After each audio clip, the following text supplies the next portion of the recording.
Drop down to... Oh, hello. Oh.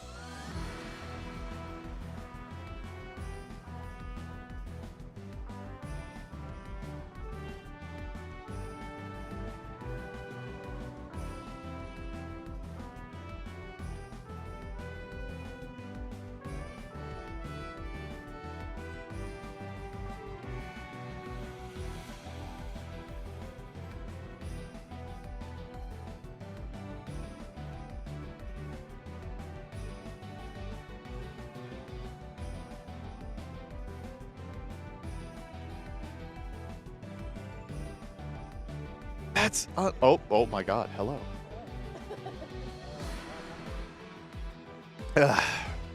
No, that was that.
Hello, casters, and welcome to the first ever Elestrals World Championships. We are here in sunny Las Vegas, and let's just say things are already starting to heat up. We are getting ready for the first ever World Championships, and we are your commentary team. I am Kaylin. I'm joined by PK and Joseph here today. How are you both feeling? PK, are you excited? I am thrilled. It's already been in a really competitive time from the LCQ yesterday. So many more people got added to the actual World Championship tournament. What these casters are going to bring today is nobody's guess, but I'm here to see it. We have over 80 casters playing today. As you mentioned, that last chance qualifier that we had yesterday saw 11 new casters qualified. Joseph, how are you feeling about today? Are you excited for Worlds, all the action? I am, yeah. I want to echo that it's incredible that we have so many casters here at this invitational-only tournament. This event represents a culmination of an entire season of events. Individuals grabbing points at regional events, opens, online premieres, all to punch their ticket to this event today. What we're going to see today is not only some of the best decks in the format, we're going to see some of the best players piloting it. And I think you're going to be thrilled when you see the difference between the level of skill that's usually on display between what we are looking at today. I got to be honest, I've spoken with a significant amount of players who have been deep in the tank testing and theory crafting, and some of them I'm surprised they were able to wake up on time today. Yeah, casters have been burning the midnight oil. They've been putting in the time. They've been in the kitchen. And you know what they say, if you can't stand the heat, stay out of Las Vegas. But here we all are. And it has been so incredible so far. Yesterday, everyone coming together for the first time since Kissimmee, which, by the way, your Kissimmee commentary team back together. Baby. We're back. It's stronger than ever. I'm excited. We are so excited. We are gearing up, not quite ready, but we will be having an opening ceremony here for you guys, which will, of course, be followed by a little bit of conversation and then 7 rounds of Swiss today. Of course, our top 16 top cut and ultimately the crowning of our first ever world champion, which how exciting is that? How incredible that is all going to be happening tomorrow. So 2 days, absolutely jam-packed full of action, a lot of casters, a lot of clashes, and all of us are going to be here in your ear this entire time. So I hope that you two are ready for all of that excitement. I know that we have some predictions. We have some things that we've been talking about that we can't wait to discuss with all of you, because this is, of course, a format that we have let marinate for a little bit, which is where you start to see casters really cook, really come up with the inventive tech that cards you might not have seen before, things that you may have overlooked at the beginning of the format for something maybe a little bit more flashy.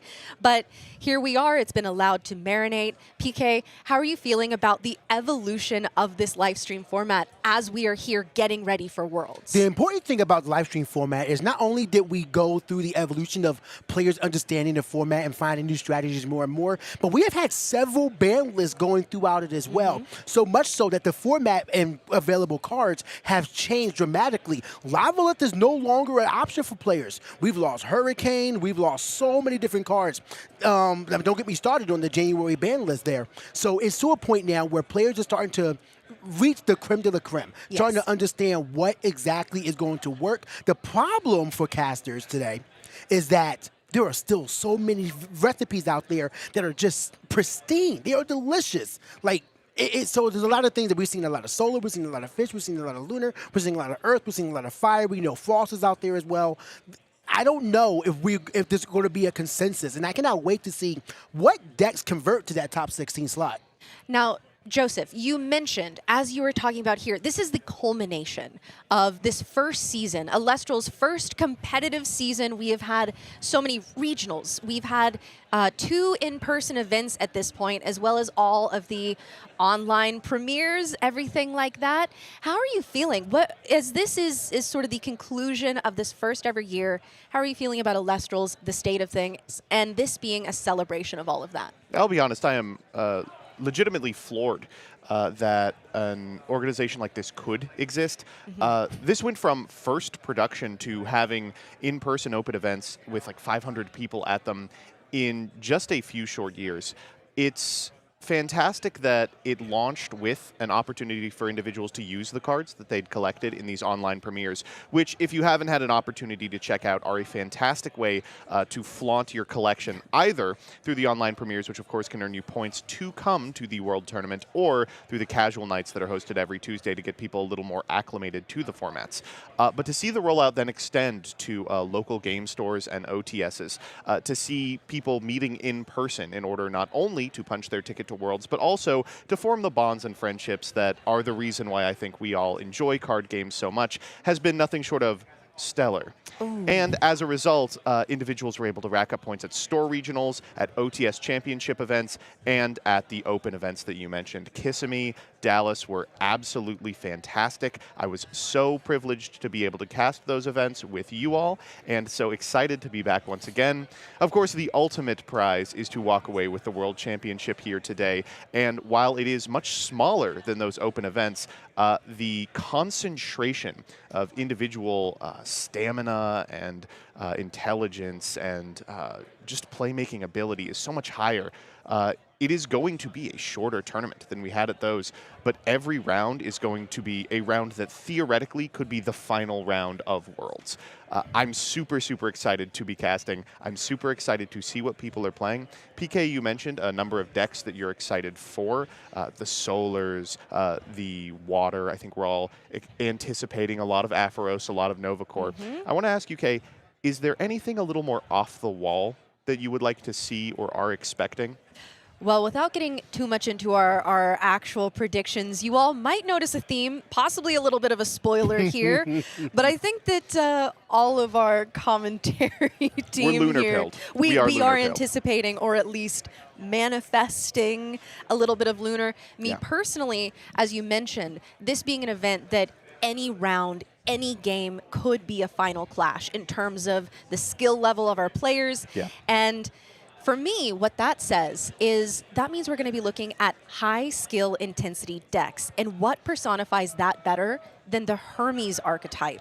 I think that that is one of those deck lists that we've seen evolve. Of course, we saw Y Rebellion take it to one of the premieres, come in first, and it is always such an expression of skill. You have basically the entire deck at your hands, but that doesn't make it easy. You have to make these decisions in the moment, and I really hope that we're able to see something from Hermes. I think that that's my personal sleeper pick, just because at the caliber we're playing at, that sounds like the deck for these casters. Now, PK, I know that you are Earth-pilled, and Earth, she's had her day in the sun, or solar, really. Do you think that we're going to see much from Earth today?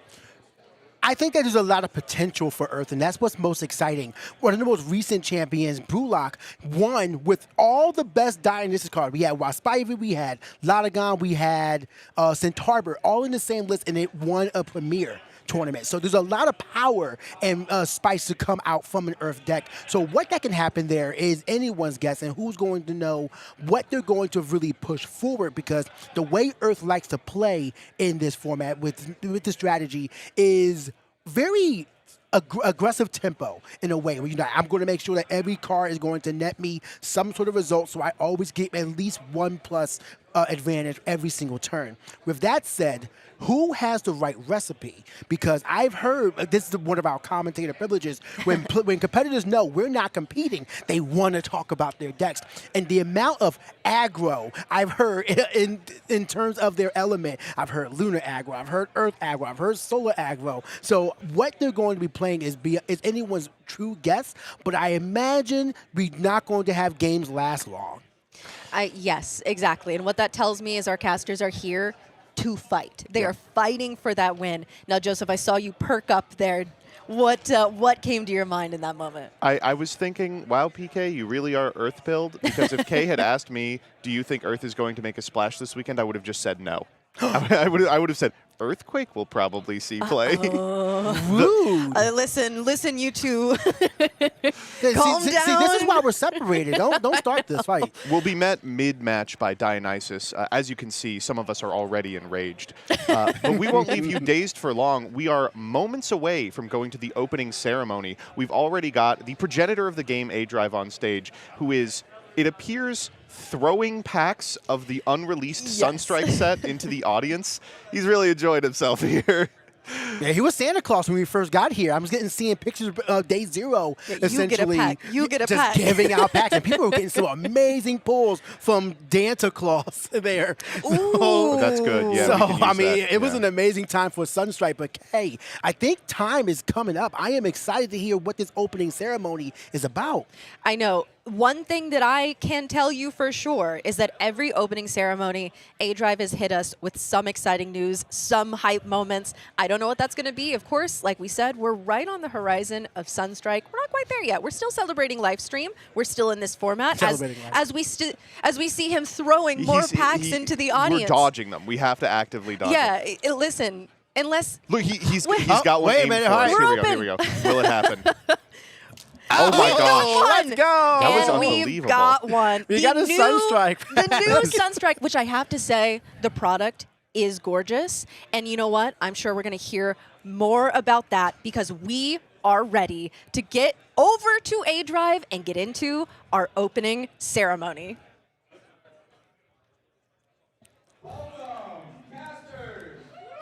Elestrals World Championships.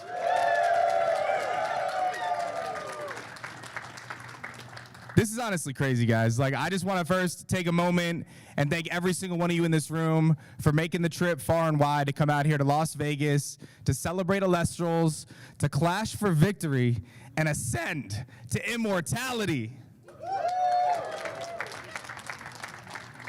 We have over 80 casters competing in our World Championship this weekend. Tomorrow, there will be a top 16 top cut to ultimately crown our first ever World Champion.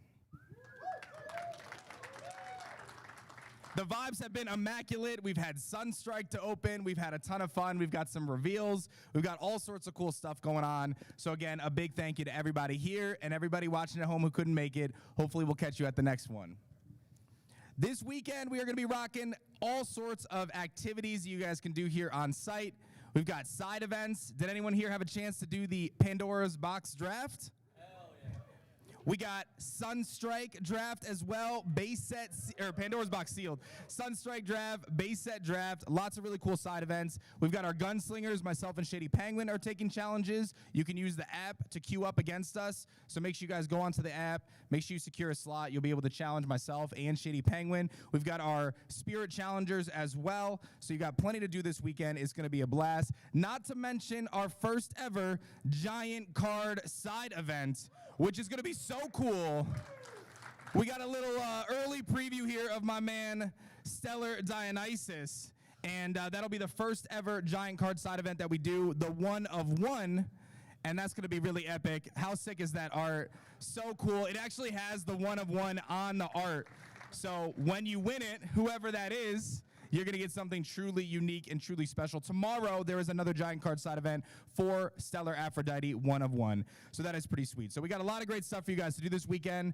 But honestly, I just hope everyone has a good time, has some fun. And these clashes are going to be amazing all weekend long. I cannot wait to see what you guys are going to do. I want to see some fishes fried. Anyone else?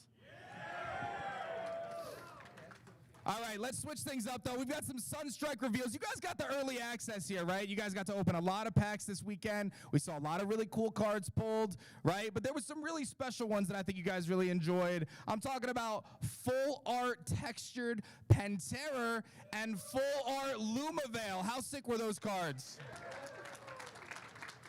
Is that Lumavale art not our best art ever? I mean, it's up there. That is a very, very awesome art. But there's been some Stellars, too. We saw some secret Stellars pulled. We saw secret reverse Stellars pulled. Did anyone here pull a Stellar?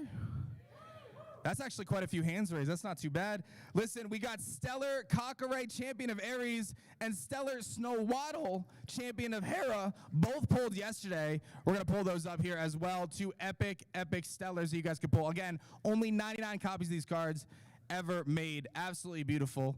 Just waiting for them to change that slide. Did they do it?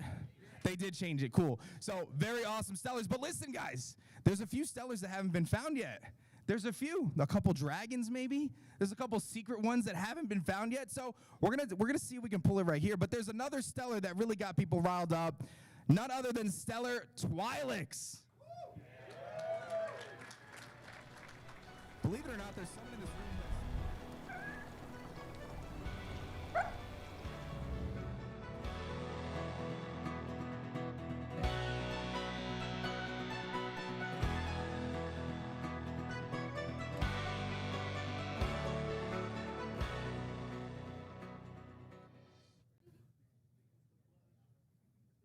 I love this little guy. Shout out to Disencoder for being a part of the Create a Card from Kickstarter. Very awesome. And shout out to Full Frontage for getting 3 Stellar Twi'leks. My man was wheeling and dealing this weekend.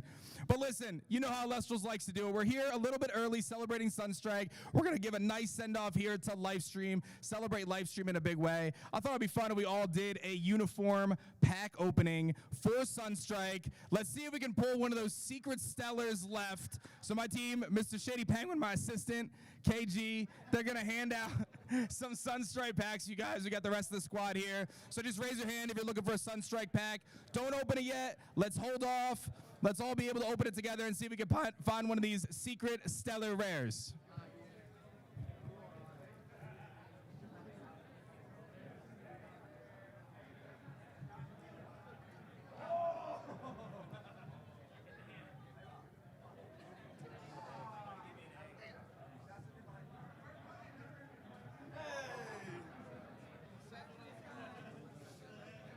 You want me to throw some more? Oh, I need one. Watch your heads. Oh!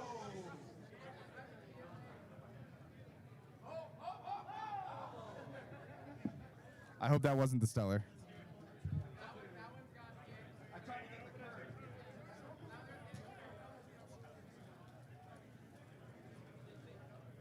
All right, raise your hand high if you don't have a pack yet. Sorry, we're all out, guys.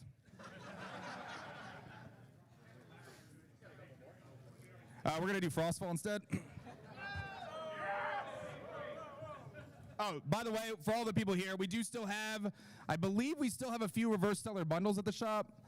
Don't forget we have some, no, we don't. We don't. We're done. We're done. We don't have anything. We're done. We're sold out. What do we have? We got Pandora's Boxes. We got Daybreak and Frostfall on the deal skis right now, all right? What is that? Drakid? Nice. Wait, you guys weren't supposed to open it yet. Put it back in the pack. Put it back. Don't open it yet. Put it back. Pretend like you got it when we do the opening. Yeah, just, I want you jumping up and down when we all open it, all right? All right, hands up if you didn't get a pack still. I can't throw that far. I mean, I can, but. You didn't get one? Did you get one? Oh. All right, everyone's got one? We're good? All right, let's rip this pack. Oh, you didn't get one? For real? You didn't? Okay. That was definitely the Stellar. That was definitely.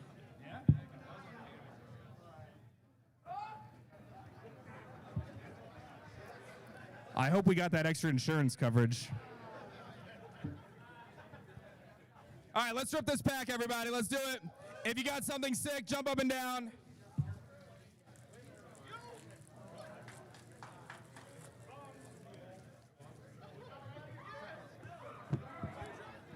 We got Drakids over there, Stellar Drakids.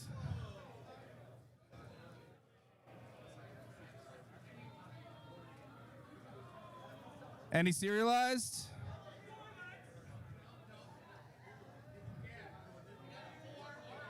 Full art Argo. We got full art Chillalotl. What? What? What? Vermalord. I thought you guys were saying Pulveror, and I'm like, not again. That's not a Stellar. No, Vermalord, though, right? Vermalord. I keep hearing Pulveror, and I'm getting really nervous. No. Trade that to me. All right, listen, guys. Again, I just want to send my extreme gratitude to everyone being here. This is incredible. The energy is great. The vibes are great. I've actually had a couple people that are kind of new to the Elestral sphere come up to me this weekend and really commend and compliment how great this community is. And I think we should all take a lot of pride in just how great this room is. Like, there's a lot of really awesome people here bringing great vibes, bringing great competitive spirit, and just being friendly. And I think that is so impressive, so special, and something that I hope we all, really take appreciation in, because obviously things can get competitive, things get a little heated, but you guys are all here for great vibes and respecting each other in such a great way, and I just can't wait to see these clashes throw down. So let's have the best day of Elestrals ever, and then tomorrow we'll top it tomorrow too, but let's have a ton of fun. Good luck to all of our casters competing today. Good luck to those in the side events. Thank you to the team, and let's kick off Elestrals World Championship in the biggest way possible. Let's get it.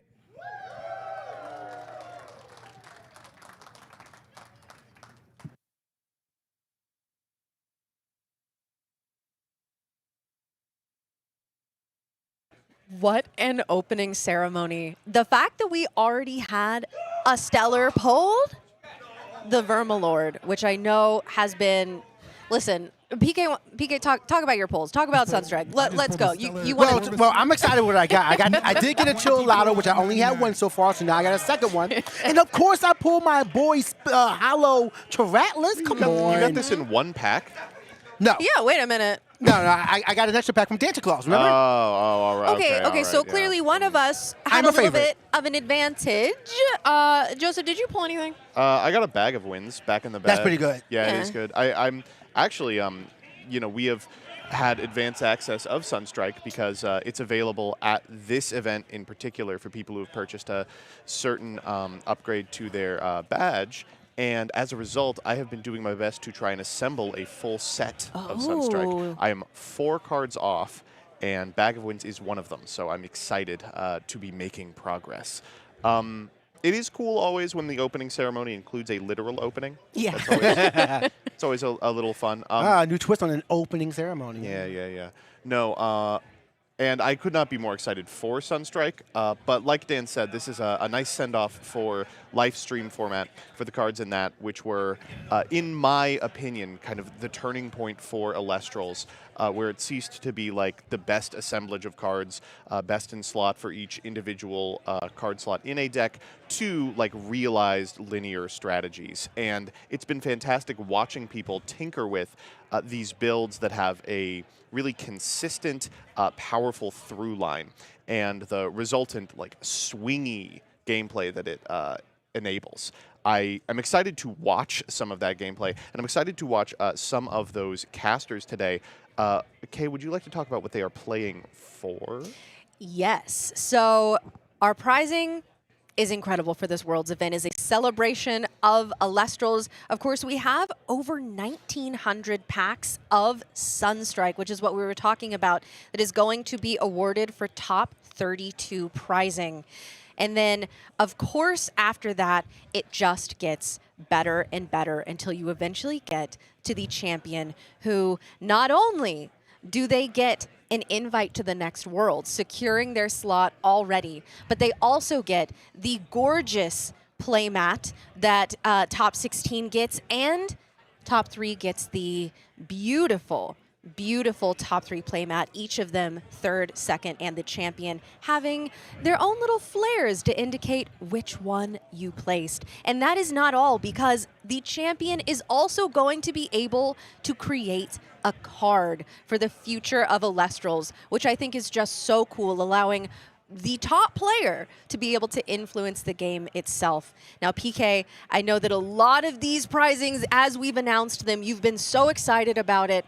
What are you thinking about the prizing? What are your favorite things that we're looking at? And why is it the full art Stellar Spirit bundles? I'm thinking that if they didn't put me on a commentary booth, I was taking the #1 spot. But otherwise, I think that this is a really, I would be competing so hard for this. I mean, even if you get top 32, you get a box of Sunstrike. I mean, that's a pretty good deal for reaching top 32, if you say so myself. The spirits, every time I see a new one, they've just been so great. I spent so much of my time doing the spirits thinging yesterday, just trying to get as many spirits as I can, because I want to place it. I want to be able to play the many I can.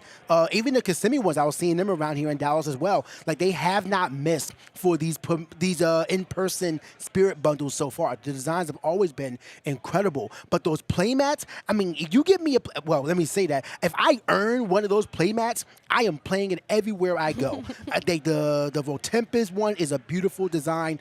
All of them have just been fantastic to look at, and it really does just feel premium. It feels premier. Like, I got this. I earned this from all of my efforts throughout the premieres, throughout my locals, throughout my regional events. Like, I put in the efforts to get these. So I think that the 32 competitors that are going to make it to the top slots and earn these prizes are going to feel very well earned and rewarded. I don't know if you have seen, but one of the competitors who did incredibly well at the Dallas Open, Bo, plays exclusively on his first place playmat. Like you said, Kay, the top 3 say like first, second, and third on the physical playmat. And I have seen him play the worst cards I've ever seen in my entire life on the I am better than you playmat. It's like he will roll up to a spirit slinging and he'll play like Voldusk Lunar Phase all right. for 4 hours, like beating the pants off of people on meta strategies with the playmat that signals, I know more about this game than you do. It's an incredible flex. I could not imagine owning one of these. It's the just know what I could be doing right now. Yeah, I'm doing this because I want to have fun. You're losing to my C tier deck right now. Yeah. Well, not only that, but if I had a nickel for every time I have seen Bo open in opening hand the Champus Rabbit. with the Champus Rabbit card, I would be a wealthy woman. Yeah. And go ahead, PK. I love that no matter what deck Bo plays, whenever I see them playing, I just ask, is the Champus Rabbit in it? The Champus Rabbit is in there. It will remain a staple, and honestly, that's how it should be. Don't get me wrong. If you want to have your trophy card and put it up in a sleeve, in a metal case, whatever, sure. The fact that Bo does play theirs makes it so exciting. You mentioned like what the mat's saying. I love how subtle Elestrals makes the first, second, and third place mats. The Dallas one had like the different trophies on this one. The Kissimmee, they had the little thing on the Starbase having a little different shape. This time, Votempest, there's a different feather that indicates what placing you got on that one. So it's such a subtle take that is allows it to be elegant for the players. But you know for sure that whatever Elestrals caster you are on the other side of, they know exactly what that mat means. It is a status symbol, and I cannot wait to see who is going to be wielding that moving forward. As we mentioned earlier, there are over 80 casters competing. This being an exclusive invite-only tournament, that is a lot of casters, and they are going to be playing for their lives. As we said, the prizing is incredible. Me personally, I'm excited to see what card comes out of this with that creative card, whether that be possibly a new Divine, possibly an Elestral, who knows? The world is their oyster. Maybe an oyster. We already have an oyster. We have several oysters. Yes, okay. Yeah, no more so oysters. maybe I'm gonna make a suggestion. Maybe no oysters, but Oysters 3-drop. It could happen. hey, wait a minute. Hold up. Still no. Oystroast. Oh. Yeah. That was off the dome. Oh, that was good. Oyster 3, it all oyster this. No, I should just let you have it. Yeah, no, you can't improve perfection. What can I say? My wit is like a pearl honed in some sort of aquatic animal that it just escapes me right now. Oh, Yeah. yes. No, I will say, I think probably this is my plea to the individual who wins the creator card. I would like a goat Elestral. I think it would be really funny if the person who won made a goat. That would be thematic. What is Cyprong? A some ram? sort of ram. Is that the same animal? I feel like rams, sheep, and pronged goats sheep? are all... If you're watching in the chat, let us know. Is a ram a goat? Any biologists watching, They have to all please be related, right? Call in, yes. Phone in now and let us know exactly what a goat really is. And, me personally... I tell you what I know a goat I is. was gonna Some of the say. casters here. Yeah, true. There's a goat and Today's there's a champion, goat. yes. It's going to be Actually, think the about world that. champion. There are so many people here, and like one of them is a world champion. Yeah. We just don't know who, and it could literally be any one of them. Depends on how the cards go, how their plays go. I mean, what kind of text they're playing. There are so many subtle differences that can define second and first place. What I'm excited for here is that not only are we going to see some incredible casting from some well-known Elestrals players, a lot of the individuals who are good at Elestrals are good at other card games too. These aren't people who just started in Elestrals. These are people who have been taking names across formats and across franchises for decades, like well-studied, well-honed players. I'm super excited to see some of them representing this game. I'm excited to see what they're going to bring and excited to see how they are going to play. I really could not be more thrilled. We have so many stories that we can connect to with all of our casters who we've seen. We've been here for over a year now since Dallas, as we've been creating these storylines, becoming familiar with our casters. You've seen them in premieres. We have Trishula, always the bridesmaid, never the bride. Will this be the time? He could do it. Will we see Incredible one of story, the LB. 11 casters who qualified for the last chance qualifier, meaning they showed up to Las Vegas without an invite to Worlds, but yesterday played in a last-second event and were able to qualify. Imagine the story if one of them takes the whole thing. And of those people, a significant amount of them qualified through points. They won through the LCQ, but 4 of them qualified from a base of 0 points. Yes. It was their first time getting any Worlds points, and they rocketed all the way to the top to qualify for today's event. Those people are living the Cinderella story, and I could not be more excited for them. We also frequently get some pushback when Worlds events are described as such, but mostly just include people from the Americas. I'm so excited that there are people from all over the world at this event. My personal pick for one of the individuals who could take it is the Australian contingent. There's about 6 or 7 players here from the land down under that have been brewing a completely separate metagame that has been played in the States, and they've been taking names in online premieres. They've been doing exceptionally well when they are able to get to events. I think today is the day they finally convert and win an event. One thing we have seen from the Australians, or the Lumaroos as they have deemed themselves. Lumaroo Outback, yeah. Yes, the Lumaroos, is that anytime there is a high stakes or significant tournament, they show up. Yeah. And they sometimes influence ban lists. Hey, not official, but I'm just saying there have been correlations. Cobalt mentioned, but there's What so happened many. to Ross Ashes? What happened to that one? The short of it is the Australians are very good, the British are Yes. very good, and of course we have a huge amount of casters here in America. There is a group of people on the West Coast that are almost untouchable. Of course, I have to represent East Coast and Maryland. Casters, I gotta say, a couple people from the DMV are here from my local store, Comics to Astonish, and I hope they have a good time.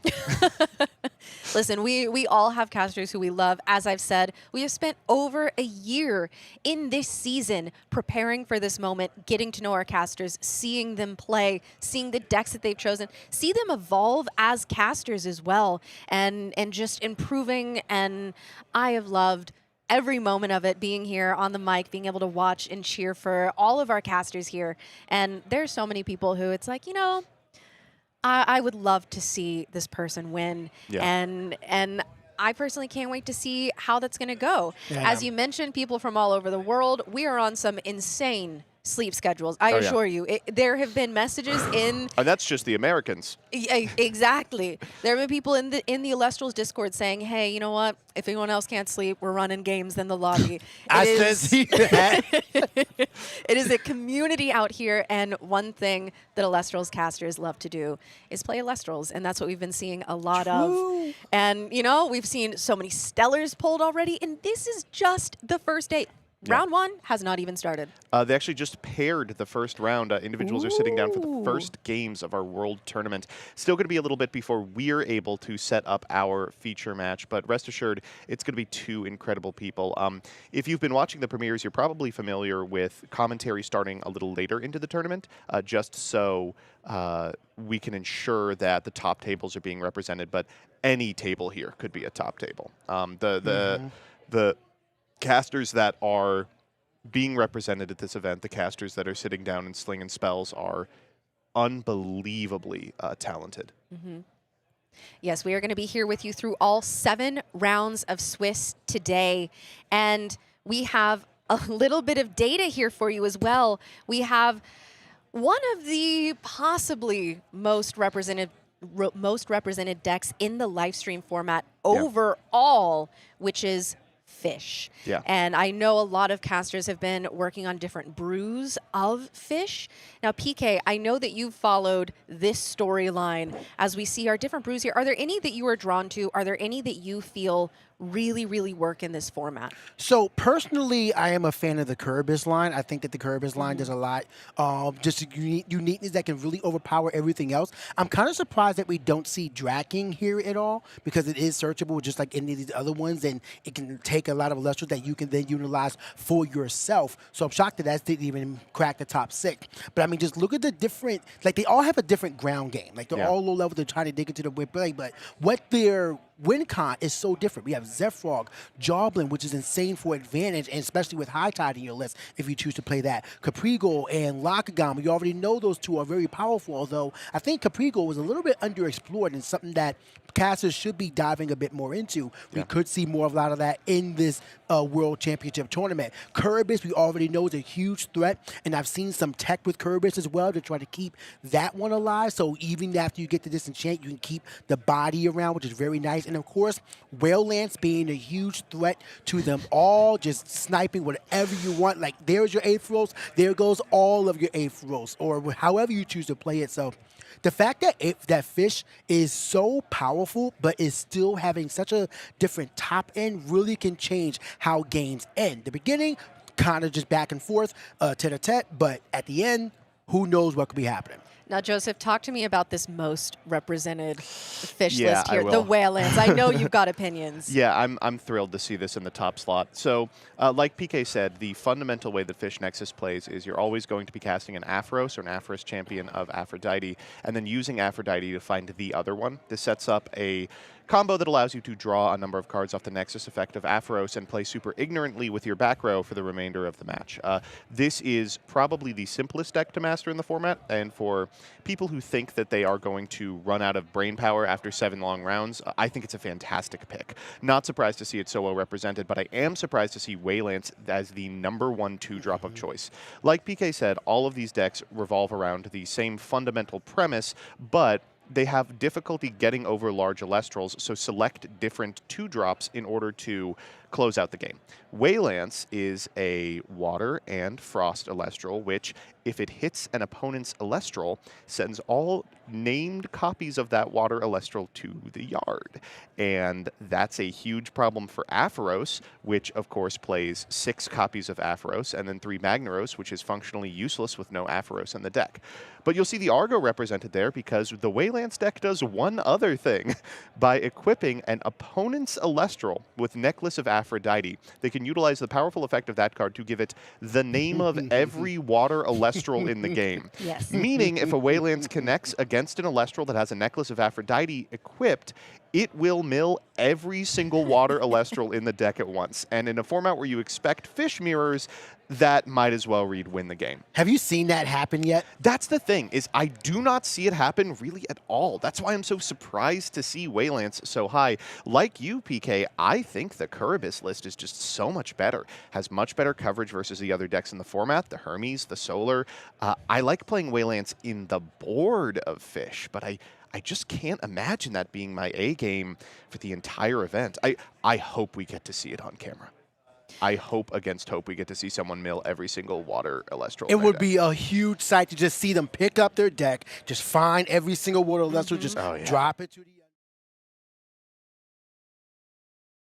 empowered so much before. Drop another one, drop another one. But, I mean, we could see that, and that is an exciting prospect. And I think the fact that that's a threat that we could have is what makes that so intimidating. What we're seeing here is an analysis of all of the decks represented here. Unsurprisingly, Fish is going to be our top strategy at 17. A little difficult to classify these Solar lists. That's an evolving conversation that we'll be having over the course of today.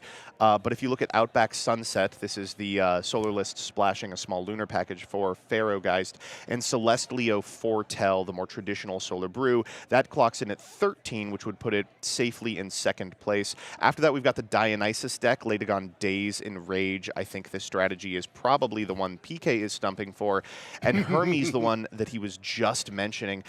Kay, you were talking earlier about this incredibly powerful toolbox strategy that has the capacity to out pretty much anything, provided the pilot is skilled enough. Of these lists, I guess I'll start with you, Kay. Which would you like to cast, and which do you think will win? Ooh, okay. So in terms of what I would like to play myself, this Outback Sunset list that we've seen evolve over the past couple tournaments. This is an Australian brew. Yeah, that's the Outback. It's an Yes. Australian innovation. Yes, we have the Lumarus, bringing back Lumaru, which I think is one of those cards that it was great in Daybreak, and I think it's having a bit of a comeback. I think we're seeing 5 as a stat line once again be incredibly useful, and Lumaru is one of those that it's having its day in the sun again, in my opinion. In terms of what I think will win, it's hard to bet against Fish. Yeah. But I do think that Solar, you mentioned this is an evolving thing. We don't know exactly what Solar looks like now. It's had a lot of hits over the ban lists, whether that be the Rise from the Ashes, which was so key in the Celestia strategy. But I do think that our casters have said, you know what? Solar still has a lot of tools. We still have Guardian of Light. Even though it's limited to 1, we still have our... Solar Burst. Yes, yeah. we have Solar Burst, which removal is one of those things that it's always going to be good in a format, especially when it is in Element.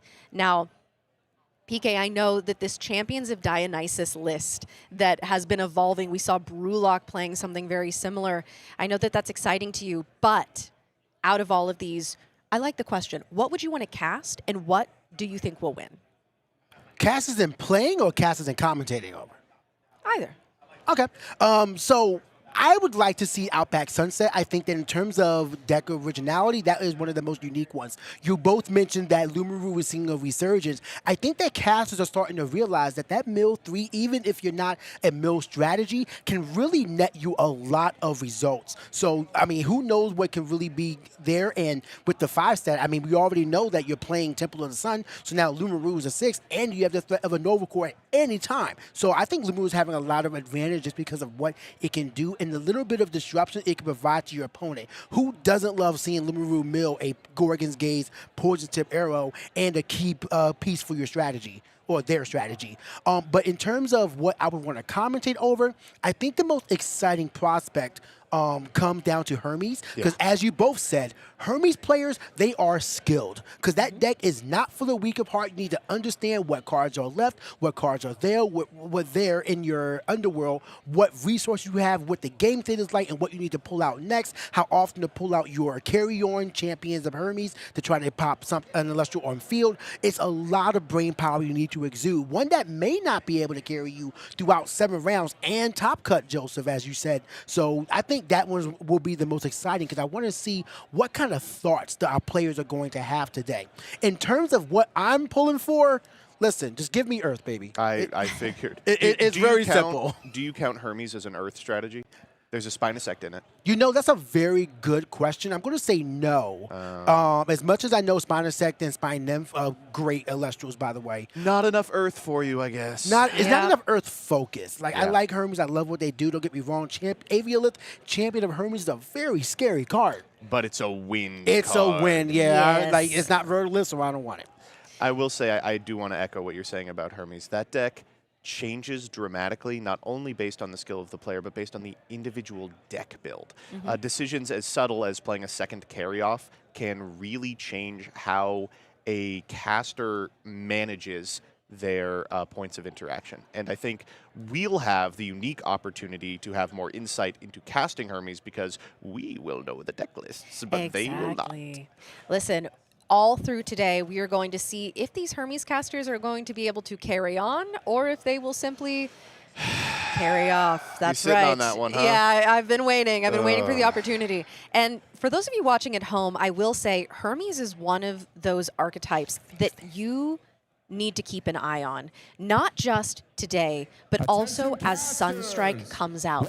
Of course, I am talking about some of the new Hermes support. My favorite being the new Toxiswarm, which is a really good card. Hermes Trickery Searcher. We will see this today.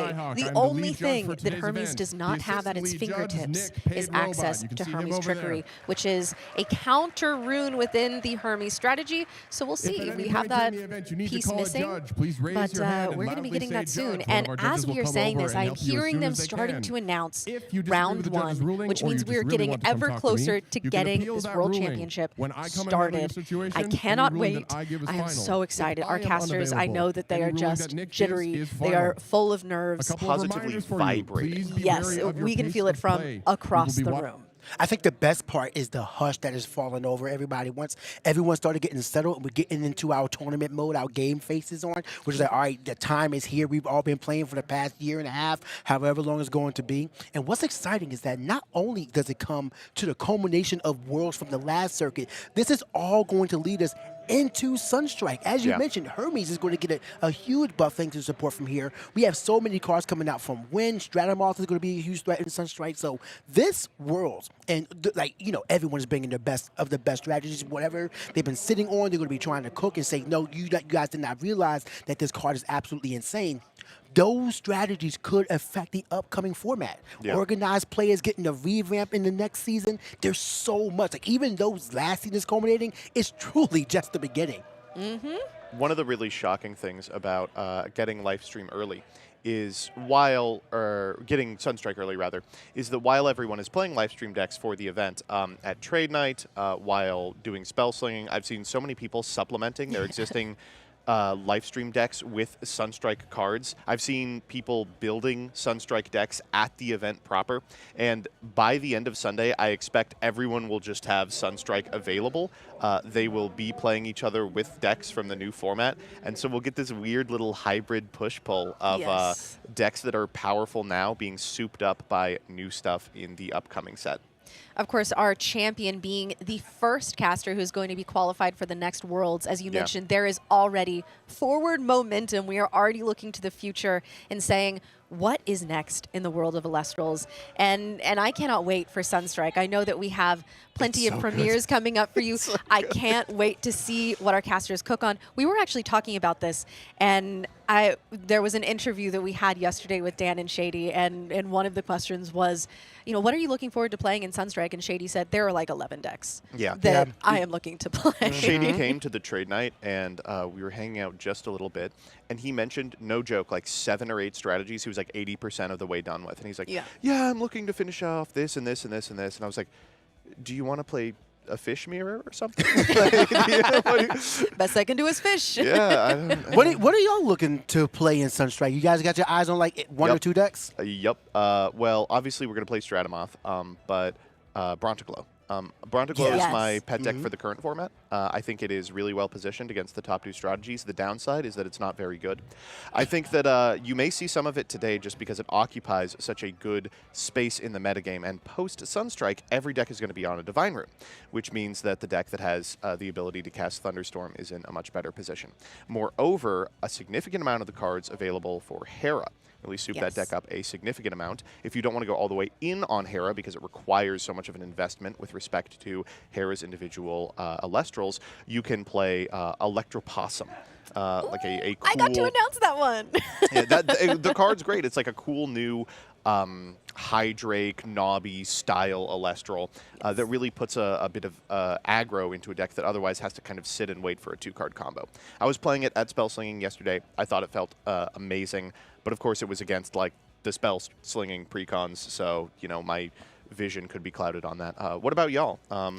Kay, what are you looking at? Well, I would actually like to amend a former statement that I made. It is that Agent K actually revealed the Electropossum. Oh yeah, you can't implicate yourself. Yeah, I have no knowledge of this. Yeah. That being said, in terms of what I am looking forward to playing in the upcoming set, there's so many strategies that, as we've been doing, of course, the podcast, which both of my co-commentators here, we were able to be on the Reveal podcast, and as I've gotten to sort of journey through the entire set and talk to significant casters or staff members, getting insight into the set, there's so many that it's like, oh wait, no, that's exciting. Oh, that's fun. Ooh, the new Drakid stuff. That sounds so cool. But I think that one of the things I am most excited about is we might be seeing a genuine baby bear resurgence because someone allowed the Earthseer Champion of Hestia to be printed. And I can't wait to see what Fire does between Sulfury, between the Hestia. I mean, it's just a couple of cards, but I think that they really pull the strategy together. Don't sell yourself short. Bear Bomb is back. Yeah. It never really left. Listen, I cannot wait for the baby bears to be back in full force. Now, PK. Yes. What about you? So I've been going through a lot of them, and I thought originally I was just going to be a lunar caster, but I've seen a lot of strategies really be exuded here that I'm really excited to see. One of them being I have a renewed love for the card that I revealed, Elestrals Champion of Keon, because that and the Champion Paleoth really does make this a cyclical cycle of just, if you don't stop the recurring Champion Paleoth, I'm going to bring back the recurring Neanderthals because they can both bring themselves back from the underworld and use spirits from the underworld. So I think those are really just interesting. And of course, you need to include some sort of ice package there, but I think there's something to explore there. Otherwise, I wasn't sure what divine I was going to commit myself to, but after seeing like the full art and whatnot, I am committing myself to Hera. She is a queen. I will do everything I can for her. I wasn't really like the strategy, but like, I need to play Hera. And I've gotten my box topper Imperial already. I've gotten the full art Imperial World Champion of Hera. So I'm getting ready. And I got the reverse stellar Astrabid Champion of Hera. So I'm getting there, and I'm going to be repping my queen along with Lunar because I'm a Lunar secondary at heart. I do appreciate that you were asked what deck, and you were like, the Earth deck. Yeah, the Earth deck. I'm going to surprise everyone here. Shouts out, by the way, to the you get to play the Imperawatt. The two of us Go joined forever Yeah. as Imperawatt brethren. Sorry about what happened during Elestriad Season 2K. Uh-oh, careful, he's going to blow. that was a really rough thing, but Elestriad Season 2 is definitely just special in all of our hearts. That was just such a magical time. That was when we all got to meet each other. That was. You destroyed me in bracket. That was crazy. That was a big Kay moment for Brady me. here. Kay Brady was walking out. Hey, listen, PK and I, we were two of the last casters drafted. And you know what? We both carried. I would say That's we true. carried our I teams.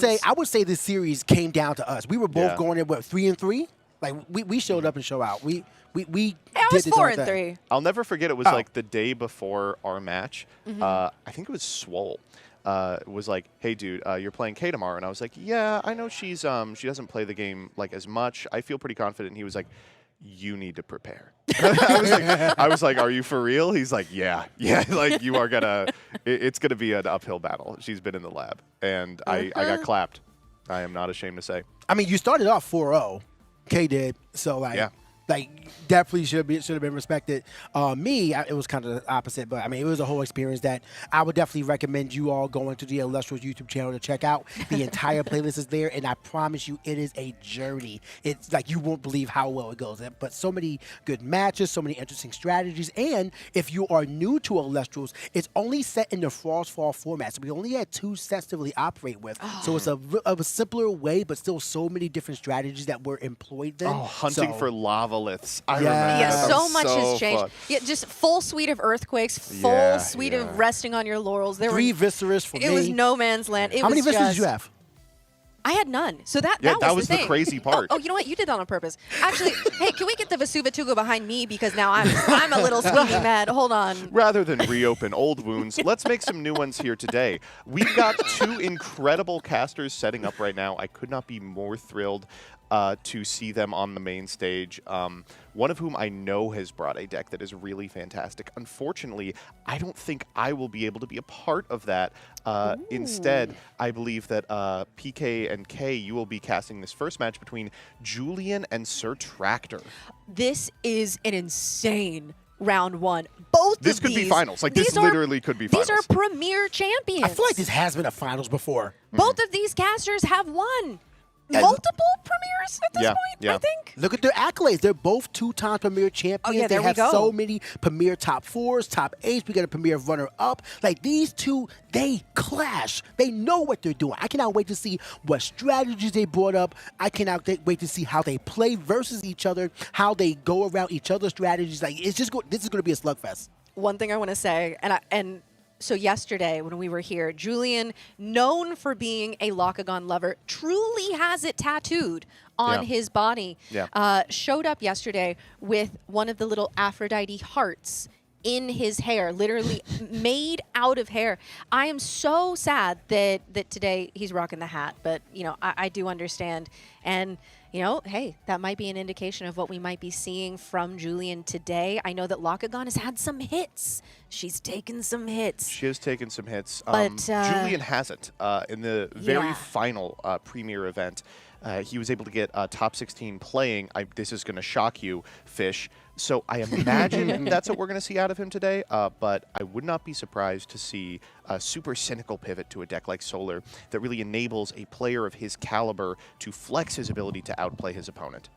I think that's the exciting thing about Julian is that he is, like, don't get me wrong, definitely knows what he wants to play, but he's a methodical player at the end of the day. Knows what he's going to play. He's going to make the best decision to try to win, and I cannot wait to see what happens with this one. And Sir Tractor, of course, cannot be counted out. One of the key strategies that I associate with Sir Tractor is Cryo Rhino, Cryo Scorch, and Rhino Sect.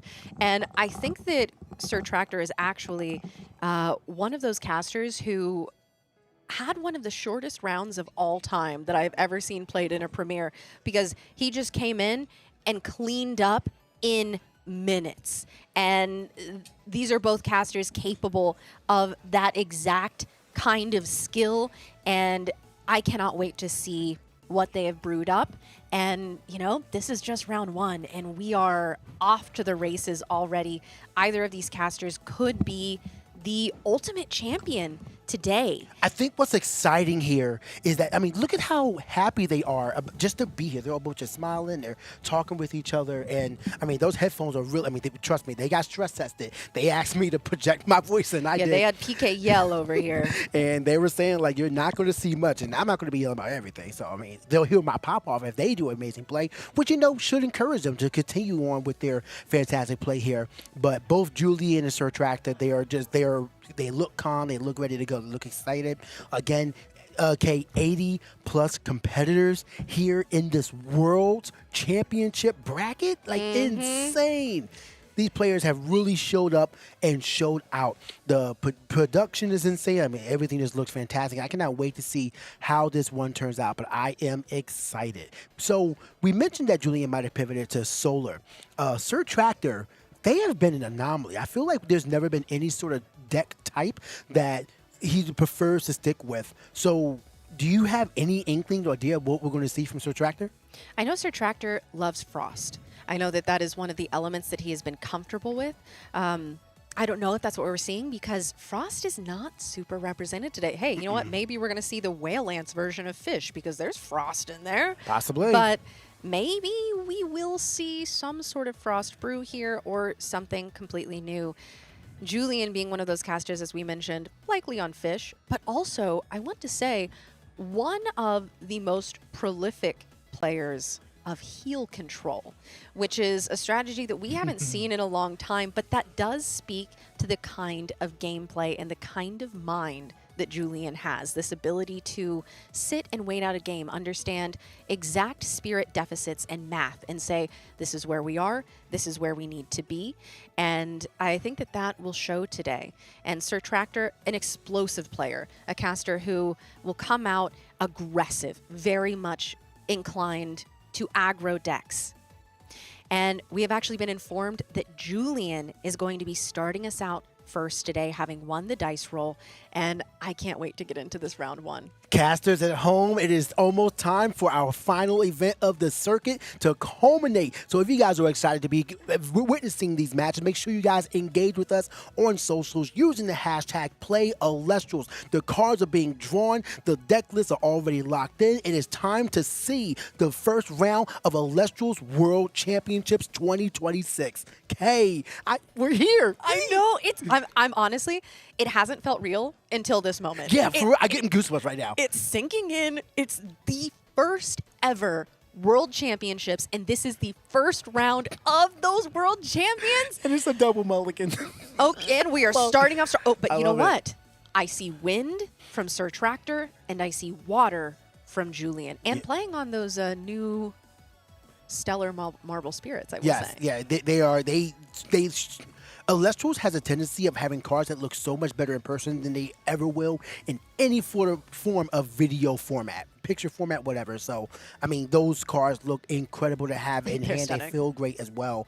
But right now, these two casters are just jockeying for the position. I heard something this weekend where the philosophy for mulliganing is if your opening hand isn't a 9 out of 10, you mulligan. If the second one isn't an 8 out of 10, you mulligan. If it's not a 6 out of 10, you mulligan. Now, I didn't hear a rule after that, so which is probably like maybe you just scoop and go next. But if you still don't have one, you need to be playing a different deck. Yeah. If you can't get a good opening hand, and we are I see Dionysus. I know that caught your eye immediately. Okay, so wind with Dionysus. I see some lunar in there as well, which this is just a hodgepodge of what could just be, maybe we've seen a lot of good stuff lists. This could be all of the best cards in the game brought together under one umbrella in one deck list. As Julian starts us out, it is looking fishy in here. I see a Hopperoo. I see Dionysus at an Ambrosia as well from tournament packs. We have Magneros and Aetheros with 2 back rows set for Julian for Sir Tractor to play into. So now we're just going to see what's going on. But I think that's a really good hand for Sir Tractor to make some decent moves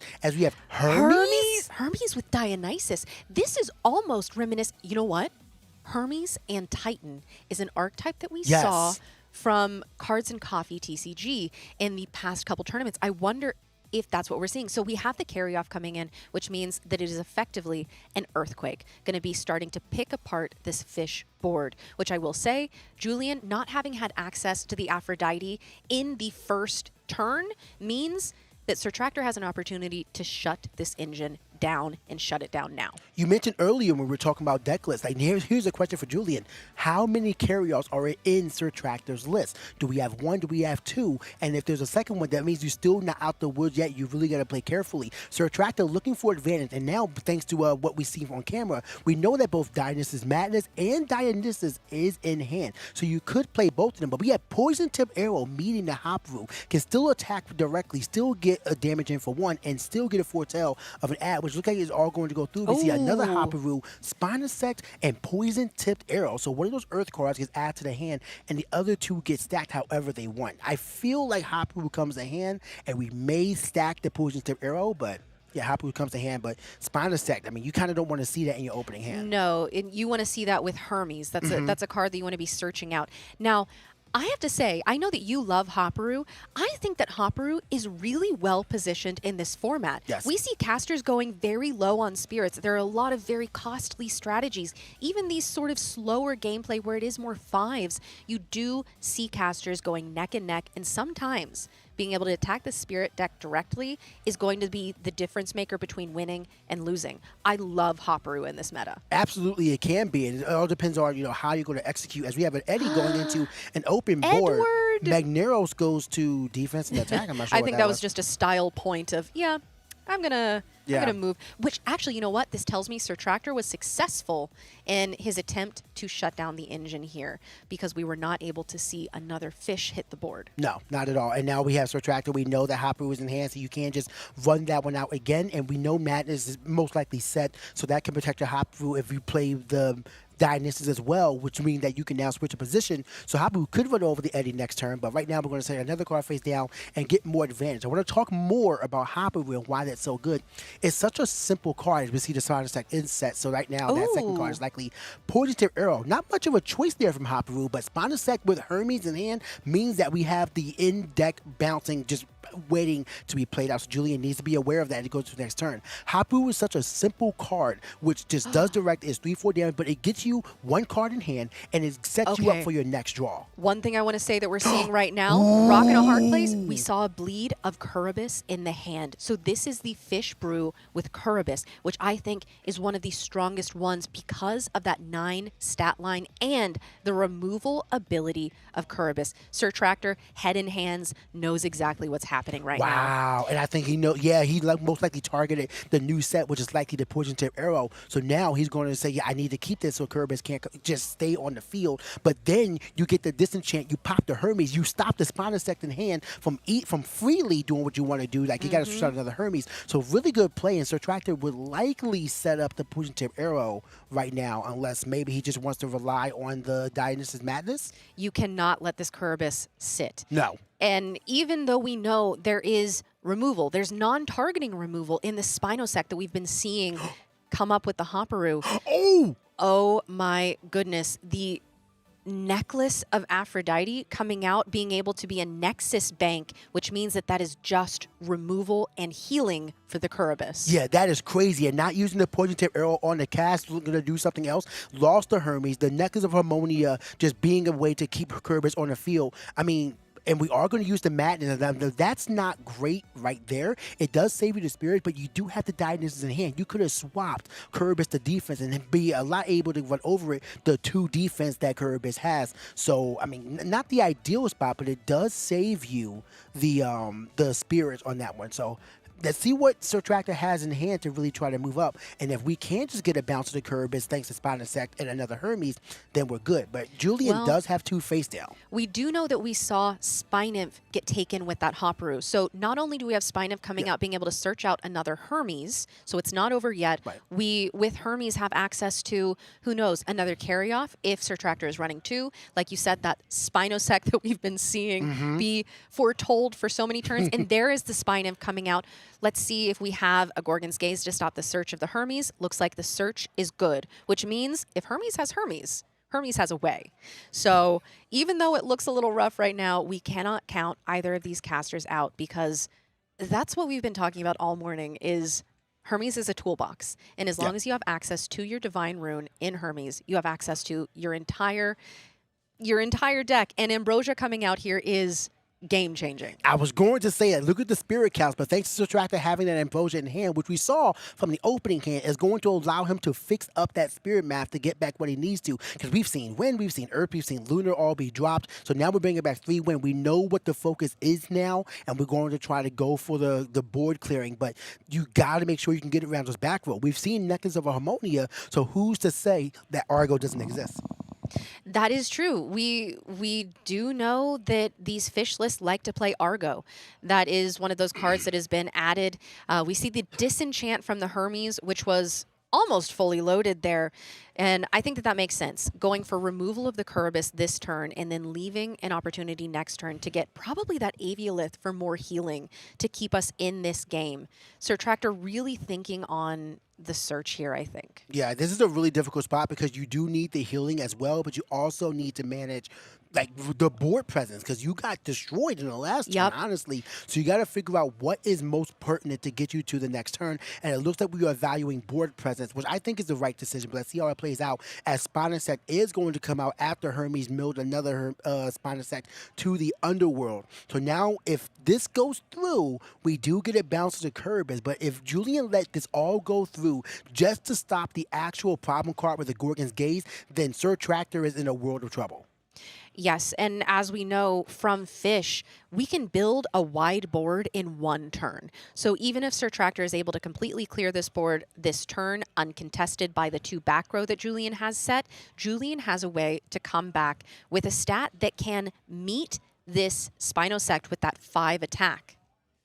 Yeah, the Spinosect, and is a poison tip arrow on the Spinosect paying off of the Kuribus? Which would make it a crash with the Magneros if Surtractor wants to clear the board. Oh. Which I think would make sense. Go ahead and get that extra spirit of damage. Say, you know what, I would rather attack you, and then you don't pay out for the PTA, but I think the Kuribus still gets bounced back to hand, so you still retain that. We do see an Ambrosia in Julian's hand as well, so that's going to be really valuable to get him back into this game. I believe Surtractor has 3 spirits left, 3 or 2.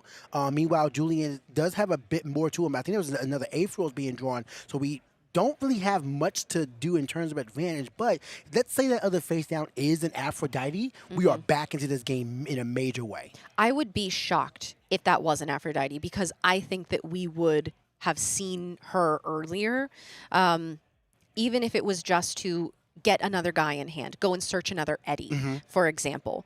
Surtractor, of course, with the Hermes still loaded, we know that he is able to go ahead and get that Aviolith next turn if that's what we want. We could also normal cast it. No, we got Spinosect. Yeah, we have the Spynymph coming out here, going to be searching another Hermes, which you know what that gives us access to is more healing, more removal, more ascension fodder if we're going to be going the carry-on direction. This is why this is so scary. We see Julian just writing the word Hermes ominously there. Oh, we're keeping track of the hand because the hand size has gotten so small. That's a really smart detail right there. Good job on Julian. Yeah, you are allowed to take notes of the active game, of the active play that's going on there in terms of your game. So Julian taking advantage of everything he can to move on into this next round as resting on your laurels takes out the Spinef, the one of Hermes, the one spirit Hermes, caught being a huge detriment to Julian. And now do we choose to push advantage with the Aphros? And it looks like we do. Okay. Honestly, though, I think that Spinef did its job. As we now see, finally, that poison-tipped arrow that was foretold at the beginning of the game with that Hopru coming out, finally making a difference here with this base Aphoros, which now has 0 attack. The other face down was Ambro? Okay, so it was a fake set Ambrosia, but you know what? That is an okay position still for Sir Tractor, who still has access to healing with Hermes. This Aphoros is at 0 attack and cannot do any damage and is going to be leaving the board. Julian doesn't have Aphrodite, so there are no additional fish. This is a really rough spot because Sir Tractor is so low on spirits. We just saw a double Ambro. You had to pay out. You took the damage from the Ambrosia. You had to pay out for the PTA. Like, I don't know. And now we have Aphros coming out here. Do we have something else? Not going to be I think a that this is, yes, I think that Julian has conceded game 1. Oh, my God. That came down to, I mean, there were turns where it's like, oh, Julian's got this. Yeah. Oh, Sir Tractor's got this. And you know what? Like I said, if a Hermes player has Hermes, do not count them out because that means that they have access to every significant mechanic in the game. Removal, healing, ascension. And non-targeting removal with Spinosaurus. Yes, non-targeting is such a huge word in this format specifically. I don't know about you, but I have not thought about what targets and what doesn't target until Lifestream. It is suddenly so significant, especially with Blizzard Whiteout being one of the new cards. And you know, we aren't going to see Blizzard Whiteout in this matchup, but what we are going to see is an electrifying game 2. Yes, it is going to be a really just exciting game. First of all, let's give it up to our competitors there because they were clearly keeping themselves in the best position possible to try to win that. The cards were in Julian's favor, but I don't think there was any serious mistakes from any of our 2 casters. So congrats and kudos to them for their play and effort. But Julian just staying to the course, not even playing the Aphros in the last turn, but understanding, wow, huge the Locagon flex. Yeah, huge flex there. But really just sticking to the game plan of we need to make sure that Julian, flash it again. You're on the big screen now. Yeah. We need to make sure that we are playing to the beat and make sure that we're not behind significantly. I guess Julian was okay saying, okay, if you don't have a dude, I'm okay not having a dude. Now you have a dude, I need to run things out. But seeing the PTA, seeing the spirit count, say, all right, are you really going to pay this out? Which Sir Tractor had to, else that's what's going to happen. But again, I don't think anything went wrong for Sir Tractor. Well, many misplays happened, but it was just like how it's going to come down to, you know, how the cards played. But now do we have the question, what lies in these caster side decks? So it's really hard to say for Julian, right? Because in this game 1, we didn't see Aphrodite. I think that if we had seen Aphrodite, this would have been a much different game. And you know what? It is one of those situations where it's like, do you make a change or do you say, I know this deck is consistent enough that that's not going to happen again? I will say if you're playing the PK Special Pandora's Box in your side deck, that you're going to be Pandora's Boxing the Hermes every time. Yes. The search from Hermes is so key to the strategy. It is the strategy. And so if you're able to shut that down and, hey, you know, get a little mill while you're at it as well, absolutely. A no-brainer. I've definitely been in a spot where I've stopped Hermes and milled double Avia Lift. Like that's a feels good. Our casters up there, though, having a good time, just vibing, and that's what I love. Like, even in this high-stakes situation, they're still just in a position where they're able to just keep calm, stay relaxed, and know, like, you know, we've got a long day. This is just game 1 of potentially 21 that we're going to have to play. So let's keep it up and just knock. Yeah, it's great. You know what, when you put it that way, we got a long weekend.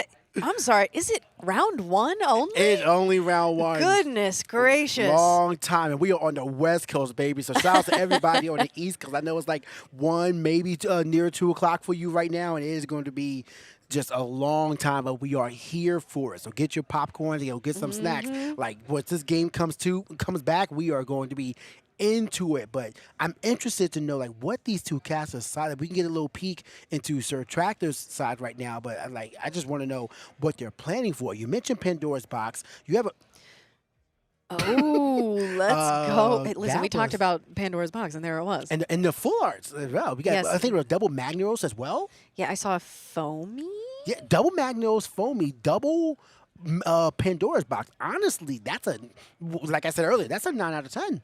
Yeah, I'm keeping that one. Yeah, I think that's why Julian was. You know what? This is what I love. Julian is one of those casters that, from Dallas onwards, has been very cheeky with the camera. Has always, showed little glimpses of things. His, the little smiley face for us on the card. We got a little bit of a showboater here, I think. Hey, everybody loves some good personality, and Uh-huh. Julian is exuding that in spades. But let's see what kind of cards he can play to get himself into a cinch in round 1 here. Looks like we're getting closer to our end goal here, so we're going to be beginning game 2 momentarily. But again, if you guys want to let us know what you thought of game 1 and what maybe you would have done differently if you were either of our casters, let us know using the hashtag #PlayAlestrals on socials, because I promise you, we are looking, we are engaging, not to mention, we want to know what you think. Community, shout out, holler at us, let us know. But it looks like we are transitioning back to game 2, and the game has already begun. Magneros, so it looks like, yeah, Sir Tractor's coming out there with Gorgon's Gaze that was set 2 cards face down after it looked like to be 2 mulligans. I'm not sure what that were. And maybe an expend to draw, because we don't see an Elestral on the board. But we are at least stopping fish. Maybe that is why Sir Tractor is smiling here, because it's like, you know what do you do? What do you do after 2 mulligans and an expend to draw? But shutting down the fish strategy is certainly a start. And already getting Hermes. Okay, well, listen, a Hermes caster, don't count them out as long as they have access to Hermes. I think that we're going to see some quick action here. I don't know if that means we're going to see a carry on to start getting some board presence. But instead, we have that Pandora's Box that we know Julian had 2 of the mill of the Hermes. And a Spinosect as well. And the Spinosect is devastating to the strategy. And we know there's another one. We know there's another one. So that means, Sir Tractor, next turn, you are not safe. Oh, That's wait a okay. minute. That's a great normal cast. A 7 Yes. body, healing up for 4, putting it back onto the Hermes. And this is why, sometimes if you know what your deck can do, a few mulligans ain't going to hurt nobody. Or at least not going to hurt you, because you getting those spirits right back. And honestly, getting those spirits back onto the... Oh, the resting on your laurels coming. Well- Because, I was about to say, what does fish do to a 7 defense body Yeah. who sits in defense? I was so excited. It was a good play.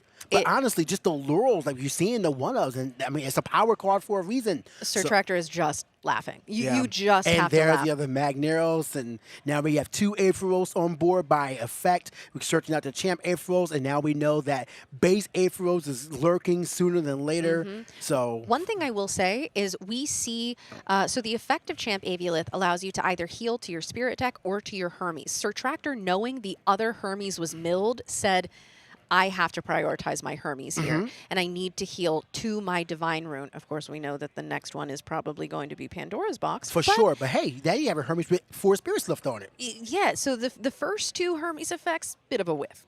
But the third one, that's the one that'll get you. Yeah. So now we're taking that damage. That's still a lot. We got to pay out for the damages. We got to pay out for the poison tip arrow. Sir Tractor, is that 4 spirits on Sir Tractor's side in Spirit deck?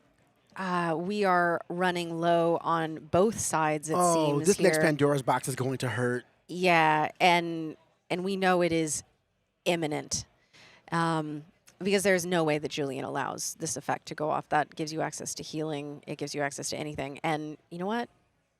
We still haven't seen Aphrodite for this Aphrodite strategy. No. But you know what? Side decks are one of the most powerful tools that our casters have in this. Oh, and there it is. Yeah, this is a premium Madness, example. and I missed the first one. It was a Hopperoo. Oh, so man. you know what? Not my boy. That does hurt, but it could have been worse to the ultimate strategy that Sir Tractor has here. Still have our normal action. Yes, we still have normal action. We still have, we have access to this Hopperoo here. Okay. I mean, it's matching the bodies that are on Julian's side.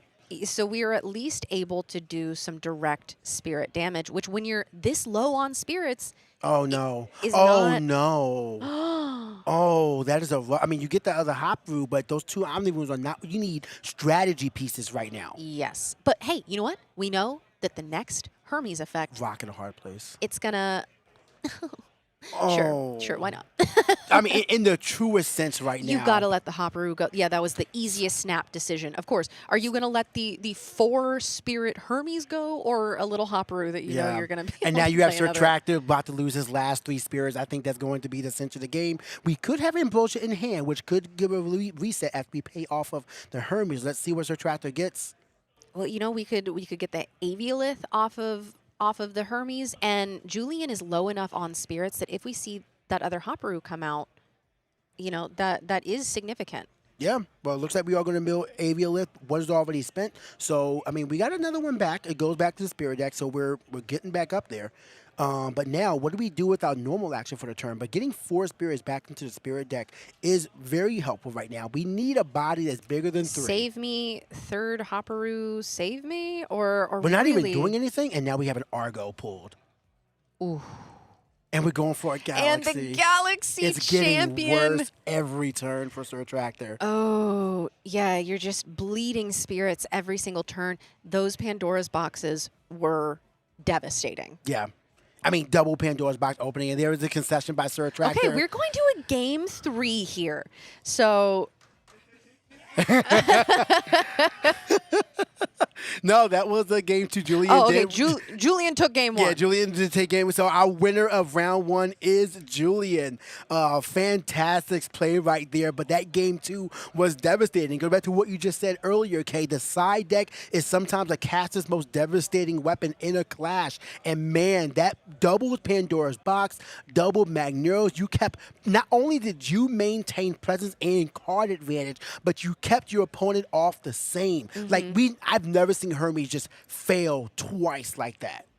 Yeah, I mean, Pandora's Box is an incredible card to side against Hermes. I mean, it was the first one that we both mentioned when it's like, if you're going into the side deck, what are you grabbing?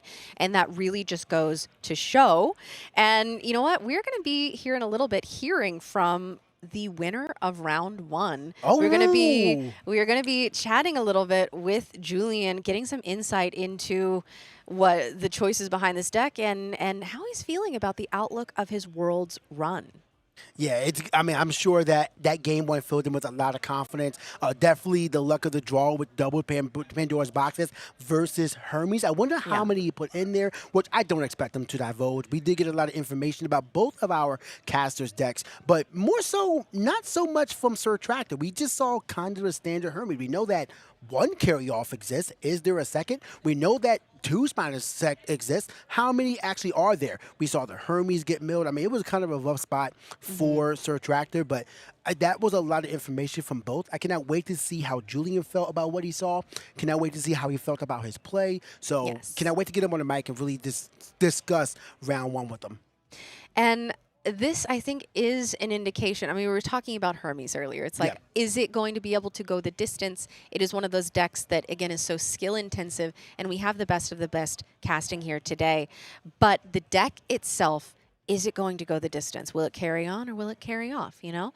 And I don't know if this is going to be indicative, if this round 1 is simply just like a first pancake sort of situation, or if Hermes is going to be bouncing back, non-targeting, of course. I gotta say, the first pancake analogy is one of my favorite. You introduced that to me, and I use it in my day-to-day all the time. Like every time I mess up, I even told my daughter that. Just like, no, first pancake, try again. Yeah, listen, hey, and you know what? I hope that Sir Tractor adopts that mentality because you know what? Sir Tractor could win out every round from here. We've seen it. It's definitely happened, and people have gone on to win a premiere. But this was just the first pancake. And you know what? It was a pretty good pancake from Julian. Oh, yeah, for sure. That thing was delicious. It had butter and syrup and all that. Like, cut up well, too. We're kind of hungry. We had a bean pancake as well, so we're going to get ourselves something good in our break. But I think the important thing for Sir Tractor is that wasn't a situation that he was really at fault for. No. It was just bad luck. And sometimes it happens. You play enough games, sometimes you're going to get games like that. Casters, again, I would love to know your horror stories of your clashes using the hashtag #PlayALestrals on socials. Because trust me, I got a few. Let me tell you about when my Demeter just kept getting destroyed. But all the same, though, it's situations like that where sometimes it just happens. Still keep confident in your deck because when it was allowed to play, it worked. It was doing a darn thing. I mean, the way the first game went back and forth was insane. So sometimes you can't help when your opponent just has it. Go next. Yeah, exactly. And you know what? This is one of those matches that I think it showcases that because we had both casters playing incredibly skillfully, and it is just the luck of the draw. And you know, I can't wait to see how both of them do as we go on today and even into tomorrow, because these are two casters who, I mean, hey, round one, you pair up into the two-time premier champion. Both of our casters were saying that to themselves. They're saying, oh, my round one, I am immediately paired with possibly the world champion. Great. Well, it looks like we are going to be getting ready for our round one interview. So, Kay, it is time for you to take a quick break. Ooh. It's going to be a really exciting time to talk with Julian as well. Casters, don't you go anywhere because I got a lot of questions to be talking with Julian about. So don't go anywhere. Go get some water and some snacks. In 2 to 3 minutes, we'll be right back.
today. Julian, congratulations on your win. That was a Thank you. phenomenal match that you had. So first things first, how are you feeling about that win? God, it feels really good right now. When pairings went live, I heard Tractor go, "Oh, Julian, you and me," and I went, "Oh my God." One of the scariest people here to play against. I think the last 2 times I've played him, he beat me too. So like I was not. Oh, wow. So you went in here with already a negative conception like, man, this man's kind of dragged me a bit. Yeah. But, I mean, once I saw he was playing Hermes, the mindset switched because Why? Hermes is one of my best matchups. And rocking a hard place is just Earthquakes 2-3-4. Oh, you're saying is a matchup? Yeah. Okay.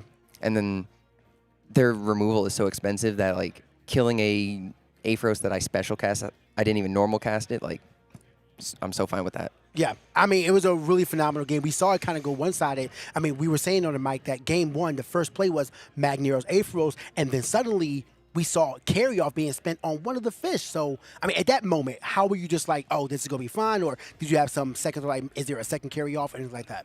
I mean, in that game state, I was a little concerned because I didn't have too much in hand. Right. I had Eddie and rocking a hard place, and I figured, Eddie isn't going to be, the position change isn't going to be too meaningful here. It's just a beater, and then throw out rock, hope to catch him off guard. I mean, the Kerbis really came in clutch. I mean, we were clutching our pearls when we saw the Nexus of Harmonia to out the Hermes on that one. So in that situation, were you just like, how confident were you in that game state? You just said it was just the body, but when you got the Kerbis off, you got the Hermes out, how confident were you to collect that game? Oh, I was terrified at that moment because if he Gorgons my Kerbis, what am I doing there? I have a 3 fish or an 8 fish that's going to burn me for 2 in the end phase. Like, there's not looking good. A lot of tech there. We saw the Dionysus Madness out there, which was set for a while. I'm not going to say too much, but we saw a lot more information from Tractor's hand than you may have had knowledge to. And it's like that game could have went a little different. It was a very good back and forth, though, for the most part. You had control, he had control. So by game 1, how confident were you going into game 2? So game 2, I think that I'm already a fan of that matchup, but I side in 3 P-Box. Like, I feel like I'm on top of the world there. I don't think that they have anything that is more meaningful. Like, they could side in Cryoblast, I guess, but I think P-Box is just the silver bullet against that deck. So yeah, we saw you flash your hand in the beginning of game 2. We called it, we're like, oh, double Magneros, double P-Box, and what was the 5th card? it could have been anything. It could have been an empty sleeve. I'm keeping that hand. Oh, it felt so good. Yeah, I mean, so in that play, how were you just like, how confident were you that you were going to win that match? Oh, as soon as I opened that hand, I thought, okay, game over. Like, there is some, crazy hands he could draw. I could make some misplays. He can make some great plays, but like, I should be winning if I'm opening 2 Magneros, 2 of my Silver Bullet from side. Constantly getting advantage, constantly keeping bodies on board, constantly going wide, and constantly keeping your opponent off of their plays. And then you milled a second Hermes off the first P-Box. Oh, yeah. Seeing the Hermes go early, like, if I can get through all of the Hermes immediately, that's the best case scenario. Yeah. If they don't have access to Hermes, then I'm walking away with it easily. Yeah, I mean, you got the second one out, and the first one was very obvious for you, and it was a point of contention for Tractor, and just could not get the advantage. I mean, we saw it getting loaded up, and you just kept them off of everything. So, I mean, that game was really just in your favor from the get-go. What made you feel like Fish is the deck to bring for this list? And if I can ask, if you want to share, what flavor of Fish did you decide to bring? So, I wanted to bring Lockagon. Okay. The ban list had other ideas. So, you take the Lockagons out. What are you left with? Play Fish. Fish. Yeah. So it's just pure Fish? Oh, Yeah. you don't have to divulge, but Well, I mean, Fish is like the backbone you're going for? I mean, we saw that I'm on Eddie, Rockin' Hard Place, Yes. Kerbis main deck. I think I cast Foamy. I don't know. I'm on Foamy. That was the 5th card. It was Foamy in hand. Okay. It was Foamy in hand as well. Yeah. So I'm on, base Foamy, OG Eddie, Rockin' a Hard Place. I'm playing old school cards. Gotcha. I just thought it'd be cool. I'm excited to feel. How do you feel about your prospects after you getting that round 1 out the way? Just don't pair me against Solar, and I'm chilling. Solar, I've heard that a lot. Solar seems to be the other contentious for Fish right now. As long as they're not drawing Nova Core, I'm okay. Nova Core is a beast. They draw 2 Nova Cores back to back. Man, you got it. Oh, dude, I got stories. Yeah. Spirit Slingers were not kind to me for that exact reason. So I know you got to get ready for your next round. I'm not going to keep you much longer. But do you have any shout-outs you want to give to anyone?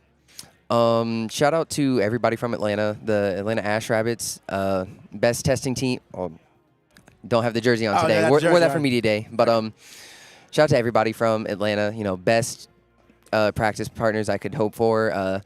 Kier came out with me. Caleb couldn't make it, but I got a FaceTime call as soon as I had walked off stage from Caleb. That's awesome. Shout out to my girlfriend Rachel for supporting me. Yeah, everybody here too. Like, there's so many cool people here. Now, I think it's great that you have such a close local scene for you. I know that seems to be the best thing for everybody when they got the locals and they're able to grow together. My area is the same way. Even a world qualifier from my local game store is there. So I'm glad you have that circle around you. I wish you the best of luck going into your next round, and I hope your friends are all there to celebrate you when you get further on. I hope you make it to top 16. Appreciate it. All right, Julian, congratulations on your play. Lock on top. Oh, my God. Oh, you can't see it. Lock on top. It's technically on bottom right there, but we'll talk about it close later. enough. But we're going to thank y'all for hanging out with us. Don't go anywhere because we have a lot more rounds to get to. Round 2 comes up very soon. So, again, water and snacks. In a few minutes, we'll be right back for round 2.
Welcome back, casters. I don't know if that was a good enough break for you or me, but we are here in round 2 where we're beginning imminently. And as you can see, MBT is joining us on the booth. What do you think of that round 1? It was nice. It was good. I always like seeing Julian win. And unfortunate that he wasn't able to do so with Lakagon. That's so painful. Yeah. Sounds like the only Lakagon that he was sporting is the one on his arm. Yeah, Lakagon on top, as he said, even though it's on the bottom of his leg, but we'll talk about those semantics later. But still, really good opportunity for Julian to really show off. And, I mean, just what do you do with Hermes versus double Magneros, Foamy, double Pandora's Box? Yeah, well, unfortunately, P-Box has become such a staple mainstay within the main deck of all of the decks that we've seen today and are likely to see for the rest of the day, that it's a huge liability if you're playing a deck like Hermes that absolutely must resolve an effect that sends an Elestral. I wonder to what the an graveyard. illustrious commentator foretold that Pandora's Box would be an amazing staple for everybody. Can't imagine. Can't think of it. Can't imagine. It's good to be here with you, by the way. I'm excited. We've cast a number of times. Always a pleasure. I'm excited to see what type of energy we can bring to this second round. I was talking to some of the competitors, including a couple that I thought had a real chance to take it, and I was shocked to see some of the community's best taking a round 1 loss. Yeah. Still a lot of Elestrals to play today, of course.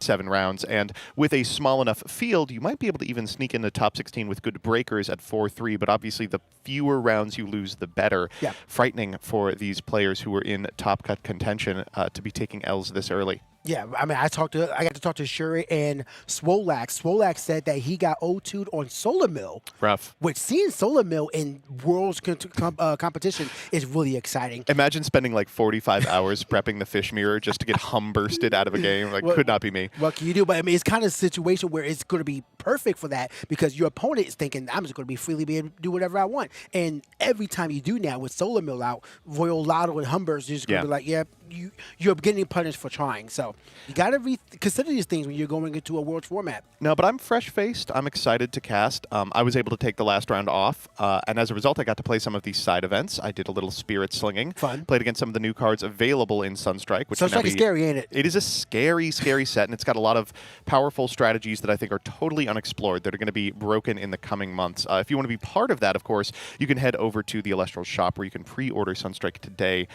I, personally, am only a couple cards away from owning the entire set. I've been really scrounging through bulk during my off time. Now it's time to put on our serious face, talk about some actual factual gameplay. And if you are watching along at home, I'd like you to do the best that you can, both in the comment section of this video, in the live chat, and on Twitter and Blue Sky, just to let us know what deck you think will take it and what deck you want us to cast. We are checking all of those socials and will respond to your demands. We are at your mercy. I know that a lot of people want to see the direction that Solar has evolved. A lot of people want to see Fish, but I know that a lot of people want to see Nonsense, too. The Solar Mill deck that you just mentioned, I think would be a crowd pleaser. Yeah, there's a lot of uncertainty out there that casters really just have to be prepared for. We already know the criminal crim, the top of the heap, but I mean, we could be seeing Dionysus show up there. I promise that's not just me being Earthbill. We could be seeing that. Lunar out there, I know for a fact that Lunar Aggro was out there. There's a lot of Lunar. I know some casters who are on Lunar Aggro and were able to take their first round Awesome. with the quickness. I think that it is, I mean, if you'll excuse the pun, it is the dark horse of the tournament. Yeah. Admittedly, thanks to Dallas, the literal dark horse within it. Yeah, no, for sure.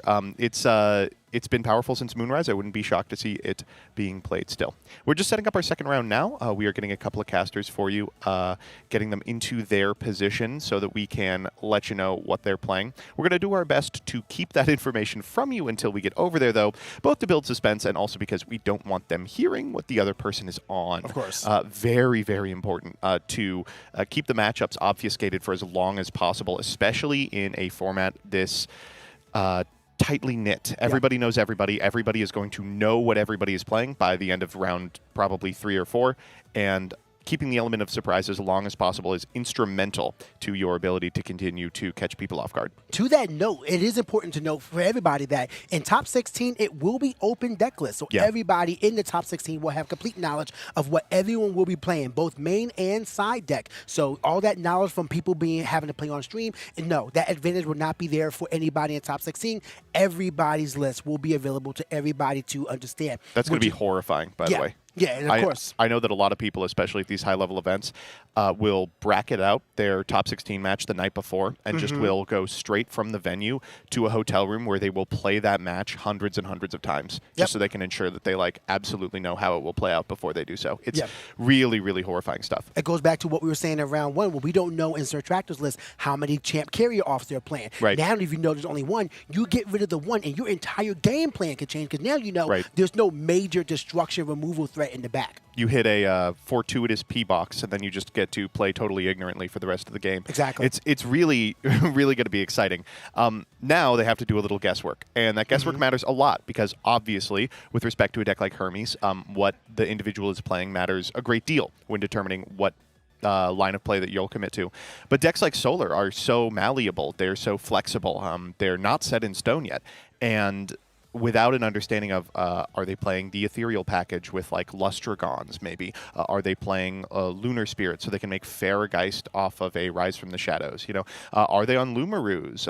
Are they on Plucky Champion and Liar and Heliolith? Just so much goes into those different Solar brews that if you are sitting across the table from someone casting Apollo, you really have very little idea what they're going to be playing outside of Glimbat Novacore. I think it's incredible that Solar has gotten away with so much from these ban lists. I mean, don't get me wrong, it's not as strong as the other cards were post-ban lists or pre-ban lists, but now that they are, Solar has so much design, concepts, ideas, opportunities, and options available to them that I don't know how it's going to work out for them. But right now, we do have our round 2 casters 7 up here. Mark for Tescu versus 7 Shadow 7. And I mean, look at these accolades right here. We have a top 16 for 7 Shadow, and we have the LCQ top 8. So someone who got into the Worlds bracket from the LCQ, now here 1-0 in Worlds. Really exciting. The LCQ was a great opportunity, and I know a lot of people came with the express concept that they were going to top the LCQ and use that to punch their ticket to Worlds. It's nice to see Mark was able to do that.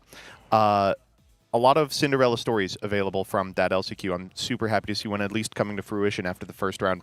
7 Shadow is a known player. That X2 Premier Top 16 doesn't do him justice. That's just a list of how they've performed in Premier events. But when it comes to regionals, when it comes to club events, they are around as well. So this is a player that is a heavy hitter, I'll be honest, even though it may not look that from their list of accolades right under their name. I don't know what either of them are playing, and I'm excited to find out. But I think that we are just seconds away from starting. 7 Shadow, it appears, has won the die roll and will be on the play. Just getting the judges into position, prepping the round, and we will momentarily be off with your second round at the Elestrals World Championships.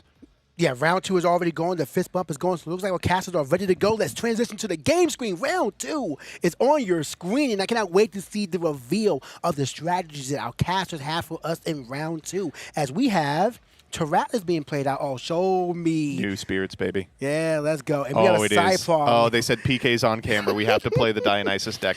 All right, so a lot going on here from the get. Cyprong is the cornerstone of this Dionysus deck that PK is just absolutely in love with. On cast, this powerful Elestral searches the Divine Rune Dionysus, which enables you to daze or enrage individual Elestrals.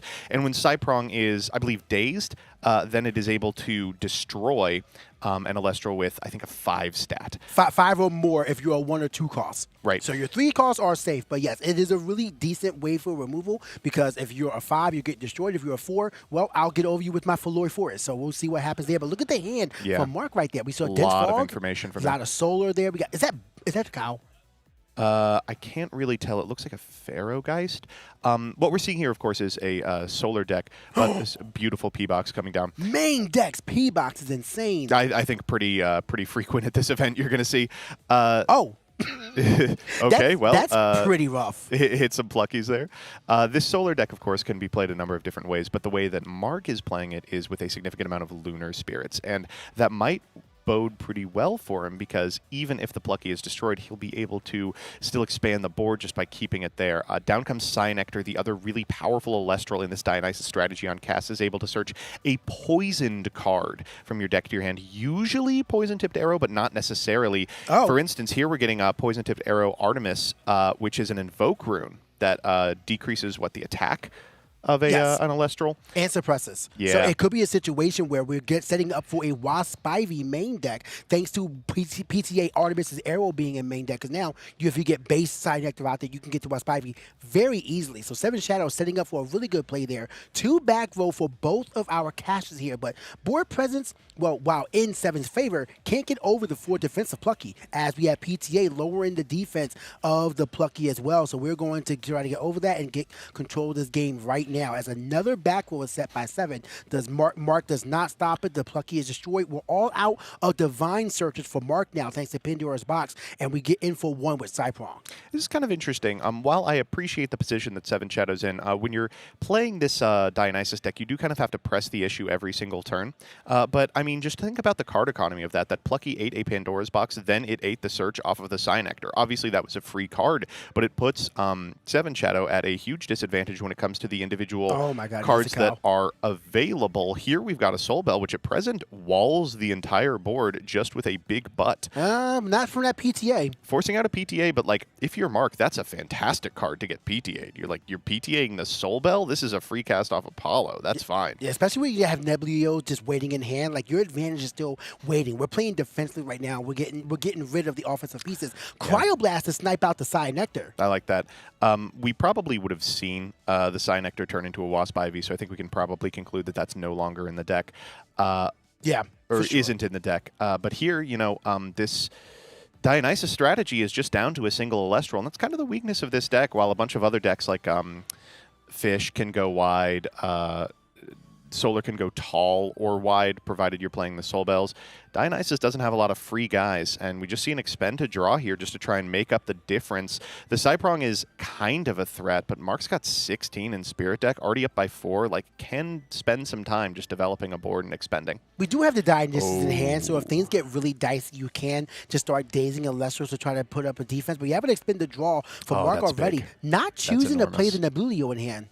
It's actually a Leo Bright, I believe. Oh, Yeah. well, then that changes everything. So here we've got an Apollo that we sniped off the expend to draw, but importantly, we ripped a Nova Core for turn. So what we're looking for here is a Glimbat. We'll take the Lumaru for sure, and a Celestia. That's a big reveal. So now we got the top end strategy being revealed here. Lumaru's is there as a body, so you can add to hand, and we have another Cryoblast that Seven Shadows knows I need to be prepared for more. Yeah, this is a tough one. It looks like we're putting the Celestleo to the top of the deck. That makes sense. You want to be able to, especially in a deck that's leveraging Rise from the Shadows, ascend into a 3-drop Elestral, even without an effect, just to put pressure on your opponent. But still, you are going to take a fair amount of damage as Seven Shadow develops the board a little more. Down comes, I would hope, an Equilynx is quite strong here. Especially with the Dionysus in hand that we should be building Mark's up. eyebrows just went up a little bit. Uh-oh. I mean, what are you going to do? Are you going to spin the Gorgon's Gaze there? As we put 3 onto a Dionysus there. We're likely going to Nexus, I imagine, to the Cypon, but most importantly, we're going to try to snipe that Apollo. Yeah. Dense Fog here, beautiful. One of the benefits to playing this extended Lunar Splash is you get to play Dense Fog, which is just so well positioned right now. Suppressing the Equilynx prevents its linked effect from happening and therefore destroying the Apollo. But they are going to still get to attack for 3 here, bringing Mark down to pretty precarious life total. Seven Shadow, despite the fact that they've been in the driver's seat the whole time, is also at 8. So a well-timed Lumaru here might spell a really rough position for them, especially if they don't have a shield, a PTA, something to contest it immediately. Yeah, I mean, those face downs have not really been used right now, so we're going to see what this Lumaru can do, but not much offensive pressure has been coming out for Mark here, as we have the Apollo coming out, Cryoblast showing that the Celestial was in hand, Nebulio going in hand, and First Light as well. Here. That is so good for them. Did we just see him put Cryoblast on top, though? Yeah, so what we're aiming to do is develop the Nebulio next turn, which will add the First Light. Gorgon's Gaze here, really a best possible scenario for Mark, just blanking an attack. Does mean the Equilinx is going to be able to contest one of the back row, but that's it. If we have a Gorgon's, which we haven't been given a good one yet, that's not a bad opportunity to develop it. Feel really, really good for Mark from this position, despite the fact that the board looks so overwhelmingly in Seven Shadows' favor. Next turn, it'll be a deployed Nebuleo. We'll grab the first light, then we'll be able to Apollo whatever we get to the hand. We can get a Glimbat and develop a Nova Core on a future turn. Here's the Gorgon's Gaze as expected. Man, this is looking really nice, I'm not going to lie. Mark is starting to change his entire game state in his favor. Seven Shadows doesn't realize the threat that is waiting in Mark's hand. He thinks he's doing the right play, and it does seem like it from his perspective, but it's not hitting how he wants to. There's still some good things here that could be developed. Anything with a 5 would just totally clear up the game. Spectaris. That's got a 5. Oh, all right. Well, I mean, it's a 4 technically, but it will be a 5, especially after we Nexus. Do we take out the back row or the last Apollo? I think we just take out the back row. We definitely take out the Apollo here because we know the first light is coming. If we know he doesn't. No, he does. It was foretold. Oh yeah, you're right. So if it's not lethal, then we definitely hit the Apollo. If he has a lethal line, then it's not. And it looks like he realizes he does have a lethal line, but he nexused onto the wrong Elestral. The one that was Gorgon's Gazed can't get any spirits from a Nexus. Shouts to our judges there, keeping the game state correct. Now we have Spectaris sitting with 2, which isn't a bad thing. We are going to go for the unknown. It's a dense fog. Yeah, that's not bad. Oh, wait. That's actually really helpful here because now we know that we can crash into the Lumiru, deal 1 point of damage, and Equilinx hits him for 1 as well. Okay, that puts Mark down to 3. Means that it's going to be really hard to develop the Nebuleo and the First Light and the Glimbat and the Nova Core. In fact, it's all but impossible. Let's see how this one plays out. Looks like we have a little bit of field correction, make sure everything is going correctly. Yeah. And the attack is going in. We take 1 point of damage. And so we're taking the point of damage. Equilinx takes another one, so that's 2 going down. And with the 1 Apollo on field, I mean, it's not impossible. There's the Cryo Blast. Cryo on Spectaris is super high value. For sure, but Nebuleo can only get to 4. I know, he's just a few spirits off is the problem. That's going to be the acceptance right there, the fist bump. I mean, that was a really back-and-forth game. Mark did not start off too well there, but really positioned himself to the best of his ability. But just that last turn right there with the Spectaris, I mean, that was pretty much all it wrote. Yeah, no, it felt like a good game for Mark up until the point that he lost. That's kind of how this Dionysus deck works. It is very threat light. You usually see the Cyanectors, the Cyprongs, and the Dratayas, and into the Latagon. And unfortunately, that's all the good Elestrals in Earth. You can play Visceruses, you can play Spectruses. Some versions of this deck play an expanded Ardbud line. Which would jive very nicely with those two. So I guess we'll see what we're expecting out of Seven Shadow. I just want to let those at home know. Casters, don't... PK is looking directly at me. Yeah, I am. Don't say that there's no other good cards in Earth. Earth is an amazing archetype with a lot of options. You just don't understand your Champ Drataya. Oh, yeah. We got to be playing that Hopperoo. I mean, the Hopperoo's the difference maker. I mean, Hopperoo actually gets you a lot of advantage and gets you in a little petty damage that can make the difference late game. We'll see if he's playing it. Cyanectar is a thing as well. We already mentioned that, but that is a really powerful card. But still, there's a lot of options with anything Dionysus because you could be playing Waspivy, you could be playing Champ, you could be Champ Latagon, you could be playing Champ Centaur. Blue Lock won with all 3. Yeah. So. I think if you're Mark, you're actually boarding I'm just a here. little bit offended. I'm sorry. That's fine. I think if you're Mark, you're expecting and Titan, actually. Spectaris is not super common in these heads-up Dionysus lists, and its specific archetypal line jives nicely with the Ardbud, the Ardvarum, the and Titan package, which is reasonably popular in these decks. So that is a deck with a really fantastic top end, but also with a bunch of specific weaknesses. If you can exploit those weaknesses in Game 2 by getting the read that the single Spectaris might afford you, then you might be able to come out of this looking a lot better than you did in the previous one. We will have to see how these side decks affect the entire matchup. Looks like Mark is already ready to go. Seven Shadow still just getting his deck ready to go. Maybe I had to take a little bit more to understand what he was dealing with because, I mean, Solar, there's a lot you got to prepare for with Solar. I think he's probably got a good handle on the matchup. It's just a lot of stuff to bring in. So there's a deck that plays on a different axis than the other ones, so it does require a pretty substantial sideboard plan. So you bring in occasionally like 6 or 7 cards, and against the Lunar build in particular, you do want to ensure that you have like outs to the Pharaoh Geist. You have the ability to contest the back row that's likely to be Rise from the Shadows. You're playing around Dense Fog frequently. Looking at the hand from Mark, it's got an Apollo and a Nebuleo in it, so I imagine that's a snap keep. I think it's a Gorgon's Gaze as well. Yeah. So, I mean, you got to keep this one. I think it's Is that Temple. First Light, too? First Light or Temple? I can't really tell. It's one of them. But, I mean, if it's First Light, this is going to be even scarier right now. If it's First Light, he's playing a mismatch of the Kickstarter and the full art, which is perfect. Nova Core, Gorgon's Gaze, Guardian Light.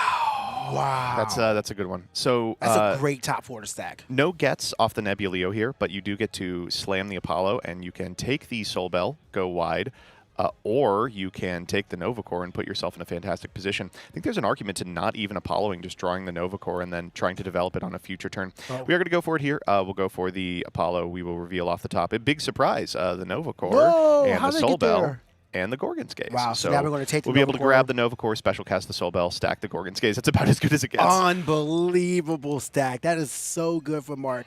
And 7 has a really intimidating board to get through on turn 1. And this is the position you just don't want to be in on this Earth deck is what do you do from here? The best card in your deck is probably Viscerus from this position, but your opponent's set too. Yeah. Like, it's hard to be playing a deck that develops an Elestral a turn in Lifestream meta. Yeah, this is a situation where you need to have the outs in hand already. You have Earthquake in hand, but Cyprong is going to help. Cyprom's not bad, but it's weak to everything. Gorgon's Gaze, P-Box, Gorgon's Gaze coming down. Wow. You know, there's another Gorgon's Gaze waiting in the wings. Will probably keep you off Dionysus for the rest of the game. It's just really, really a rough position to be in. Yeah, and we know the other Gorgon's Gaze is stacked on top, so we got that going for him. So, I mean, you're down in stats. You can get Nebuleo. Nebuleo's already a 6. Yeah. So, like, what do you do here? You got to protect yourself. You have to EQ. Earthquake, yeah. No, it's like that's a totally valid activation, but feels so bad. The Nebuleo already got so much value. Drawing off the top, you know it's the Gorgon's Gaze. The Apollo can go a little further. We could find a Glimbat and just close the game out with the Nova Core. Let's find out. All right, here we go. This is a completely fresh top 3-2. Guardian We knew. Cryoblast. And Lumaru. Lumaru, an unbelievable Elestral to We develop get on to this 5. board. We have not used our normal action yet this turn, so that's Nope. going to come out. Yeah, 7 already just mulling over the back row, trying to figure out what is that. And we have the Temple of the Sun as well. So now Lumaru comes out as a 6. The Soul Bell is a 5. Oh, no. defender. Because we have the Temple, we're casting Oh, the Nova Core. Right. Don't even need the Glimbat. Says, I'm going to Nova Core, force out a Gorgon's Gaze. You have no way to out the Nova Core. And because I have the Gorgon's Gaze, even if you find a Dionysus and daze your own Cyprong, you won't be able to remove it because I can Gorgons in response. There's a really bad position for 7 Shadow. And I think 7 Shadow probably has a Gorgons. Yeah, and it's just like mulling over whether it's worth it. Off the Cyprong? I like paying it off the Cyprong. It's like, it does save you a little when it comes to Spear Math. And the Cyprong is totally dead anyway.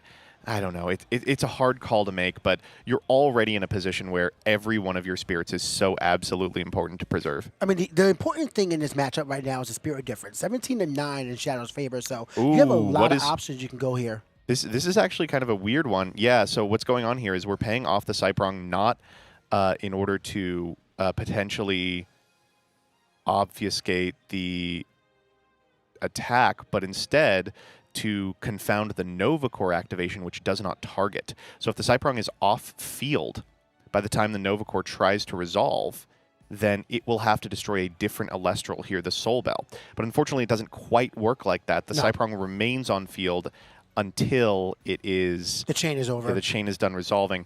The alternative to this is, you may be familiar with the Hermes Trickery trick that you can do. Yes. But Hermes Trickery sends the Elestral as part of the activation of the card, which means that the new Elestral remains in limbo, and that trick does work.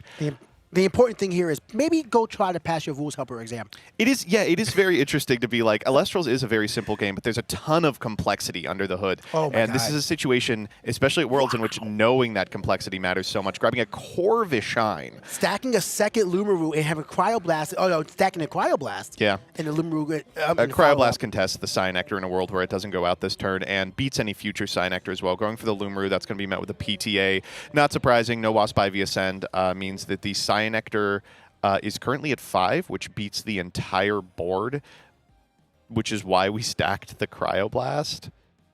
Yeah, I mean, so this is a good spot for 7 to at least try to make a comeback here. You get to stop the bleeding for sure. These stadium wars are going to be the whole defining moment of this entire matchup. Yeah. We'll pay out the poison-tipped arrow. Despite the fact that Mark has been in the driver's seat the entire time, he is at 7, which means that 7 Shadow can theoretically mount an offensive push here if he's got like a powerful 2-drop or a big Dionysus turn or... Wisp Ivy would be amazing here. It would be a great time to develop like a Viscerus. I think we have to imagine he's not on the Wisp Ivy. We've had so many opportunities to ascend. Well, Cyanectar can't. Only based on... this is new Cyanectar, yeah. But, oh, wait, maybe you're right. Re-enchant? Wait, hold up. Oh, we're just re-enchanting to make for it stats. to make it a 6. Oh, wait, we've got with 4s up, we're now not cryoblastable. Yeah, we've got 3 defense. That's super smart. Going for the attack here, going to be met with a Guardian of Light. Heal some spirits. Draw the Cryoblast that is now no longer worth it. Oh, yeah, no, he doesn't realize that no. this is a mistake. No, Mark. Oh, you see the look from Shadow like, do you know? He's a 3. Mark goes, I see. I misplayed. Yikes. So unfortunately, Cryoblast does not say target an Elestral with 2 or fewer defense. It says target an Elestral, it loses 2 defense. So the Cyanectar does remain on field. It is a legal target, but it isn't destroyed in this instance. Best possible outcome for 7 Shadow. Yeah, so now, I mean, do we have the Glenbat? We have, Corvishine being developed. Okay, developing so here. Getting our defense up there. I mean, we can still run over the, actually, if we can get up a little stronger, we can get over the Nova Core. One more re-enchant would do it, but like, how hard are we going in on one guy?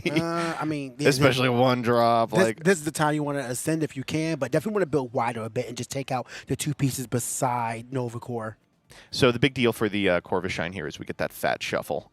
That's a big deal for the Foretell deck, especially before we had cards that shuffled to the deck super frequently. You'd get in positions with Apollo where you'd accidentally lock yourself out of the game. Total knowledge of the top of your deck and the understanding that no help was coming. We are re-enchanting the Cyanectar. Yeah, we're going all in. I think Shadow's playing handless right now.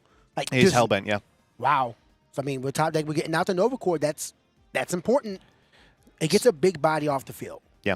7 Shadow down to 9 to Mark's 6. Mark just looking for a removal spell here. 2 Cryoblasts to chain together. This is the world's strongest Cyanectar. No, Plucky is not bad. A little less powerful since he's so low. To be honest, I think you're probably happy to see it contest a Pandora's box in the back row. You would have to go so in on an Apollo and then so in off the draw. Like, put 7 Shadow down to 7. That's okay. Did we get our mill? I don't think we got our mill from the P box. Yeah, we're doing it now. Okay, there we go. We got Celestio's a big one. Oh, that's a different art too. Yeah, so you're right. So we're playing at least 2. And we got another stadium room taken out. That's big for 7. I don't know if you have an opinion on this. What's up?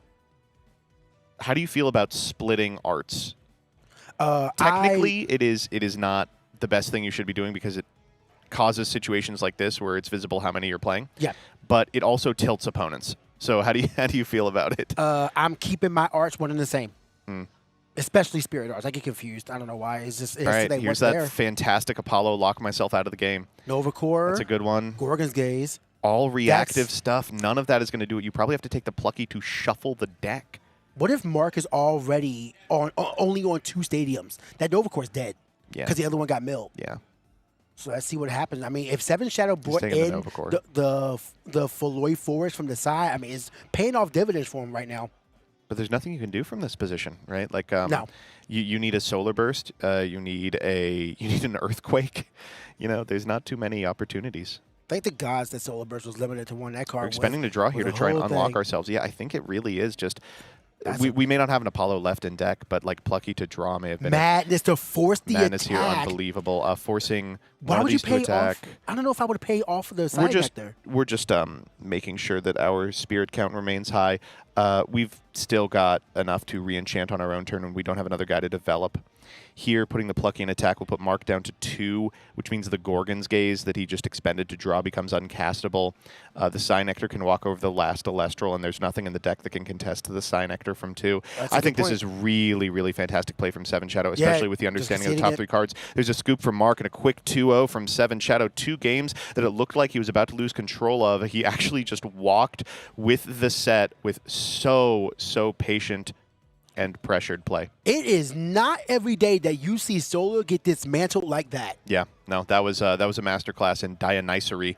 We didn't even see it game 2, just leveraging every single Elestral as best as possible. And the difference between the Dionysus players that rely almost exclusively on the interactions between like Dratora or Drataya and Ladagon, and the Dionysus players who aren't all in on combo and instead are trying to eke every little bit of playability they can out of the few Elestrals they also cast, is the difference between the ones that show up and win on the world stage and those that are locals legends. What's with the disdain towards Earth, man? There's no disdain towards Earth.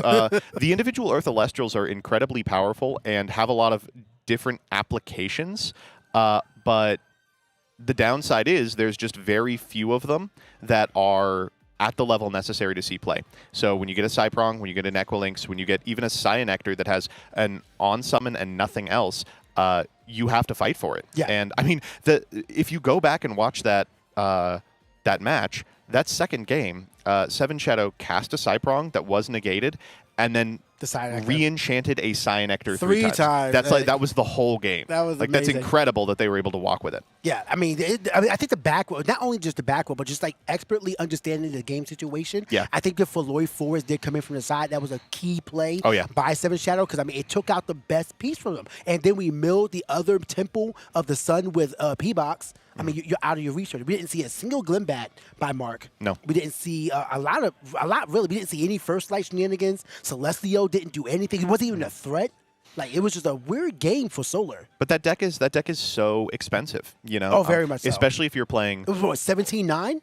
Yeah, especially if you're playing both the First Light package for the Nebuleo into Celestaleo, and, of course, you have to play the Nova Core package, Corvishine as well. The Soul Bells cost you spirits when you find them off of Apollo. You can get yourself into a situation where you are deploying your spirits onto the battlefield. You know, you are able to get them into a position where you could theoretically do a powerful ascension into a Celestaleo. But if you're playing against a deck like Dionysus that's super spirit efficient, you end up in these positions where you just don't have the spirits to do your power plays.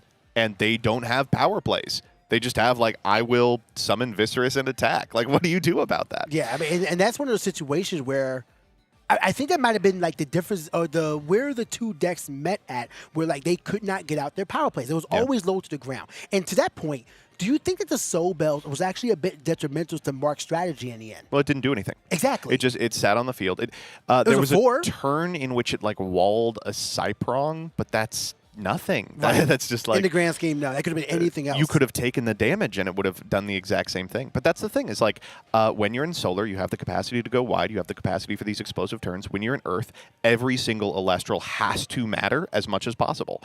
And I mean, when you are able to eke out that amount of playability out of a Cyanectar you enchant 3 times, that's the difference between someone who's able to wield their individual cards more effectively and someone who is familiar with a combo spreadsheet. And to your point, I mean, going back to what, Earth big combo play, like, yes, we even saw Spectres being played in the Earth list right now just to have some sort of offensive presence, which, would have been a snipe of the Nebuleo. Possible. We'll have to do it in the interview, but I think it's possible he's on Ardvarum.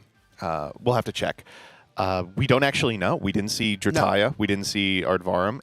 We saw Cyprong and Cyanectar. We didn't even see Viscerus, No. We a lot of them. But that's Earth, man. Yeah. He saw so few of his necessary Elestrals and still was able to walk with a 2-0. Yeah, that's a lot of mystery that he gets to retain going into his round 3 as well.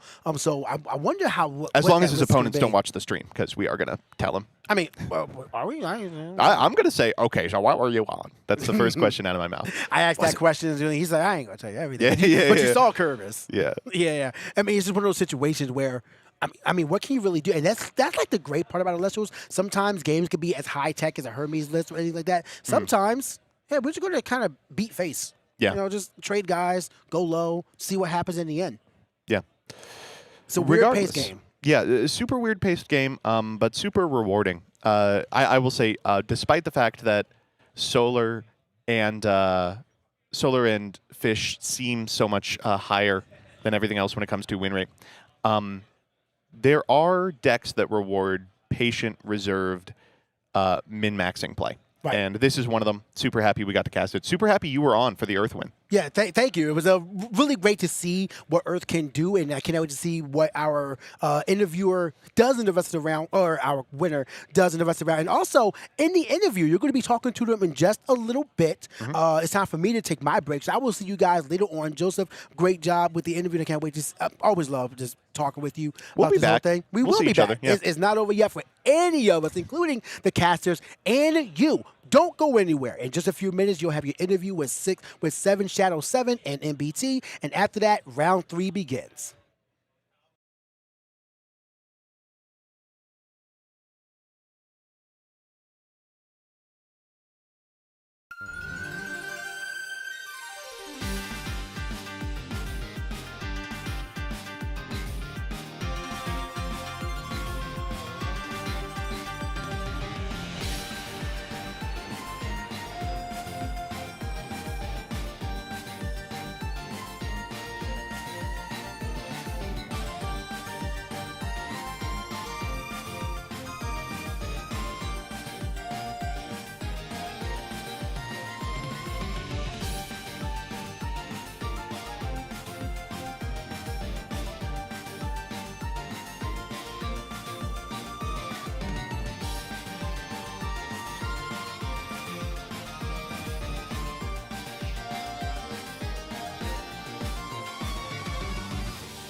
And welcome back to the Elestrals 2026 World Tournament. I'm here with the winner of the previous round, 7 Shadow 7. Firstly, congratulations. Thank you. Appreciate it. That was a fantastic game to watch. How are you feeling about the clash? I feel good.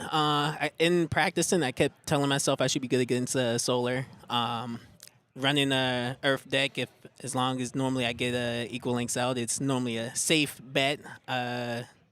I got some tendencies to stop certain things, but yeah, it went good. I feel good. I wanted to ask specifically about one moment in that clash in which you paid off of a Cyprong to try and make the Nova Core pop itself. Was that the idea? Yeah. No, I completely messed myself up with that. So ideally, Yeah, I just messed up.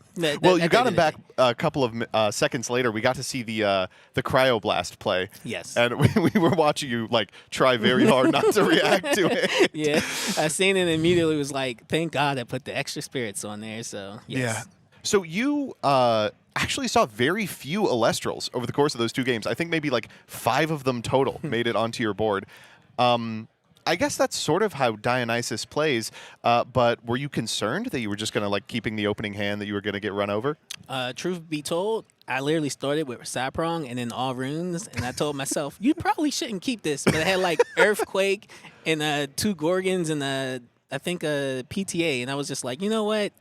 Maybe I get the Dio and we can keep popping things or something. But yeah, I probably shouldn't have kept the hand. I kept it though. Well, it worked out. Yeah, and as you can see, I didn't really get that many Elestrals. Yeah. Well, we wanted to ask because we didn't see much. What are you on? I promise there's Elestrals in the deck. Yeah, and I they believe are you. Earth. Yeah. But no, it's I'm gonna just say Dio and Yeah. and anything that supports Dio. We saw some crazy stuff game 1, the Spectrus main. I got to say, we were super excited to see Dio played at all. Yes. Given that I think all of us expected mostly Fish, mostly Solar, maybe a little Hermes. What drew you to a Dionysus strategy over maybe one of those? Well, I'll be honest. I really wanted to play Solar. Yeah. I kind of got here because of Solar. And when it came to Dio, I've liked Earth from the beginning. So anytime I get an opportunity where I could maybe make Earth a little bit better or take it any further than the rest, I don't want to play Fish. Just being honest, I don't want to play Fish. But out of the decks that I had, it was, if I'm being completely honest, it's Dio, Solar, or Morphros. I end up going with Earth. But I like Earth. Well, it's working out for you so far. 2-0 day 1 is a great position to be in. You going to keep this team up? I will try my best, I promise. And if I see Fish, I'll do my best to cook it. Great. Yeah. Well, I hope we get to see you tomorrow. Right. Before you head out, any shout-outs? Shout out to Wally for helping me practice. We put a lot of games in, and last night we was up till 3 a.m. Just cooking and trying to get the sad deck done. And honestly, it's crazy to sit there and be like, oh, you really have to prep for Fish, and you have to be able to handle it. But I shout out to him for helping, and shout out to my loved ones. Love you, family. Well, But, yeah. congratulations. Hope you can keep it up. Thank you so much for stopping by. Anytime. You're welcome. Thank you.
And welcome back to the 2026 Elestrals World Tournament. I'm one of your casters, Joseph Rothschild, aka MBT, and I'm here, joined once again by K. Cray. Hello, it's so good to be back. We are finally commentating together for the first time. Since Kissimmee. Since Kissimmee. We've been back before. We go way back. Yes. All the way back to the Dallas Open. Yes, the times of yore, actually.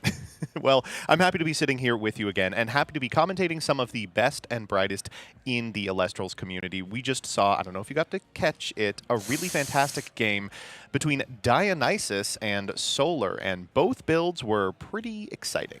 I did see that, and that does mean that here, going into round 3, we have pretty much seen all of the decks that we have been expecting to see We today. anticipated a lot of Fish. We anticipated Yes. a lot of Hermes, a lot of Solar, and a smattering of Dionysus. And we will talk a little bit about deck breakdowns after this round. But we are doing our best, as per your requests, both on YouTube, Twitch, Blue Sky, and, of course, in the comments section, about what you want to see. And rest assured, we have found some interesting stuff for you for future rounds. It's going to be us for this round, followed by a little break in which Dan and Shady Penguin are going to be commentating over the game that they helped create. I think that's going to be really fun. Yeah, our bosses are kicking us off the table here. And, No, if you insist, we'll go get lunch. Yes, we're already discussing, like, okay, so there's this place downstairs that's pretty good. You know, we should maybe, yeah. And we it will looks be like able to, at minimum, talk to you about the Elestrals that are being played. So let's begin with this. The top 12 Elestrals represented number 1. Pretty surprising, actually, to see Cyanectar in this top spot. Champion Cyanectar, we just got to see put on an absolute clinic against Solar, a mechanism by which you can search Poison-Tipped Arrow or a vast array of poisonous cards.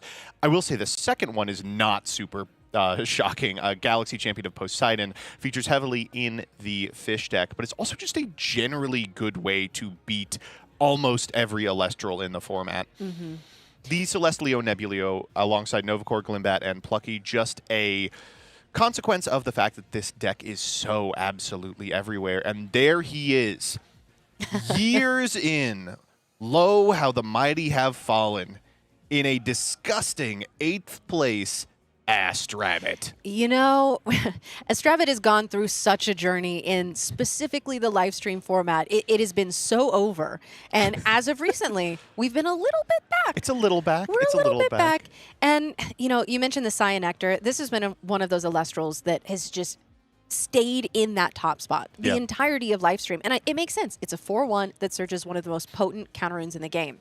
And with this top 12 Elestrals represented, we see a lot of the schools of thought that we have amongst our casters today. And those two schools are schools of Fish or schools of what beats Fish.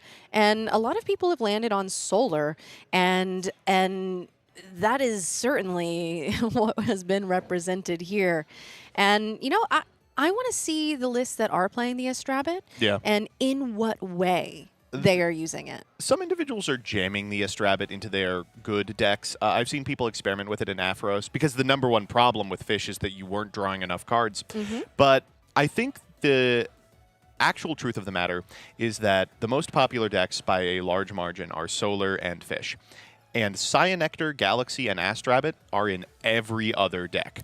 Like, if you are playing a Dionysus deck, you are playing Cyanectar, you're probably playing Astrabbit because it's just a high-value Elestral. And you might be playing Galaxy out of the board in order to confound those pesky, powerful, high-attack Elestrals, while none of the top strategies are really experimenting with those cards. It is interesting to see Foamy Champion of Aphrodite represented here because that was such a prominent Snuck card. in. I know, such a prominent card with all of the Locagon strategies. However, Foamy is able to do much more. As we've seen from our Fish list, what they really want to see is Aphrodite. And that is such a good effect, the fact that there is a discard effect and a cast effect. So Foamy, sort of a last vestige of the Locagon strategy that we used to know.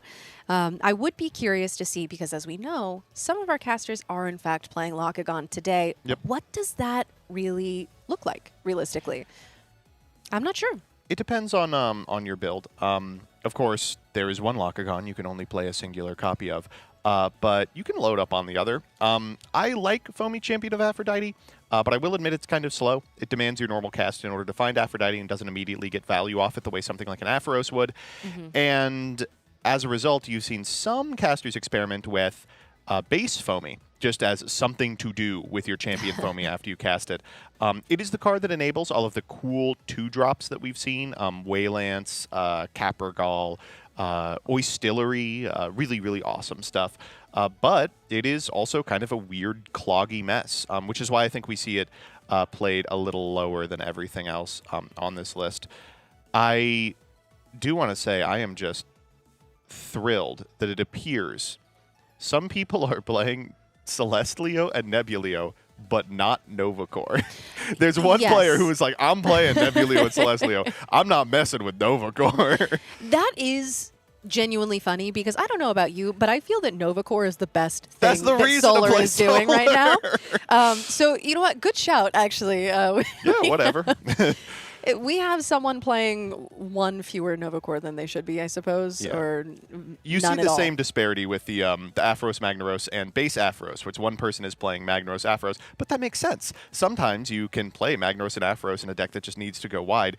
Why are you foregoing Novacore? That's the best card ever. Hey, you know what? Maybe we can see that caster at some point, and we can ask the pressing questions that we both have. Yeah. We will probably not be seeing them this round, though, because I imagine the individuals we're fielding right now are undefeated, and I find it hard to believe that someone who forgoes Novacore would be sitting in that 3-0 spot. We are grabbing them real quick. There's a couple of decks that are still unrepresented on the main stage that I do want to take a look at before we start casting these like high-level fish solar matches that I am still really excited for. I'm going to be honest. These decks are so swingy, so explosive that even if we are going to see a significant amount of the same ones, each game is going to play out in a new, exciting way. And I mean, hey, we've talked a little bit about our caster predictions. Yeah. You know that we are all here wanting to see some Lunar. Yeah. I mean, even if it is just to have a little bit of vindication for the amount of investment that we as a collective have in the Lunar element. Yeah. Hey, you know what? It could still happen. We know that there are some Lunar aggros running around out there, and they might even be performing very well today. It's possible. Who's to say? I will say the Solar player that we had on last round was playing a sizable Lunar Splash. We saw Geist, we saw Dense Fog. They did less than nothing. But, you know, theoretically, it could be very powerful. I'm looking for decks playing Rise from the Shadows. I'm looking for decks playing Chili Mix. I think that there's a lot of really cool stuff in that pantheon that unfortunately is just not converting. I'm hopeful that we see also a card that I think is way better than anyone gives it credit for, especially given the fish of it all, Spectaris. Yeah, we saw Spectaris in the previous match, and it was an absolute house. Obviously, it's much better in a format where Foamy is very playable, which is why you've seen kind of a push-pull between like playing base Foamy and champion Foamy in these lists. But regardless, I think we're just about ready to hop into a match between, oh my God, is that a member of the Chicago Eddies playing against a member of the Ambrose? It looks like, I mean, first of all, our casters have shown up in these jerseys. It is so cool to see the teams, all of the people who test together. We've seen some friendly fire going on, which in a tournament this size. Unfriendly fire. Oh, yes, certainly. But these two storied casters here, each from their respective teams, are going to be clashing it out in round 3. Are you excited about the Eddie with the hat that goes underneath its eye? You know what? Ew. First of all, that actually poses more questions than I am comfortable asking. And now I'm never going to unnotice that. So thank you so much. So we've got Yoku Midori and Six playing here. Six is a well-known caster, as you can see by the unbelievable accolades listed here. Runner-up to a 2025 online premiere, top 4 to a different one, top 8 in a 2024 premiere, and a top 16 at the X3 premiere, while Yoku Midori has a couple of top 8s under his belt, and for that reason was able to punch their card to the World Tournament. Six is going to be going first here, and I don't think it's going to be particularly surprising what we're going to see out of this player. I don't think so either. But you know what? With all of those accolades, what ultimately matters is today, and both of these casters are currently undefeated. Yep. So we are in for a treat going into round 3 here. Six starting off strong. And you know what? This looks like Frost. Oh, yeah. More Frost, even. Six well known for playing cool decks like this, and so happy to see not only the Narpoon activation, but also the search of the Morfrost Lichen form that is exclusive to this event. Let's go. And Chimera coming out. You know what? It's been a while since I've seen a classic Morfrost moment. Chimera Bat. We're home a little bit. Hashtag Morfrost moments, man. They never really end. So for those of you that are just joining now and have no idea what we are reminiscing about, Morfrost used to be a top, if not the top strategy until it took some hits on the ban list. This deck goes exceptionally wide very quickly, and its playability is mostly due to the card that you saw Six just activate, Morfrost Lichen form, which can be sent from the hand to the Underworld alongside a Frost Spirit in order to add 2 Morfrosts from your deck to your hand. We got a Chimera and a Bat. The Morfrosts are powerful snowman-style creatures that have different forms with different effects, and you're going to see momentarily just how explosive they can get.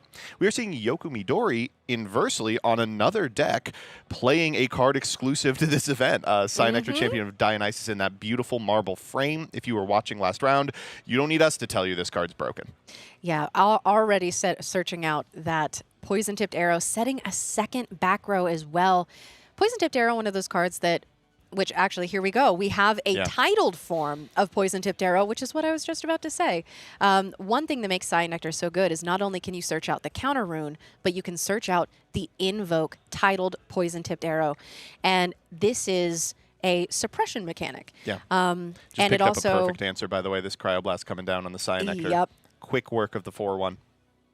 So there goes the Cyanectar, and our casters are both looking at completely clear boards here. However, with Morfrost, as we know... the board doesn't stay clear for long. It does not. It really snowballs, so to say. Stop. Yeah. All right, this first one is going to be Morfrost Chimera form. Really rough to be playing cards like Poison-Tipped Arrow against this card, just because doing so feels so bad. They can go so wide. They'd love to trade for individual back row. Here, the Gorgon's Gaze coming down is going to prevent the Morfrost Chimera form from drawing cards. Theoretically, can you still activate that effect?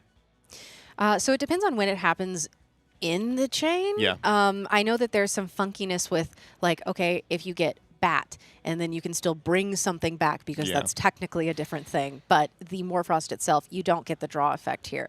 And the perfect answer to anything with a 5 written on the card in Cyprong coming out here from Yoku Midori, which means we're going to imminently see the boy. Our Dionysus. A great Dionysus. Yes, the really full nice art Dionysus. Dionysus coming out here, going to allow us to daze the Cyprong, which then, because of the effect of the Cyprong, destroys any 1 or 2 cost Elestral with a 5 or higher attack stat. So this is a lot of value for this Morfrost Chimera form. It was half of a search off of Lichen form, which means it's functionally half a card. It's traded for a Gaze. It's traded for a Cyprong activation, a Dionysus activation. You're pretty happy about this if you're 6, but one thing that can happen with Morfrost is you can really easily just sort of lose Elestrals. And if that happens, it's hard to build back. Here, going for an exceptionally funny play. If you daze with Dionysus and the Elestral becomes affected by another Daze or Enrage mechanic, then they will override each other. So here, this Cyprong is not dazed and can't activate its effect, instead having to Enrage, go into the Morfrost, lose the body, and 6 now gets to get to their main phase with the Morfrost activation live. Dionysus's Madness is one of those cards that at the beginning of Lifestream we said, this is going to be everywhere. It's going to be in every... And that has not been the case. But this just shows why we thought that was going to be the case, because there are so many interesting back and forth interactions that we can have with it. The Mountains of Boreas coming down for 6, which is honestly devastating with a Morfrost. Yeah. Because it turns your 5s into 6s, and 6s are better than 5. Yeah, just ask 6. I've heard 7s are even more powerful than 6s. Here we're going to be able to go for Chimera form. We're going to go for Lichen form off of the Bat form, and we'll be able to cast another Chimera form off the top as well. That's going to eat a PTA, but like, do you care if you're 6? You can cash in the Lichen form. You can cash in the Chimera form. I mean, things look pretty good for you from this position. You're about to hit for 3, deal another with the PTA, 1 to activate. You're way ahead on Spirit Economy. This is where Morfrost loves to live, and why it was so powerful for so long. Yoku Midori is on the back foot with a deck that looks to develop 1 Elestral every turn. Doesn't look promising. Although we are coming out with a really good Elestral to start developing with the Drataya Champion of Dionysus, which means that we now have an ascension coming into the Ladagon Champion of Dionysus. Beautiful stuff. Which says that it is cast out, when you special cast it, it is enraged. When it is enraged, it can destroy an Elestral. So that is what we're going to see here now, unless 6 has an answer, which means that not only are we going to be able to, with the effect of the Ladagon, clear one of these Morfrost, but also we are going to be able to, although opted to go for the back row there, destroying the shield, which honestly, after developing this Ladagon, incredible pick. Yeah, great pick. Ladagon can actually only hit face downs, I believe, but it's fine. Like that's what you would want to hit. This is a rough one for 6, but because you had such wide board presence, you can now just go for powerful 2-drops here. Cryovern. Ooh. Cryovern exceptionally strong, but here at 9 attack, courtesy of the Mountains of Boreas, means it immediately contests the Ladagon. I have seen, and I hope we get to see here, some individuals play PK's favorite card, Cryo Scorch, in this list. Hey, you know, I would love to see it. We haven't seen the Fire Spirit, We have not. but we are keeping an eye out for it. You can see the hand from 6 is Mountains of Boreas, Ambrosia, which means we probably would have set the Ambrosia if we were trying to do Cryo Scorch, but, you know, maybe we are just hedging our bets. We're saying if we get to Cryo Scorch, we don't need Ambrosia. I mean, we see this with fish, right? Yeah. When you have something that can not just bring out one guy each turn, but develop multiple threats. I mean, we saw 3 cards established in one turn, and then now a Cryovern, which is, as you mentioned, a 9. You don't really need that high end most of the time. A Sproutier champ here is not what the doctor ordered. Not quite enough. I'm not thinking in this position. All right, so we are going to at least be able to use its effect to Nexus and search our deck for a Dionysus' Madness, which stems the bleeding for 1 turn. We can cast off the Sproutier to daze the Cryovern, but if you've got a Cryo Scorch, you could actually put Yoku Midori down to 0 spirit count now. Let's see. This is certainly an argument for the inclusion, although we do see paying off of this Sprouter, which fair enough. I don't think it's long for this world Sure, if I about were to guess. Yeah, go ahead and heal off of that and get the most value out of your spirits as you possibly can. Healing back up to 6. 6. We're in it still. Summon Cryo Scorch and my life is yours. 6. Activate the effect of Cryovern. You don't need the other mountains. All right, we're thinking about it. Please tell me you're playing Cryo Scorch. He's like 2 back row. Mm-hmm. He's at 7. Can I lose these 3 cards? You can. They're nothing. Think of Cryo Scorch. I think you might be right because of this deliberation that we're seeing here. He's looking at the graveyard. He's like, is it worth it? It would be very cool to see It's a Cryo absolutely Scorch right worth it. now. Oh. I tensed up a little. I saw him grab it. I'm like, I please, think please. that he must be doing this on purpose. There must be this to irritate me anticipatory. specifically. Yeah, he's making good television. Is what he's doing. Is building this. I see the 5 pyro. I also. Oh, he's got it. He has it. He's thinking about doing it very hard. Looks like he drew another Cryovern. That's an easy send. You must do it. Yes, put it in the yard. He's so close. This is like. It is a super, super difficult decision. Oh, We're doing it. Let's go. There goes the Vapyro. Yoku Midori says, "Are you kidding me?" Now, notably, Yoku Midori does have a P-box set, which could theoretically stop it. He drew the Cryo Scorch. Okay, we have that tournament pack stellar here. Wait, okay, so that was not an activation of Cryovern. The reason was just Yoku a- stopped him was like, he said, hey, I could P-box this. And 6 is like, no, you could not. I am using my normal This cast is a on the Cryo hard ascension Scorch. into Cryo. Have you ever seen anyone hard ascend into a Cryo No. Scorch? I don't know that it's been So done. he's asking him to count it out. He goes, I'm at 6 or 7. And 6 goes, well, I could theoretically make you expend 5. Not going to do it here because you don't want to expend your entire spirit deck unless it's going to kill your opponent. But you're now in a Yes. position where next turn you can threaten it, putting them down to 0 and you with the Sprouter off. Oh! The Earthquake coming down said you should have gone for it. Oh, the one of Earthquake coming out here, which, you know, if we had reduced the spirit We would die count, here. Yeah, it definitely was correct to not do it. But I mean, you know what? We saw it, though. Yeah. Cryo Scorch hit the board. It was a hard ascend. That was super sick. Speaking of a hard ascend, here's Yeah. Latagon. Yeah, Yoku said, you know what? That was pretty cool what you did there. Yeah. I think actually an 8 is still pretty decent here. So we've kind of papered over it just because the game has been so exciting so far. But Morfrost is, despite the fact that it's so explosive, an incredibly spirit-efficient deck.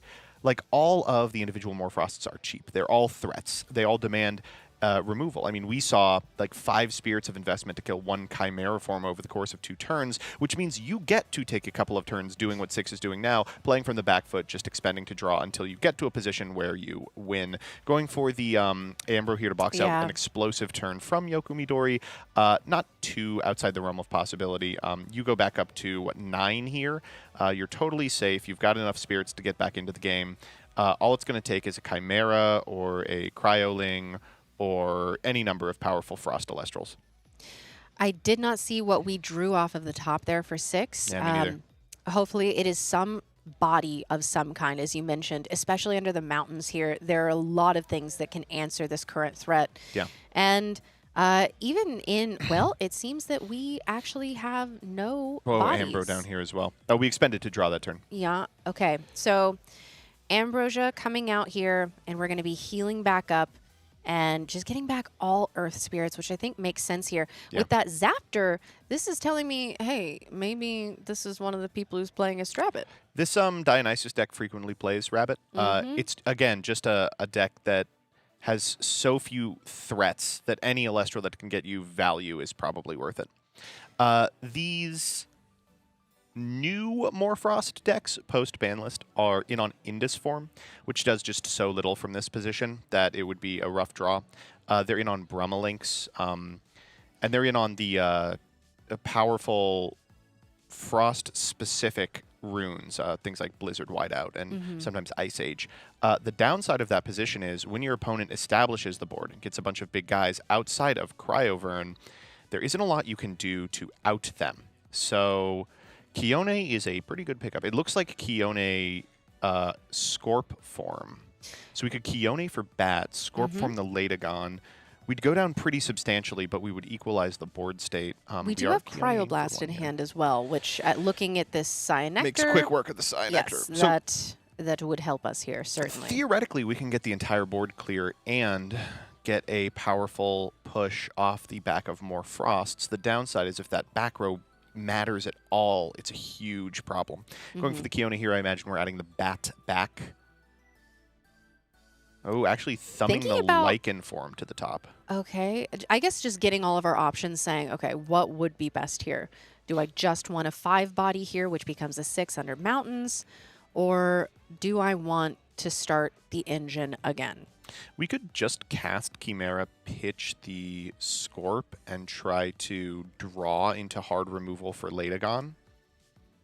Also a possibility. That plays a little better into Gorgon's Gaze.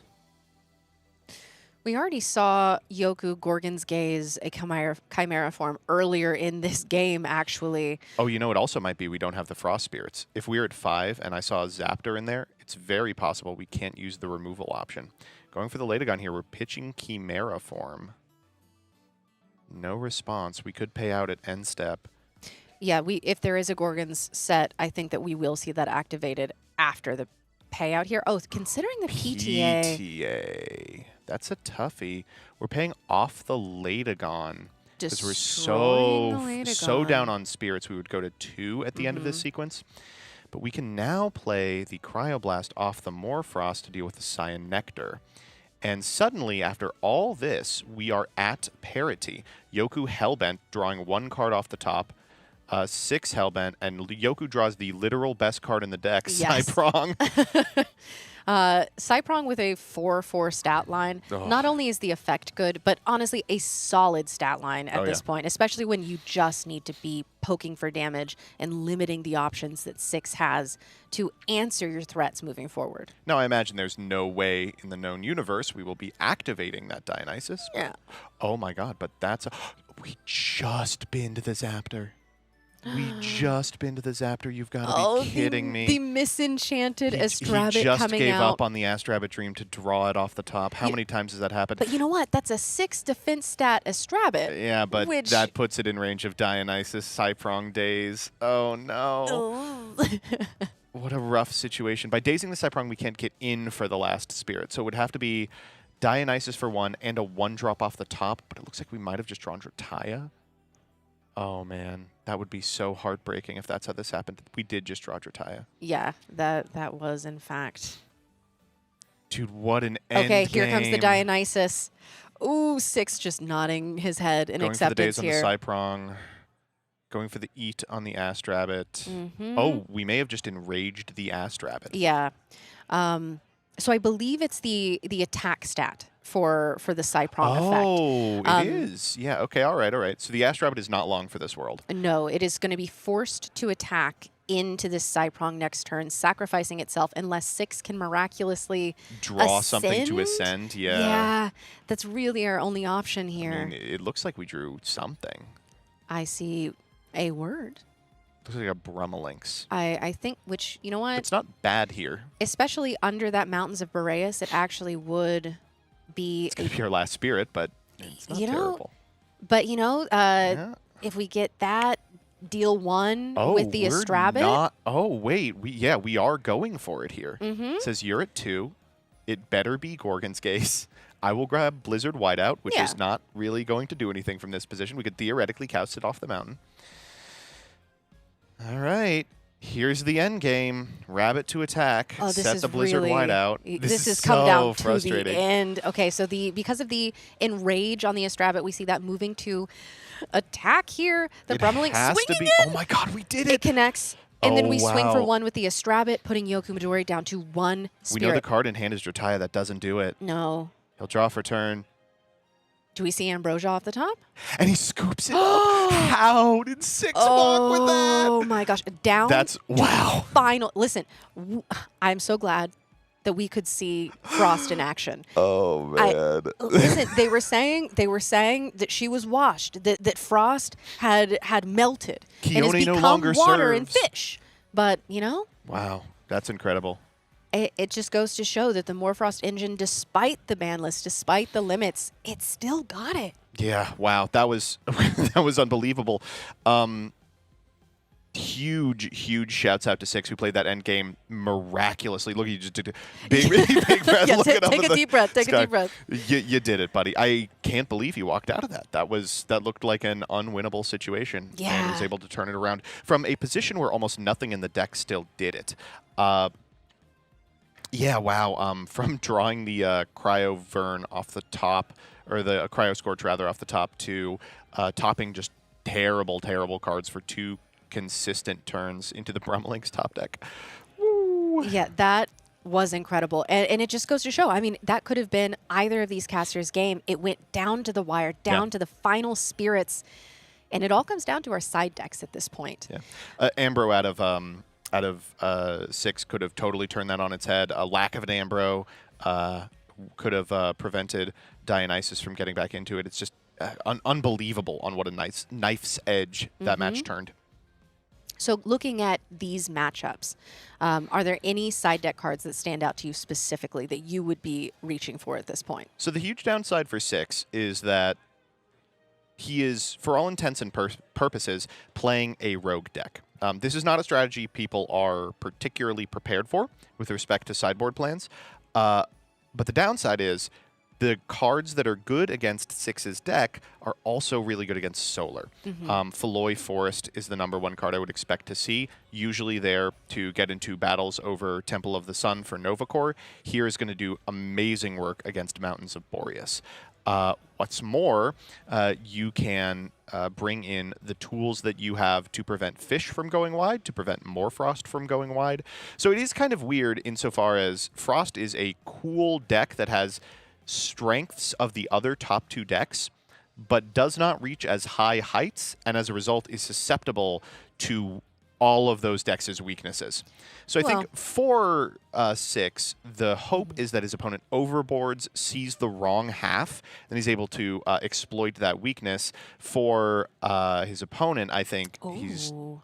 just going to have to hard mull if the hand doesn't look it. I'm seeing Firestorm Viscerus, Yeah, that is which is an really interesting pickup You know you here. can play 3 Viscerus now, right? So that is, I'm curious to see what kind of list that we're looking at, and if there was really a hard pivot. Of course, as we're seeing like the entire deck There at it this is, point. yeah. Poison Chalice coming down. Okay. Really, really fantastic.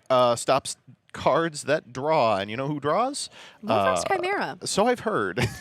So that's interesting. This was what we were talking about in the last game because of the way that it works. If you specifically use Morphos Chimera to pitch Bat, Bat is actually able to bring back the Chimera that's destroyed from the Poison That's Chalice. hilarious. It is really incredible, and that happened to me. You're like, and guess how I know? Yes, that I was on the receiving end of that. So we have Narpoon coming out here for 6, going to be going ahead and searching. We don't see the PTA activation from Yoku Midori that we know he searched off of that Cyanectar. Feels bad to PTA and Narpoon, Yes. obviously.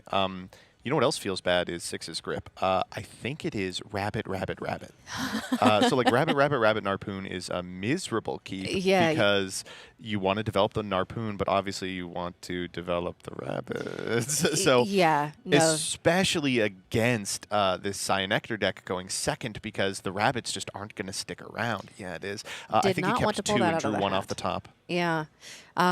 Which is, you know, you look at your hand and you say, statistically speaking, I'm not going to see the other rabbit, right? I'll keep it. Yeah.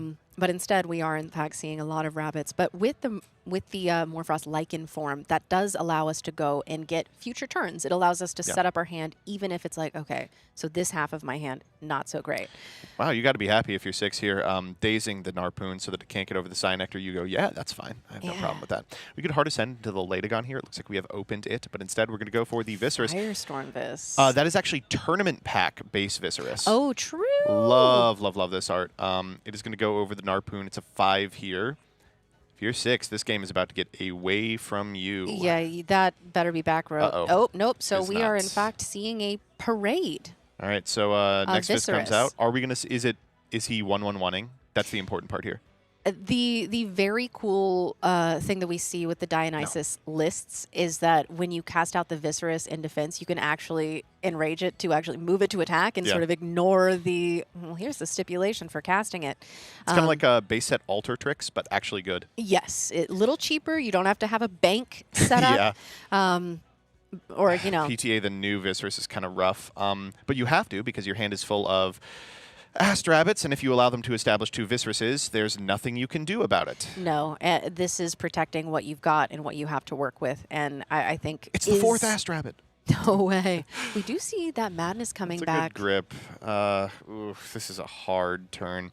You can see we actually have 4 different Elestrals competing for the normal. We're going to go for the Brummelinks here. I think correctly understanding that the way out of this game is to get a Mountains of Boreas online and just like contest every 5-drop that comes out from here until Kingdom Come. There it is. From here we can set the Dionysus's Madness, walk over the Cyanectar, and then Madness the Viscerus when it tries to attack into a Daze, then get into your Morphos line, leaving 3 rabbits stranded in the grip. I mean, I'm walking through the lines of play here, and they don't sound good, but 6 is still very much in this game. I mean, when you have Chimera under Mountains, I think a lot of things are going to be okay. Yeah, yeah. And it buys you turns to draw into something that isn't another rabbit. Hand who is going to be okay. Exactly. So we swing over the Cyanectar. We still have that Viscerus there. Disastrous. Yeah, this Cypron coming out, which, I mean, as we were just talking about, because of the Mountains of Boreas, it actually makes it a Cypron target. Yeah. So down comes the Dionysus. Now we can do our little funny trick here where they go for the Dionysus to daze the Cyprong to pop the Brummelinks, and we chain the Dionysus's Madness to keep the Cyprong off the daze. But in so doing, we're going to give our opponent a sick Viscerus hit, and they're going to be able to develop the 3rd Viscerus from deck. There is no way to answer every threat that is happening, but Like I think you probably are let right. this go. Yeah. Yeah, they're going for the funny trick. Yeah, I think that you have to Yeah. at this point, but you're right. It does just open you up to a 3rd Viscerus hitting the board. Like, you're still taking the damage. You're still in this exact same board position. If you think your normal cast can contest the back row that's unknown, then you probably do this. But if you don't think so, meaning you want to develop the rabbit, then you probably take it. So here I'd have to imagine that we are just banking that this Chimera is going to win the game. I do think that we're about to see the Morfrost Chimera coming out here. Love the coins, by the way. It has been so nice. Yeah. Real quick, we're just doing a little bit of judging here. You have to correctly represent the game state at all times, and we do have these days and enrage coins to ensure that all the onlookers can know exactly where the Cyprong lands. They end at the end of the turn, so yes. Off it goes, and back to 6, who has drawn another normal cast. Ooh, okay. I do think that you're probably right about Chimera, which just no other we're looking for option. Chimera targets, which it is just Lycan. It's not so bad. You can go Chimera into Lycan does clear the board. You get over the Cyprong, you get over the Viscerus, you take control of the board. If the back row is literally anything, from PTA to Shield to Gorgons, you lose. But, you know, sometimes that's the risk you have to take. Oh, it's another bat? Yeah. Yeah, okay. So that does mean that if this Chimera is able to stick around, we can start drawing some cards. Yeah. It is able to use that effect once per turn. And so we're going to get that Lycan form out, which means that gives us Ascension fodder for the Cryo. We know what the back row is, I'm realizing. It is Chalice. Ooh. So we are going to... we're going to combat.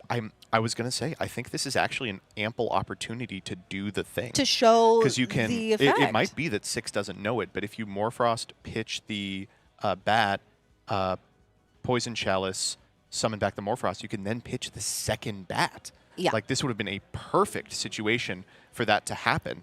And instead, he just attacked and took a Latagon hit. And now we have a Latagon on board.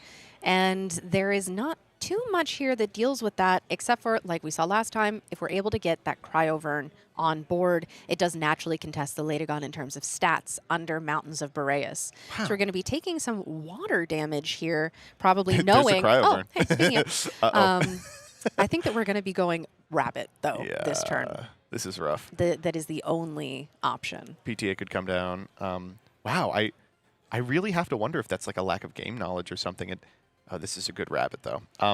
It does seem like that was just a pretty obvious setup if he knew that interaction. Sometimes this is like the important part of Elestrals that you don't get from just watching is that it is actually super important to get all the reps in with your deck that you possibly can. Like, you want to be aware of these corner case scenarios. You want to know these little tricks. The Dionysus Madness one, for example, that are going to be the difference between winning and losing. And Kay, you would know better than anyone, the way to get that experience is to play games. Exactly. Hey, you know what? And to be a little unhinged and a little brave, I will say, because you know what? It took me saying, I think that the Poison Nectar Chalice is actually, the Poison Chalice is crazy here. I think that we could start using that. And in fact, it didn't work the way that I thought, but it did unearth a very interesting interaction.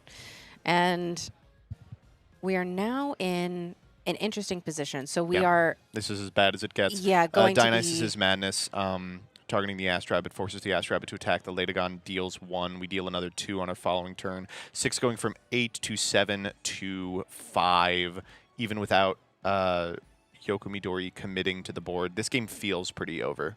So interesting that with the Dionysus on board, we didn't opt to, never mind, I was going to say move the Astraba to attack there. I think you don't actually have to. Yeah. If it's enraged, it has to go to attack position if possible. There we go. And Equilinx coming out. That is lights out. I think that this... Equilinx Nexus to itself, pop the unknown back row, hit for 5, 6 down to 3. Oh, man. Yeah, and if you get Equilinx to get its effect once, that means it's going to happen twice. It is that first one that's like, okay, well, do you have the Gorgon's Gaze? No? Okay. No. And even here, the Gorgon's Gaze is so weak because we're putting it on the Latagon. Yes. We'd have to Gorgon's Gaze the Latagon to save 1 point of damage, but if the Equilinx lives, it's a nightmare. Going for the Boreas instead says, what is that, Blizzard Whiteout? I don't care about that. You know, and fair enough, because this Mountains of Boreas has been giving Yokumidori trouble since game 1. So Enraging the Latagon here to get the extra effect. And going to be popping that back row, which, as we saw from the Rabbit, was the Gorgon's Gaze. All right, down comes the Gorgons. At least they won't be getting in for 3, just for 1. Down to 5 to 4. This is lights out for 6. Yeah, without Keone's a that mountains. sick pickup. Keone is an Yeah. incredible pickup. So we have to imagine that it's Chimera playtime here. Keone add back the Chimera, Chimera bat, and then we're going to get to see the Poison Chalice in action. And you know what? I am excited about that prospect. Personally, I can't wait. I think that it's a very cool tech card. And I mean, you've got all these bats here, so you gotta do something with them, surely. I mean, the line seems pretty straightforward. It really is just you have to know that that's how it's going to work. Because if you don't, you probably get the Brummelinks here to contest the Equilinks and like try to stave off one attack of the Latagon, or maybe you develop the Rabbit to try and find like hard removal. But if you have the Chimera form and you know that it works like that, you can try and draw your way out of it that way, which is definitely way more productive. Looks like 3 Flurmine and a Zaptor here. So it looks like we are going to be going for the Keone here, and I think you're right, targeting the Chimera form in the Underworld. Although, Just honestly, counting spirits here, we're so low. yeah. Even if we honestly, make this work, it's hard. it does put us in a tough position. There goes the Chimera form. Going to be, I imagine, using our normal cast for that. Yep. There All we right, go. Let's draw an Ambro.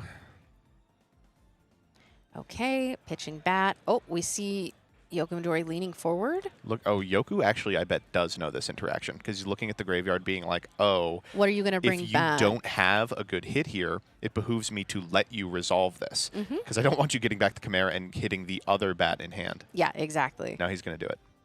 Okay, so there it is. We see the Poison Poison Chalice. Nectar coming out here and paying off of the Latagon, which makes sense at this point in the game. So then we will recast the Chimera form. He did know it.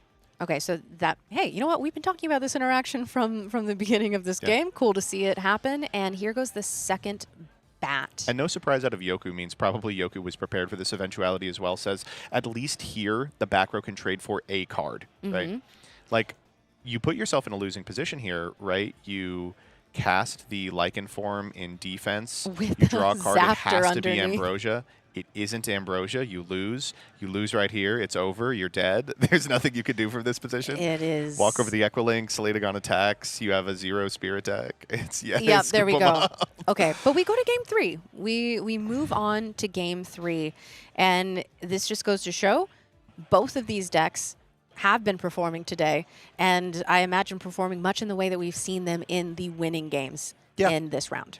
No, it's a little frustrating. I feel like that that singular turn you highlighted earlier, where the Chimera form first came out, could have theoretically been the turning point for 6, and the game ended up a little closer than we would have liked without the ability to ascend into that Latagon. That threat never would have developed into the wide board of Morfrost. I think this is a game that 6 is going to go back to after Worlds is over and just rewatch and just hit themselves in the head. Now my question would be, does Latagon target, or does the effective Dionysus target? And how key would Blizzard Whiteout be in this case to be able to negate some of the shenaniganry that we've been seeing going on? I think Obviously, you're certainly keeping in Blizzard Whiteout, if only to get the back row runes. yes. But that's a good question. The Brummelinks, obviously, as we saw, the stadium causes such an issue for this Earth deck. And the buffs that it's able to give just mean that stat-wise, 6 is able to contest everything that Yoku has natively in his deck. So being able to do those stadium wars that we discussed, it does mean that our Brummelinks is probably going to be searching out the mountains of Boreas. Not having a Feloy Forest Searcher at this point does make it a little harder for Yoku Midori, though. And we see the cuts happening from both of our casters, and we're going to be moving into game 3. So to answer your question, Latagon targets and Dionysus targets. So be an ample opportunity for whiteout. The only downside here is that you probably know whiteout is coming just because of the way the Brummelinks works. Yes, unless you can draw it. Hey, you know what, 6? Go ahead. Yeah, sometimes you're just nice with it. Speaking of being nice with it, I'm seeing a mull out of 6. That seemed like a playable hand to me. It was Ast Rabbit and back row, a Keone, but I think we 6 might is, be mad at Estrabbit at this point. Yeah, for sure. And I think 6 is absolutely correct when it comes to like, no, I'm going to get 1 turn in uncontested. That's the fundamental difference between this turn and previous ones. I need a Narpoon, a Lycan Form, or a Way to Chimera Bat. And if I find those, and I'm able to get like 2 to 3 Elestrals on board turn 1, I literally can't lose the game. Like there's no 1-drop in Earth that successfully contests any of that. If I give my opponent a turn to develop the Psy Nectar to get a poison-tipped arrow to contest my 1-drop, then that's a bit of a different story. So mulling a hand that looks decent on the assumption that the difference in this game isn't going to be a matter of inches, it's going to be a matter of miles, despite that first game being so close. And Frost has never been an element that minds mulliganing. It very comfortably does that, especially if you're playing the Cryo Verns. Bad hand again out of 6. Ooh. He has to keep it here, but is going to expend a draw turn 1. That's a snap keep out of Yoku also. That's Earthquake plus Cyprong plus Feloy Forest. Like, that's so strong here. Cyprong coming down, that's probably going to be met with the Peepox. We'll see. There is a lot to have to contest in Yoku's hand here for 6, and it is something that contests a lot that 6 could possibly draw into. I think that makes sense. Yeah, we were talking about it in our previous Earth Dionysus match, but this Dionysus deck is so threat light. Like, it's playing maybe 13 Elestrals you actually want to see. And so if you just play like a 1-for-1 removal game, they can really easily find themselves in situations where turn after turn they're just expending to draw. I mean, look at this hand. It's got no other threats in it. And for that reason, if 6 is able to establish like 4 more Frosts, it doesn't matter if they eventually find an Elestral that can beat them. They'll have taken like so much damage in the process. Like, this is exactly where you want to be from 6. It's just the hand is really bad. And this, I mean, this Cyprong is getting huge value, getting rid of the back row and then multiple energy. And you probably expend a draw here. He's kind of shaking his head.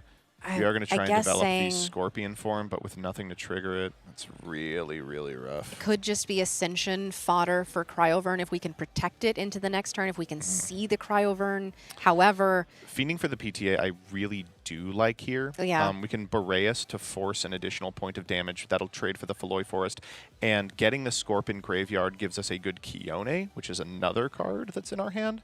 So I think this worked about as well as you could have hoped for 6. The downside is that Yoku has the exact punish with respect to the Feloy Forest and the ability to take tempo. If it's an Elestral off the top, this is disastrous. But no, it's an expended draw. oh, okay, so we aren't seeing Elestrals on either side, which, hey, you know what? Is Madness off the top here. If you aren't seeing an Elestral, as long as I'm not seeing one either, then we're pretty even. Just going to be leaving the Mountains of Boreas up, not yeah, no reason to contesting contest it. Yeah. We're going to go Kione here. Kione can get Scorp, and we can just start cycling Scorp, like getting in one at a time. Yeah, actually loading it up, saying, I'm ready for multiple activations because I haven't seen any other Elestrals, and this is my way to get them consistently. This game is so funny. It is very funny. Scorp form, strongest soldier, you want to I guess. PTA it again? we can run this another time. 6 down to 8 spirits, by the way. He's cast Scorp twice. Yeah. Yoku's down to 12, has cast 1 Cyprong. It is funny because this is kind of what Frost wants to be doing, is this like effective damage each turn, baiting out back row, saying, okay, well, you're taking these spirits, taking spirits is taking spirits, but it looks, okay. Yeah, whatever. Yeah. Sprout here, champion coming down. 6 goes, all right. Oh, okay, so there's a Feloy Forest. I see how it's going. Okay, so going to be using that as the Nexus Bank, just getting rid of the Mountains of Boreas here. But we saw Pandora's Box, so that means that if we allow this Nexus to happen, we can stop the search. It is possible. We're going to go for the Dionysus here. That makes the Madness a lot better. Uh-huh. For both players. Yeah, 6 looking... Okay, so we are going to be leaving the Feloy Forest up using the Dionysus as I think correctly. the Nexus Bank. Yes. Understanding that a significant amount of this Morphrost deck is its ability to turn a 5 into a 6 and putting yourself in a position where you're going to have 6s for the rest of the game.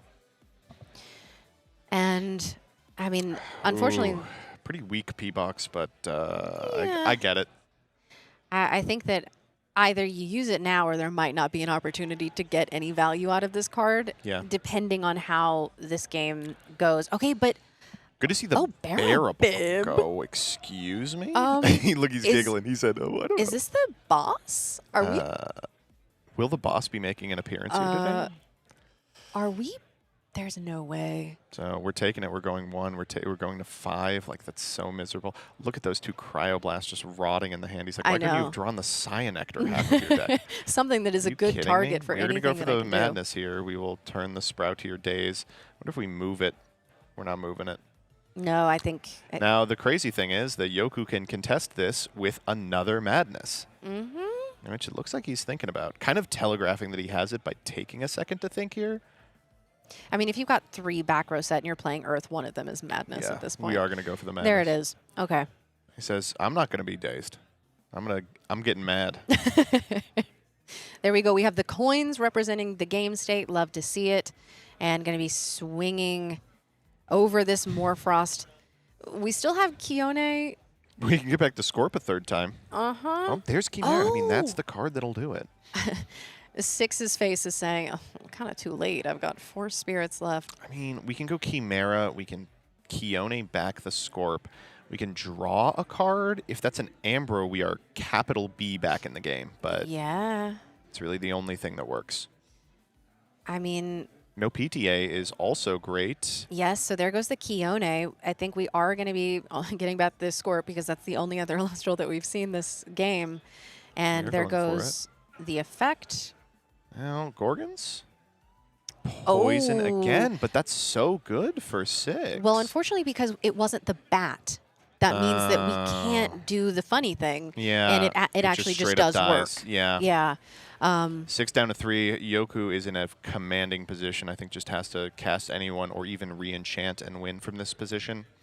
We can even Nexus from the Dionysus to get an additional counter on it. Trigger the effect to search for another Dionysus. And the boss has made it onto the field. Oh, is that the boss? He's misenchanted. Is that the boss? It doesn't matter. In his lane, Elestrals. unbothered, flourishing. Oh, The moisturized. boss. Yeah, I mean, kind of electrified. Certainly, we hear cheers from the across 100% win room. condition, bear a boss. Yes. Oh my god. He has to pick it up to read it. He said, this could have no text on it and I would have still lost, but I want to read the text. Listen. Is that the pre-release stamp, bear? That is so. Yoku Midori has been waiting since the pre-release to play this Baraboss. I cannot. Kind of amused he sees by it. He won on feature with Bear Boss. He's like, yeah, you know, just quick work. Happy World Championship, I guess, Yeah. y'all. I mean, really. Brought Bear Boss to Worlds. That's crazy. I mean, I've got so many questions for our winner here. Now you're going to get to ask him. Yeah, and I cannot wait to hear more from Yoku Midori, as here in just a little bit we will be interviewing our round 3 winner. Tough to see Morfrost perform in the way that it did. The fact that the archetype of just guys and guys and guys and guys didn't really have any guys. Yeah. No, I mean, without consistent access to The Narpoon. yeah, without consistent access to Narpoon or Lycan form, it is Yeah. much more difficult. And I think if you're, again, if you are 6 here, you're going to watch back that 2nd game and kick yourself. You may even watch back that 3rd game and think, why didn't I keep that hand that was just Ast Rabbit and Counter Magic? Like, I could have really easily found a Lycan form or Chimera and dug deep. Either way, it does feel like his match to lose, and I think it did happen. Best of luck to Ambrose representative here, because they are going to be moving on at 3-0, undefeated on Baraboss. This is so cool. Listen, we've been talking about like, oh, we've seen the decks that people are going to be playing today. Right. Okay, there's well, a Baraboss running around. Be honest, that's definitely a board plan. That's what, like we said in siding, it's probably the case that all of the tools that are brought in to beat Novacore, Yeah. Glimbat, and Temple of the Sun also incidentally hose the Morfrost deck. Baraboss is the best card in the game at preventing an opponent from establishing a Stadium Rune. It just prevents you from doing it. Yes. And hey, you know what? Also, in addition to that, we weren't just running the boss. We No, had we the were running a bib. bib. We had the baby. We were bibbing it up. Yeah, bibbity bobbity boo for sure. It was. I would love to hear from Yoku Midori, which we will. We Yeah. will be hearing from Yoku Midori about if this has just sort of been a like flavor text, like you know what, this is aura farming kind of play. I'm going to throw it down on the board because I happen to be able to ascend. Or if this is genuinely a strategy that we have seen play out the way that like biblically accurate it's meant to be played, I got to know. I mean, I kind of like it. Like in a format where so often games get reduced to Stadium Wars, this is the card that wins Stadium Wars. It's just really Become expensive. the stadium. Listen, if you can't beat the stadium, be the stadium. That's actually a very sound piece of advice. Yeah. We are going to take a quick break. We're going to have a winner's interview with your Barabas. And then after that, both Kay and myself are going to take a little bit of a break as Dan and Shady Penguin show up to cast the next 2 rounds. That is rounds 4 and 5. After that, we'll be back for 6 and 7 before calling it for today and letting you know the top 16. I cannot wait for more exciting action from the Elestrals World Championship.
And I am back with our round 3 winner. I am joined by Yoku Midori. There are so many pressing questions that I have, and I think we will all agree. Me, those watching at home, and everyone here, I mean, you heard the cheers. Yeah. I gotta ask about the boss. I gotta do it. So the boss is an amazing tech, and thanks to A-Drive playing it in casual night, because that's what gave me the idea. Seeing that there is not a lot of answers to it, any deck that isn't water or earth, they would need something to target to remove it, because they can't play stadiums to remove it. And that just leads 2 options, which is Celestial or Thunderstorm. And since Thunderstorm is not a popular pick, the card just clears games sometimes. Now, I imagine with the prominence of fish and how much water is swimming around out there, is this a bit of a smokescreen where your deck has one identity and then you can sideboard into the boss? Potentially. Usually, Okay. if I lose game 1, it's a great going first card. Okay, okay. Besides that, sorry. No, you're good. Now, I was wondering, I was very curious actually. So obviously we saw it as sort of like a jump scare ascension, right? How often are you actually like bear a bib going into the boss, or has it pretty much been like a jump scare each time? Pretty much a jump scare, similar Yeah. to Volt Tempest. I love it. I mean, hey, everyone here loved it. You heard them cheer. Now, I have to ask, with a deck like this, with spicy tech, is there anything else in this deck that might surprise people? Yes, actually. Thunderstorm, surprisingly enough. Ooh, and you just mentioned that. Yeah, we are in a heavy divine format, I feel like. So people are committing a lot of spirits towards their divines, which is healthy. It's good. But this makes it so Thunderstorm can potentially see more play, but it hasn't yet. So I feel it's very heavy when an opponent, like, say, Hermes or another Dio player, they stack up their divine. And most of their cards run off of having Dio on, or their divine on board. So thunderstorming that away really hurts their momentum. Well, clearly this deck is something that you have crafted, considered, and have really worked on. I mean, you said Dan playing Barabas was an inspiration for you. Being here at Worlds, and I mean, undefeated so far. Congratulations, by the way. Thank you so much. How are you feeling? How has this been going for you? Great. Started off today feeling very nervous, and then after round 1, started feeling better, and then it just kept going. I felt great after round 2, and then going on stage kind of freaked me out a bit, but now we're very positive. I mean, hey, you played through it, and I mean, what a game, truly. So with that being said, before I let you go here, is there anyone who you would like to shout out, anyone you've practiced with, like to thank? Shout out the Ambrose. Shout out Zero. He put together our team, and it's been great. My 2 buddies, Aiden and Ali, they've been the best practice partners I've ever had. Always have my back. It's great. I just feel like our team's like bros. We're Yeah, the Bros. exactly. Yes. And everyone's saying our name when they play the card. Well, congratulations again. Incredible game. We have to see how far you can take the boss. Hopefully home. I mean, hey, we could have the boss be the world champion. I think that that'd be a great time.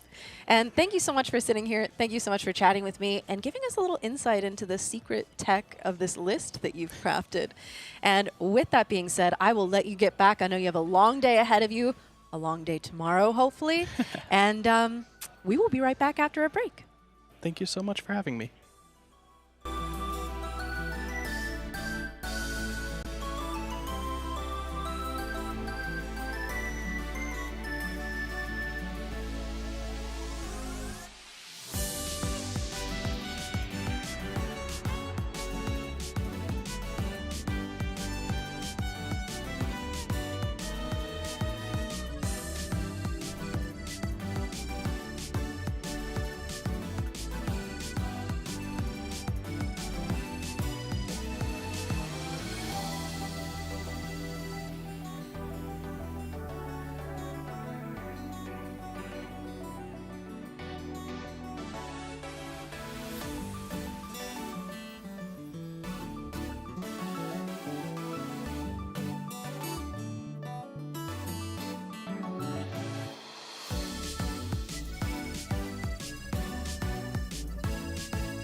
Welcome back, casters at home, to the Elestrals World Championship. I'm super stoked to be here. I am joined by my commentary partner today and co-owner of Elestrals, Mr. Shady Penguin. I get a proper name today. Thank you, sir. I got you. Yeah, excited to be here. Obviously, we're going into round 4 of the first ever World Championships of Elestrals. Heated matches so far. Heated. Oh, man. Listen, I was standing, we were doing Gunslingers, so we haven't had a chance to watch a ton of the games, but I did hear this place erupt when Barabas hit the field. Yes. Yoku dropping a Barabas is peak Elestrals performance, and that's something that I think we can all get behind. So whatever 100%. we see here, I think we got 2 rounds in front of us, Yes, Shady. you and I. I am very, very excited to see what these competitors are bringing. There's a lot of diversity, right? I think going into this event, there was a lot of concerns about specific decks that could dominate, right? Yep. We got Fish, you got some solar packages. I think Hermes was on a lot of people's radar. Yeah. But I've heard the whispers of some really interesting tech choices to deal with some of those threats. Rocket a Hard Place being one of them. I know, and you felt that in your bones. I did. Prior. This Yes. morning, we were having a conversation this morning about Rockin' a Hard Place and how that card is very well positioned right now in a format like this. And I think you're going to start to see as we get towards these later rounds, these players are going to pull out all the stops as top 16 secures you a day 2. And that's really what you got to do. Today, your focus is I got to get to day 2, right? Because anything can happen in day 2. 100%. Oh yeah, I mean, and it's today's the longer day. It's a little bit more dexterity, a little bit more pushing through. But you get to tomorrow and you're in top 16. The finish line's in sight at that point. Yeah, definitely. And we've got some epic casters here on screen, ready to rock. We've got Ari on our left side here. Ari, known for his incredible usage of Pen Terror. You can see there, 3rd place at the Dallas Open, securing that Pen Terror, obviously securing the Astravid as well. Really impressive accolades. Going to be going up against Mace of Hearts. Both these casters sitting at 2 and 1. This is a crucial match because getting a win here gives you a really solid pathway to hitting that top 16.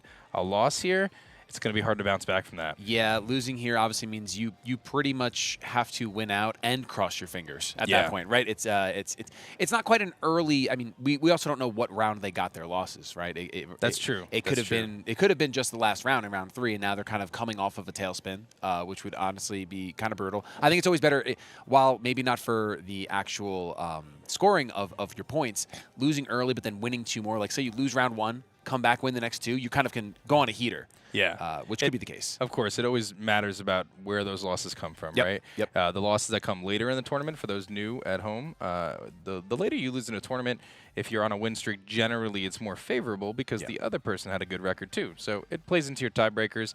X and 2 is really where most of these casters want to be, but there most likely will be a few casters that fall X and 2 and are going to balloon their way out of the top cut, which is a very tough spot to be. But I think I had a lot of conversations with casters this weekend, and I think a lot of people are just excited to be here, have some fun, clash it out, and be a part of history, right? First ever Elestrals World Championship. Can you believe this? Dude, it's so cool to see it unfolding live. And the vibes have been absolutely immaculate all weekend long, right? We kind of talked about earlier how, yesterday, having that extra day, doing a Friday, Saturday, Sunday, and the vibes have just been up. Everyone's having a good time. It has been really awesome. It looks like we're going to see Ari kick this one off, getting our round 4 match started here.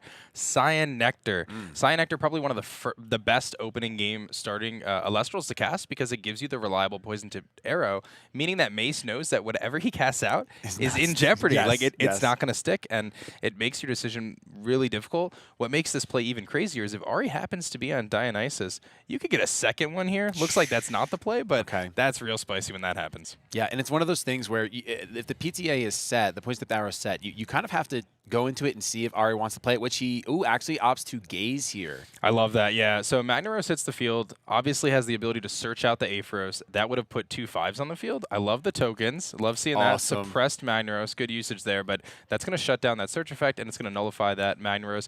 And honestly, Ari's in the driver's seat now because it's going to flip back to him. He's going to be able to establish a second Elestral if he wants to and go on the offensive. And he still has 1 back row, which we do assume is the PTA that he searched out. Like it has to be, most likely.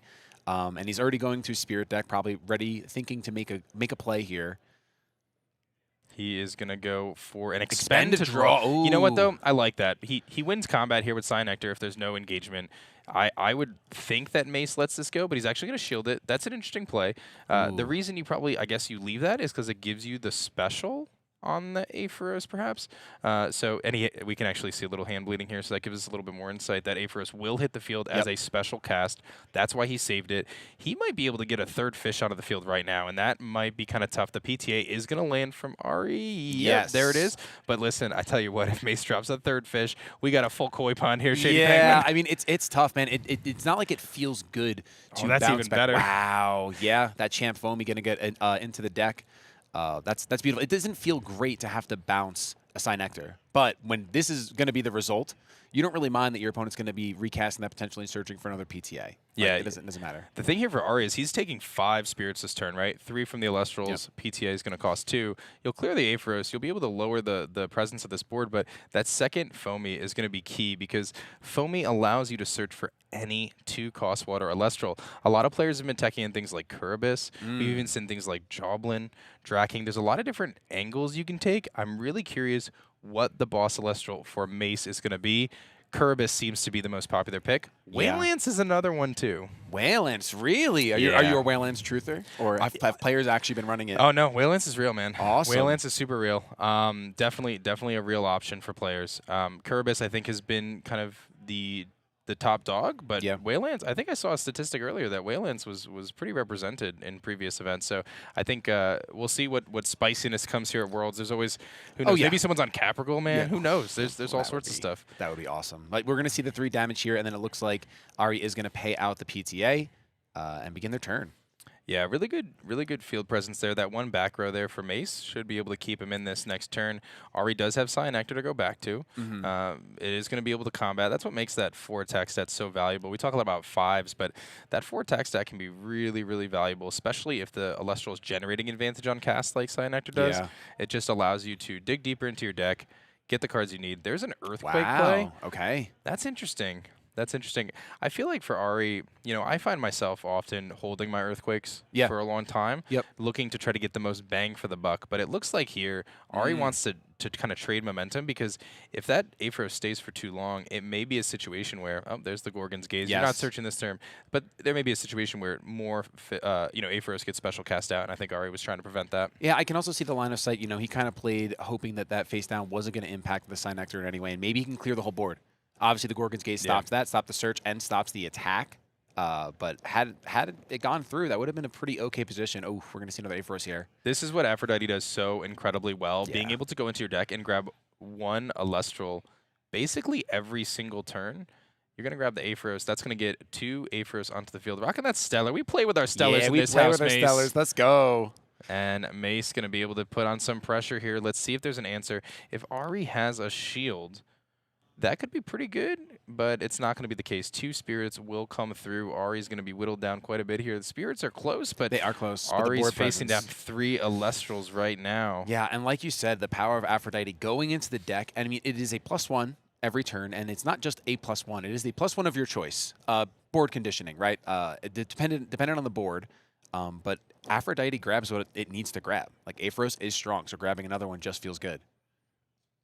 Let's see here. Going into a spirit deck, counting it out. Just 6 spirits left for Ari, setting an additional back row. All we've really seen is the Cyanectar, so we haven't really been able to glean exactly what Ari's running. Sorlet makes things very interesting. That tells me that there's maybe a world where he is on Penterror. I don't know. Okay. Sorlet's great. You're able to do some position changing here.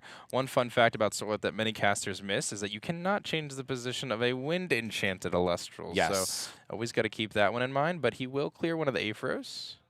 Clear one of the Aepharos down to 4 spirits, whereas Mace has 8. That's pretty comfortable, and still has another spirit on Aphrodite.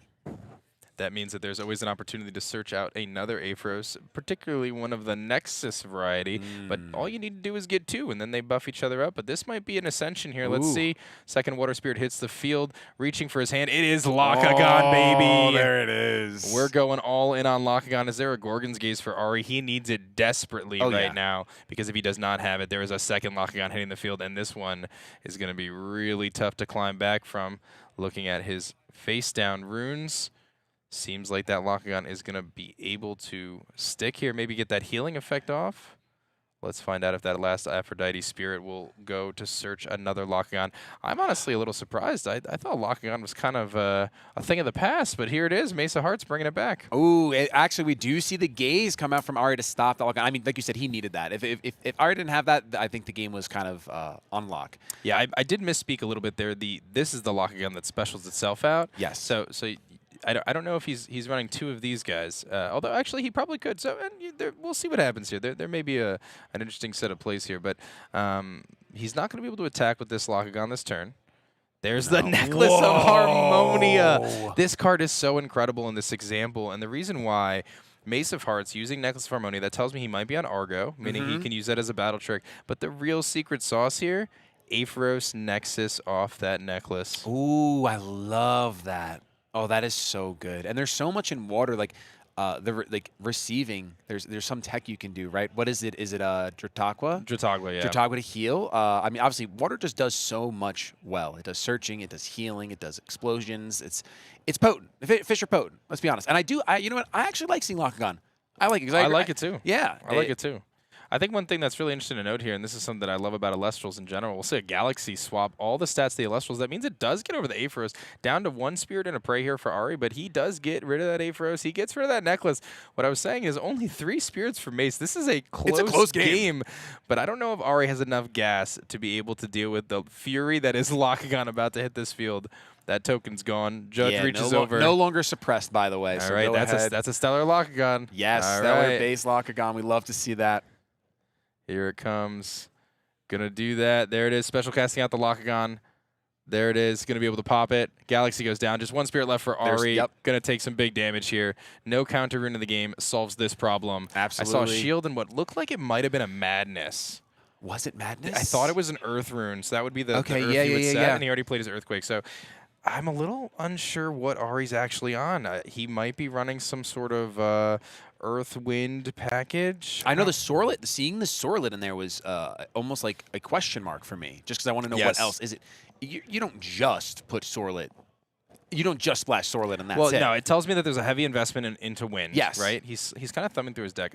I think what I'm actually gathering from this is it's a mash of what a lot of players refer to as the good stuff pile. And actually, I'm getting some really good insight here. We're seeing the Nobbies, the Sorlets, the Spectrus. Yeah. He's got a lot of different things in here. Wow. And he's going for his side. So he's going to be shifting some things around here. But what Ari is running is something that we've seen him run throughout a couple different events, but he usually does it with Hydrake Pantera in there. I did not see him while he was summing through that, but what we like to see is he'll go Nobbies, he'll go Hydrakes, he'll win combat, he'll continue to escalate his Elestrals to ascend them into kind of higher forms, and then he's using Elestrals that have tremendous utility that can win battle for him. So Sorlet able to change position, Spectre is able to suppress things and get over them. Very good counter to the Aphros. So I think what Ari's thought process going into this event was, I'm going to put together all of the best Elestrals that I'm comfortable with that match up well against all of the decks that I think everyone else is going to be bringing. Yeah. So this next game, I really want to see if Ari's able to find that Spectrus early game, because that could be the difference maker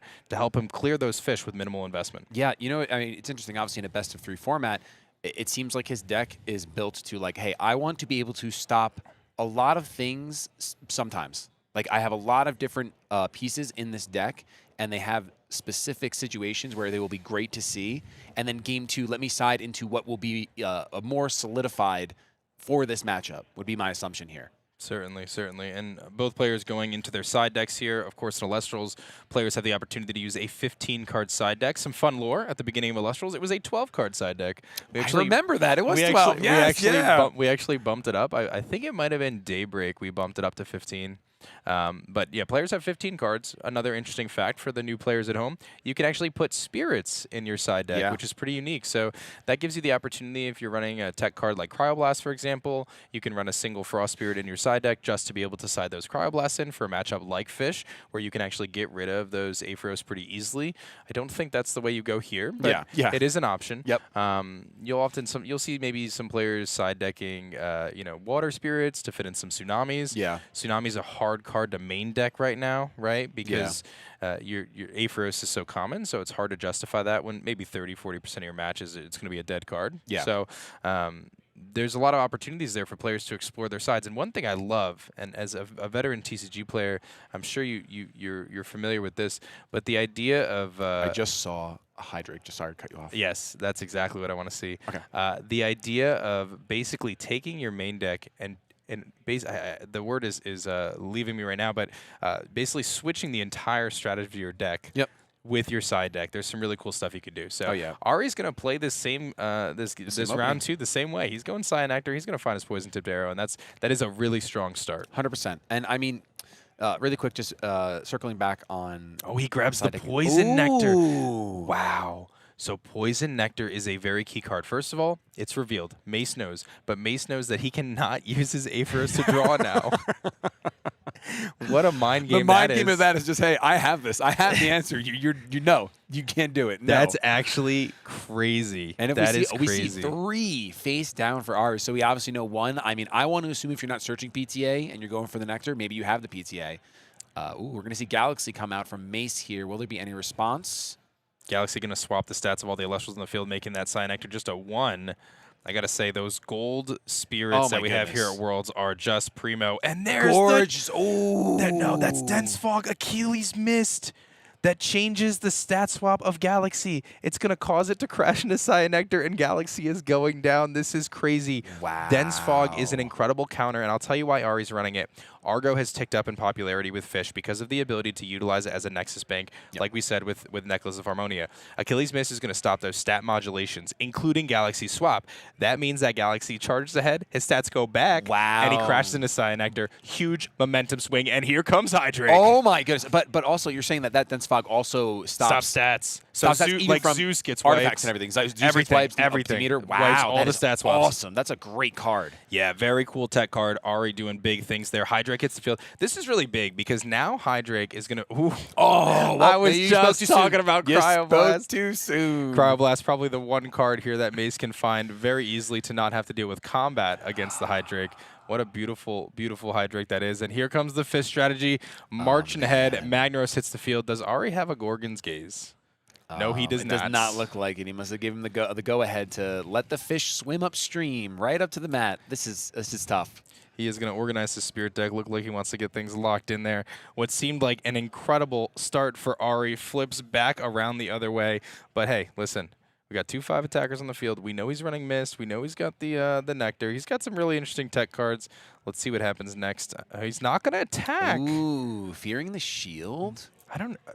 Maybe feeling the Mist again. I don't know. I mean, I guess that so. changes That is everything, true. right? That changes everything. You know, the battle tricks in the game, Argo being the one that I think a lot of people think of, can really warp your perception. Think about playing against a bear deck, right? Yeah. You never want to attack into a bear because you never know when they're gonna say don't poke me. Where they're gonna poke you? Yeah, exactly. That's it. And there's another Wow. Hydrake. Okay. Now listen. At the end of the day, I'm here to see a game 3, so I'm not choosing sides, but I like seeing the back-to-back Hydrake. This is great. I do. I want to see an escalation to a... Oh, and there's the Tsunami. So that's what we were talking about kind of in between rounds. Tsunami's an incredible side deck card. I wouldn't be surprised if Mace is running 2 inside, switches them in, understands, okay, Ari's not on water. Yep. I can bring these Tsunamis in, and it becomes one of the most powerful cards in Elestrals when it's unchecked like that. That is true, and that was a great Tsunami. However, Hydrake is still on the board. Yes. And I mean, unless another Cryoblast comes out, we're going to see an expend to draw from Mace. That Hydrake is still a problem. While it's on the board, it is a threat.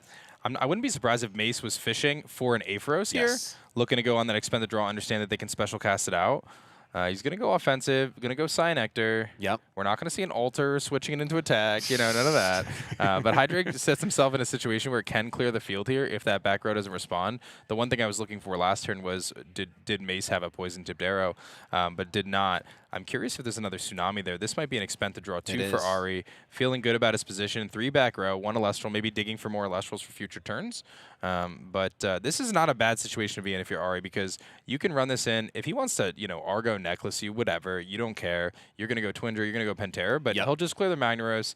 Feeling pretty good there. 13-12, very close game right now. Oh, yeah, close game. And I mean, Ari is loaded up in the back row. That is a big back row. That is a big back row. So we're going to see a Foamy come out from Mace. This is a good Gorgons or Pandora's Box target. Let's see, and it's is the Gorgon's Gaze. That's exactly what you want to get value out of with a Gorgon's Gaze. Oh, yeah. And it's interesting because there was a time period in Elestrals where, honestly, gazing a 1-drop felt bad, but gazing a Foamy does not feel bad. Yeah, it's always about hitting those searchers. Yes. If you can turn off the divine strategy, it's really key.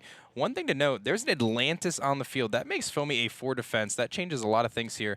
Going to water enchant the Hydrate to use the Atlantis to get to be a 5. And I will continue to preach this, that since day one of Elestrals, this is one of my favorite things about Elestrals, is either misenchanting or over misenchanting, just you can get around certain cards, like say playing around Tsunami, you enchant with water, you can no longer have your Hydrate switch into defense, but more importantly, like you said, you were pointing out Atlantis, and that was exactly what Ari needed to do. Here comes Galaxy. We'll swap the stats. I did get a peek at Mace's hand here. 2 Ambrose sitting there. So he's got a lot of longevity, but not cards that are going to give him advantage. Is there a Gorgon's flip, or are we going to Twindra? No, we're going Rise from the Shadows. Okay. Here comes Hydrake. He's back. He and, is If back. I'm not mistaken, we should see a Twindra come in here too. Let's take a peek. You know that I'm a huge fan of Rise. I got Rise with my Birds deck, so seeing a dragon come back to life is beautiful. We're going to see the Twindra? Wait, did I miss something? Was that Hydrake misenchanted? Well, no, because Rise enchants. No, but he just got taken out. The Galaxy attacked the Hydrake. I don't know why he didn't go into Twindra. Did I miss something? Maybe he was misenchanted. I know he had water on him, but no, he had water and wind. He was properly enchanted. I'm very confused. But here comes a proper enchantment back to the Hydrake. I don't know. Maybe I missed something. Maybe. I'm a little lost, but that's okay. Hydrake's back in it. He's got 2 spirits. He's going combat. There's We're gonna see another Tsunami. Tsunami. This time the water is not enchanting the Hydrake. Yeah, I don't know why a Twindra didn't hit the field. I'm very confused, but that's okay. We'll keep it rocking. I apologize. Magnaros going to come out. Here comes another fishy. Does he have a second Gorgons? No, he's got the Pandora's box. Okay, using the spirit that's on the Hydrake in order to preserve a little bit of health there. Taking out a Dratagua and a Necklace. Probably would have liked better targets there. Oh, yeah. Dratagua, not super great there. But now, if you're Mace, you have a tough decision to make because, yeah, you could take out the Hydrake, but do you want to? Yes. Yeah. Do you really want to position a Twindra? We see the proper enchantment. We know the Twindra can come out. I like that play, though. Galaxy going to defense, using that 5 defense body. Yeah. Very good. Mace stuck in attack position, going to go into the Hydrake. Let's see if that Hydrake is going to resolve. It looks like he's going to go for it. Is he going to pick up his deck? He is. 2 win. Here comes the Twindra. I don't know what we missed last time, but Twindra's coming out. That's the 2-headed Twindra. For those who don't know, one of the funnest Elestrals lines, especially in the early days, Hydrake into Twindra, into Penterror. Yeah. You chop off one head, and they just keep on coming back. Twindra sets him up with a 5 attacker. Can't get through the Galaxy. Very important, because that gives Mace a lot of turns to find what he needs to find. All he needs to do is find a Lockagon, and this one might be pretty tough for Ari. But in the meantime, Twindra is going to be able to take out the Magnaros. It's going to be able to deal a Spirit of damage, and it's going to make it so Mace is going to have to think about every attack he makes. Yeah, and we got to remember the Galaxy's actually at 6 defense right now because of the Atlantis. True, so true. It is pretty bulky. It's not as simple as throwing one more Water Spirit on the Twindra. Yeah. That is not the case. And it is going to be an expend to draw here for Ari. Looking for a little bit more resources, down to just 4 spirits. That's going to be the toughest part, I think, here when I look at where this match is going. Ooh, but there we go. We see it. You're doing this thing, man, where you're like talking about there's going to be something that's going to happen or there's going to be an issue, and then the player's like, oh, I got you. That's it. That's it. They just handle it right then and there, and that's because these players know exactly what they're doing. He might have had that Ambrosia for many turns, or he expended the draw and found it. I'm not sure which, but either way, he designed this deck exactly the way he needed to find the cards he needs, and I find it very interesting to see those lunar spirits. One thing to note, we talk about these Aphros and how strong they are. And we talk about Ari building a deck that is seemingly designed to deal with some of the main meta threats. Nobby is a card that can deal with a full fish board pretty easily. So Magnaros goes down, a spirit is taken off that damage, and let's see what Mace's response is going to be. We know he's holding on some Ambrosias. We know he's got that necklace sitting there. He does. I'm whispering, but they can't hear me anyway. Yes, they have no idea that we see everything. We don't see everything, but we do see that necklace. We're going to see, is that going to be another expend to draw? These players just digging for it. Oh, speaking of digging, that's a shovel in the earth. Does he have the rise? He is going to let it go down.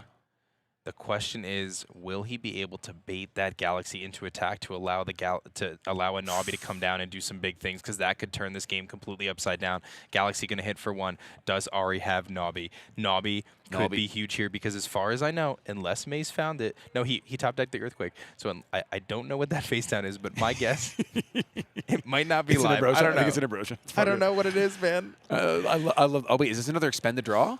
No. Oh, that was just the damage that he took. He took the damage. Took the damage in the Spirit. Okay, got it. Another close clash here.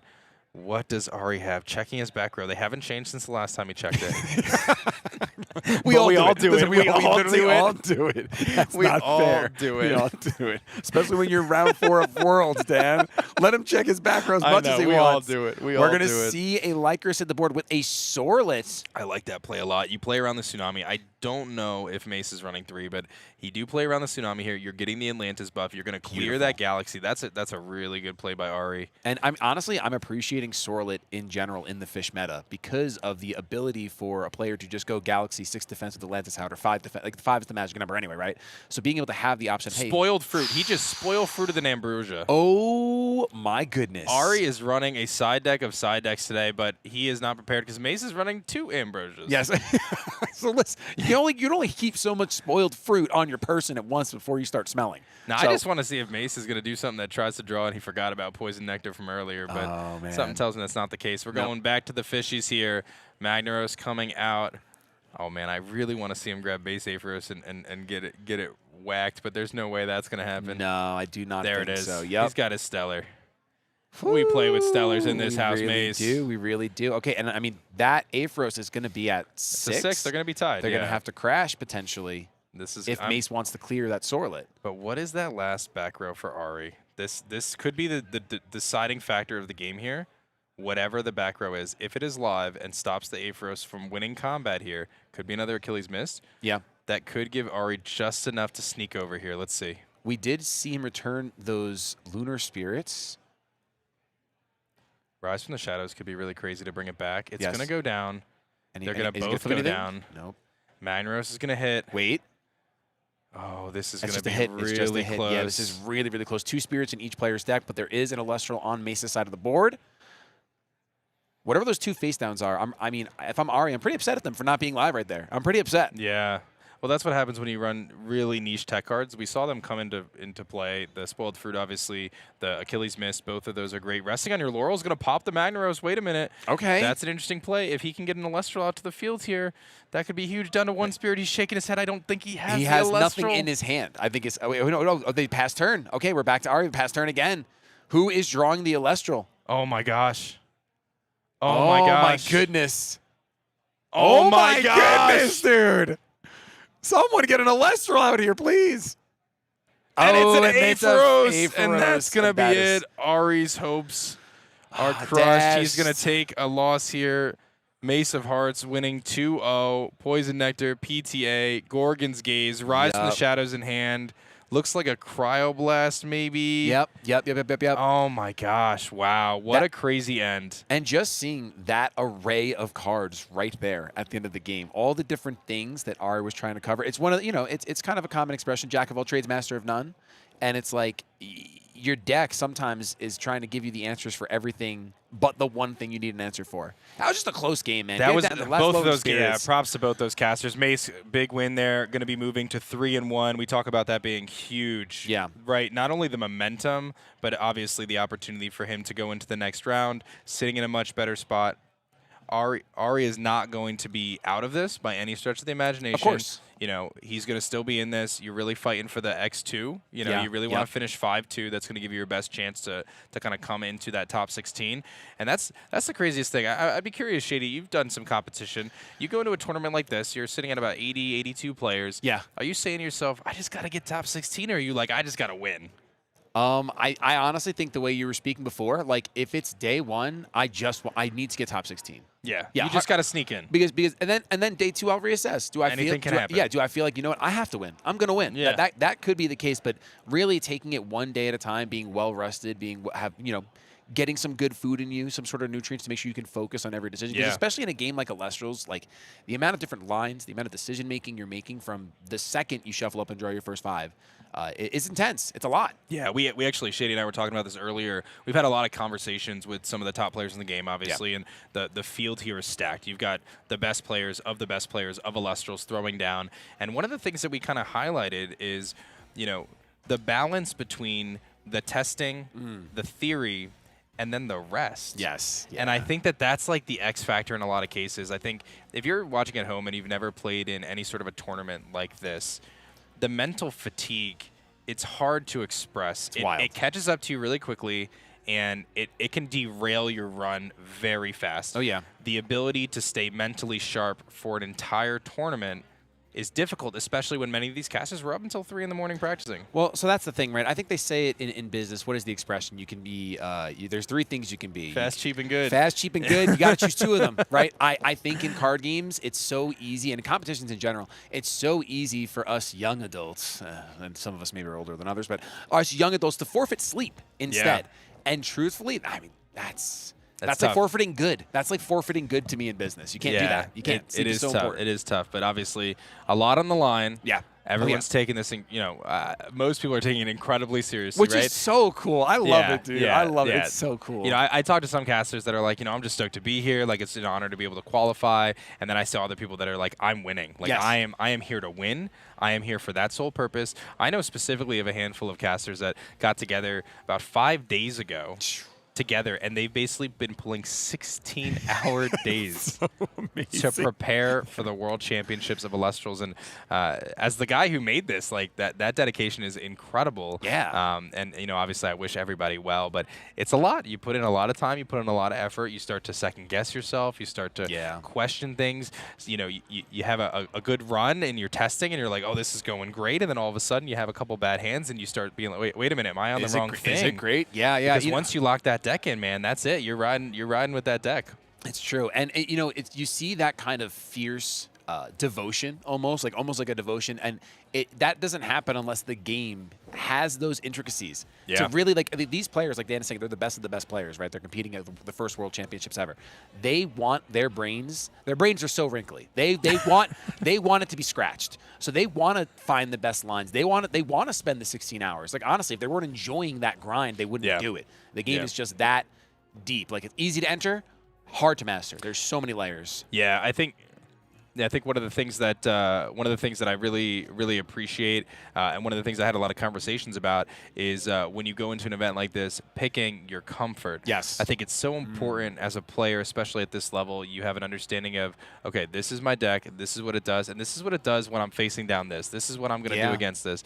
So having that comfort level, I think, is so important. Ari obviously incredibly comfortable with the deck he was piloting. We've seen him run it quite a few times, but Mace able to get the edge there. Both those games were incredible. Very back and forth, but I think we're going to cut to a quick little break here, if the voice in my ear was correct. So we'll pass this off here shortly, and we'll be back here shortly.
man. We are back here at the Elestrals World Championship, and I am here with our round 4 winner, Mace of Hearts. Got to be feeling good. We were just talking. You took a loss in round 1, but you're on a little win streak right now, man. You know what? I'll take it. You know, get that loss out early.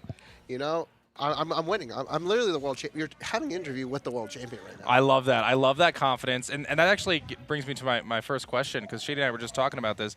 Going into today, are you thinking, I'm trying to get top 16 today, or I'm going to win this whole thing? I'm winning. You're talking to the world champ. I love it. It's great that we can get this interview out of the way early here. I have some questions for you, man. The first one being, a lot of people are on Aephoros, right? A lot of people are running Aephoros. I think Fish was kind of the boogeyman going into this, but you decided to make an interesting choice. It seems like Lakagon was your choice for 2 drops. What made you decide to go Lakagon in this event? I spent $600 on a playset of Stellar Lakagons, and now I cannot remove them, and I need to at least use them. I love that logic, and you know, multiple times when you played your Stellar Aephoros, I specifically said we play with Stellars in this house, and I'm glad to see that Mace of Hearts here is a Stellar connoisseur. We play with our Stellars, man. That's awesome.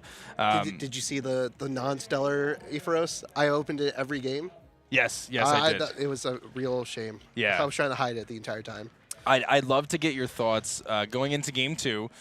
Ari kind of surprises you, I think, with a little bit of interesting tech choices. You got the Dense Fog. You saw the Poison Nectar reveal right out the gate. What was going through your mind when you're seeing some of these cards in those first few turns play out? The Poison Nectar, I think, was expected. It's a very common thing. The Dense Mist, or Dense Fog. Yeah, Dense Fog, Achilles Mist, yep. That was something I've heard about, and I was just like, that's interesting. I just never knew how it exactly worked. I saw you pick up the card and double check it, yeah. Yeah, I was like, let me just double check I know how this card works. I've never seen it in practice. I've only heard it in theory. Yeah. But it was fun. You know, if you're going to win, you're going to win. If you're going to lose, that's on me. All right, so I love it. I love the energy. You made some changes into your deck going into Game 2, it seemed. Did you side in those Tsunamis and those Cryoblasts? No. No, the Cryoblast was sided. So you're maining Tsunami right now? I am maining Tsunami. Walk me through that choice going into this event. I simply don't respect other Fish players, I guess. Oh, I love that. I love that. You know, Shady and I were talking about how Tsunami is one of the most powerful cards in the game, but when a metagame has a very high representation of a water, pretty much a pure water deck, it's hard to justify making that choice. That was a pretty tough, bold choice, man. Yeah, I lost round 1 because of it. Yeah, right? So that, you know, you live by the Tsunami, you die by the Tsunami. Yeah. Listen, you're sitting here in round 4. You're coming back tomorrow, you're telling me, but let's use this opportunity. Is there anyone you want to shout out, your playtest group, any friends, anyone that helped you along the way? Yeah, shout out to my boy Brian, Big Kahuna, the best player in New Jersey after me. Well, actually, no, he is better than me. He just doesn't have the motivation today to do it. You know, it's a 50-50, but he's the GOAT. Awesome, man. Shout out to my boy Joey Pokieaim. Hey. He got me into this game. I love that, man. Yeah. That's great stuff, dude. Yeah, that's Cool, man. Anything else you want to add? Buy gold, buy silver. Prices are pretty high right now, but in 10 years' time, you're going to fucking thank me. Hey, cuss. That's all good, man. Congratulations to Mace of Hearts here for the W in round 4, moving 3-1. Big momentum. Good luck going into round 5, man. All right, take care. Well done, man. Good job.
And we are back here at the Elestrals World Championship. How cool is it to just say that? Oh my Oh, goodness. it's sick. It's so cool, man. What an epic clash that was in round 4. Mace of Hearts sneaking out a victory there. It was actually a pretty commanding 2-0. It was close, but he did get the 2-0. Yeah. Really cool insights there. Bringing the lock on because he spent a lot of money on Stellars. Main decking Tsunami. Didn't know what Achilles Mist did, but didn't care. Yes. And he is confident that he is going to win this whole thing. So Wow, that's the energy I like to see. I love that, dude. I mean, at the end of the day, when you spend a lot of money in your Stellars, you got to you got to run them. Like And you said. I don't know if you heard him, but he told people to buy silver and gold. So I don't know if that changes anything for you. I'll be right back. I got to talk to my accountant. No, it's good. some interesting advice there. But what we're going to do is we're actually going to take a little bit of a look at some of the representation of the field. Yeah. With about 80 casters, I think a lot of people were trying to figure out what they were going to bring. I think there was a lot of question marks. Some standouts, right? We talk about the Aphros package. Yeah. We talk about some solar decks that are pretty strong. I know there was a lot of talks about Hermes and kind of what Hermes can bring to the table. But let's take a look at what we see in this. Celestlio's Pride. We've got the solar deck, Novacore, of course, incredibly powerful. 22 decks today. 19 decks for Fish Nexus. Man, I nailed it. Hermes Toolbox at 9 decks. Dionysus Centaur at 8, Morphoros at 8, and Lunar Aggro at 3 decks. Any big surprises for you here? You know what? I actually thought that Earth would be a little bit more represented. I mean, I wasn't fully cued into the Hermes toolbox. I didn't realize how much wind was getting blown around. I was really convinced that Earth has enough in its packets to kind of overrepresent. But I think what I like to see here is that I've heard so many people in this room talk about fish. Whether they hate fish, they're just going to use fish because they think fish is good, or that they love fish. Those ones were a little bit far and few between. But seeing that Solar actually outrepresented it. Now, does that say that people think that Solar is genuinely better, or that they just have had enough of fish? Yeah, it's hard to say, but I think what's really interesting, before I dive into this slide here, which talks about the breakdown of fish, what's really interesting is the pockets of testing groups. Yeah. A lot of times they tend to align. So they agree this is the best thing that we want to run, so then they all kind of run it. But looking at Fish Nexus, this is something that I think is really important. It's in the details, right? Yeah. A lot of decks running fish, 19 players bringing Fish Nexus of some variety, but look at the look at how different these decks are. Yeah. Kuribus, we mentioned, 9 out of the 18, so half of them, more or less. Zephyrog, Which is with the next representation, which is so cool. I love Zephyrog. Tsunami Javelantis, going against everything I said about Tsunami, Yes. right? Yep. Capricorn, Champion of Aphrodite, which matches up incredibly well against the 1-drops. Fire Artifact, Fish Nexus, and guess who's got the 1 Fish Nexus Locagon deck, Shady? The guy we just watched. That's crazy. Okay. So it goes to show that while the Aphros package is something that a lot of players decided to build around, its resiliency, it's consistent, it's aggressive. You're hitting that 5 stat on a 1-drop. That's what a lot of players are looking for. Yeah. But it's what you surround it with that I think makes a huge difference. And I wouldn't be surprised if those Kuribus packages are actually running Rock and a Hard Place. Yeah, I think so. I think I at some point while we were doing Gunslingers, I looked up at the screen and I did see a Rock and a Hard Place. So I feel like if you have Kuribus in 9 of the decks, the rocks are there. Yeah. Maybe not in all of them, but there are some rocks. Yeah, and that interaction, the reason why Rock, so for those who aren't familiar, Rock and a Hard Place is a really interesting rune. It's a lunar and water rune that allows you to target a rune on the field and an Elestral on the field. And your opponent chooses which one goes down. Yeah. But the reason why that's so key is against decks like Hermes, you can target the Hermes, you can target the Elestral, but Rock and a Hard Place cannot be countered by counter runes, meaning Hermes Trickery is not a response to that. You can eliminate the Hermes or the Elestral. Flip that over to a solar matchup. You're targeting the Apollo, you're targeting the Elestral. You're making them have to make a very tough choice, especially if it's like a Novacore and Apollo. You really want that Apollo live. You don't want to lose your big Novacore. You have to make some tough choices. Oh, yeah. Javelantis Jump Scare, very interesting there. And then, of course, a couple different options. The Fire Artifact one is that's wild. I was confused for a second. I'm a fire caster, and all of a sudden we're talking about water decks, and I see these 2 fire cards on the chart, and I'm like, whoa, what's going on here? Yeah, the history of Elestrals has been, especially prior to Lifestream, looking at mini packages that you can kind of put into decks, and I think that's what these casters have done is they've kind of looked at how can I expand upon. Okay, I've got this core group of I'm probably running 3 Magneros, probably running 3 Aphros, probably got a couple of the drawing ones. I've got half of my Elestral pool is going to be these fish, right? Yeah. My koi pond is full, but then what do I do the rest of the way? Yes. You know, and it seems like they've taken some different pathways. I love the Eddie. I think Eddie's poised to be really good, kind of a resurgence for Eddie recently, getting a new card in Sunstrike, which I quite like. Oh, yeah. But just really cool stuff here. I'm curious if the team has any of the other breakdowns that we can take a look at for you know, kind of how the Hermes deck's laid out, but or we can look at you know, maybe something else. But we've got the there we go. That's what I was looking Solar, for. Thanks, baby. team. That's what I wanted Pride. to see. Yeah. So this is really interesting. The most represented element for this tournament, Solar, 22 decks, but they're very different. There are 2 mill decks here. That speaks to my heart. I'm a Milburn believer. I'm a Milburn truther. So the fact that there are actually 2 mill decks represented is beautiful. That's actually wild. That is actually wild to me. So let's break this down. Soul Bell, Champion of Apollo, super unique, special casts itself out when foretold, gets you a turbo Leobright. Leobright finds your Celestlio. Sometimes you pair it with First Light. Celestlio hits the field. You're in a really powerful spot. Yeah. Next approach. I'm running Nexus. I'm going to use Exaltus to find the pieces I need. I'm going to go Lustragon to pop. I'm going to deal some massive damage with those Elestrals. And then Corvishine is incredibly powerful. And I know you like its Nexus form, Corviskull, quite a bit. I am listen, somewhere, somehow, I didn't get my wish this weekend. I have not seen a single Corviskull dropped by these much better players than I. But at some point in Elestrals history, I promise you, I will see the rise of Corviskull. It is a great card. But I like Corvishine as well. Corvishine is great. I was talking to some players that are running Solar, and they were opting to stay away from the Corvishine, though. That they were going more for a burst play as opposed to let me dig and be methodical. Yeah. I remember in Kissimmee talking to some players, and they were saying how that version of the deck is just taxing mentally. Like, yes. The digging for 7 when Corvishine is out and you activate Apollo, and just trying to remember every single card you do, trying to make the right lines, picking the right choice every single time you're seeing so many cards. It can be the dexterity you need to do that is really hard. It's a lot. One thing I like to call out is kind of some new emergence of strategies going into this event. Werepup, Like a Void, package mixed alongside a Solar package. Not something that we've really seen. Yeah. I know there was some whispers of this Outback Sunrise deck at one point where Farrageist was being pushed in, but this was interesting, and I talked to some players about this. There was quite a few prominent players in the event that were really leaning into that Like a Void strategy. I know some people decided to move away from it kind of last minute, but the idea of being able to turbo out your Like a Void, being able to deal massive amounts of damage and be unaffected by counter runes, being able to use the Lunar Phase to destroy face-down runes is pretty interesting. But I just find it fascinating how all these decks are built quite a bit differently, right? I mean, I see a Calf Mel on my screen. Which is so cool. I see a Draco Ray, and again, the biggest curveball of all is the mill. Yeah. As a mill enjoyer, it was really fun to see Lifestream come and bring, you know, the Humbust and Humburst and being able to pair those with Apollo and being able to foretell and force your opponent to send the cards from the top of their deck, and then you hit the Humburst and you can get that out to the field. And when it works, it works. You can finish your opponent in a good 2 turns if you set it up just right. But that's they're committed to be a mill player at Worlds. Yes, if you're a mill player at Worlds, that is commendable right there, 100%. I'm a huge fan of Lustragon, by the way, so I really like. I don't know when Lustragon started getting representation, but I love it.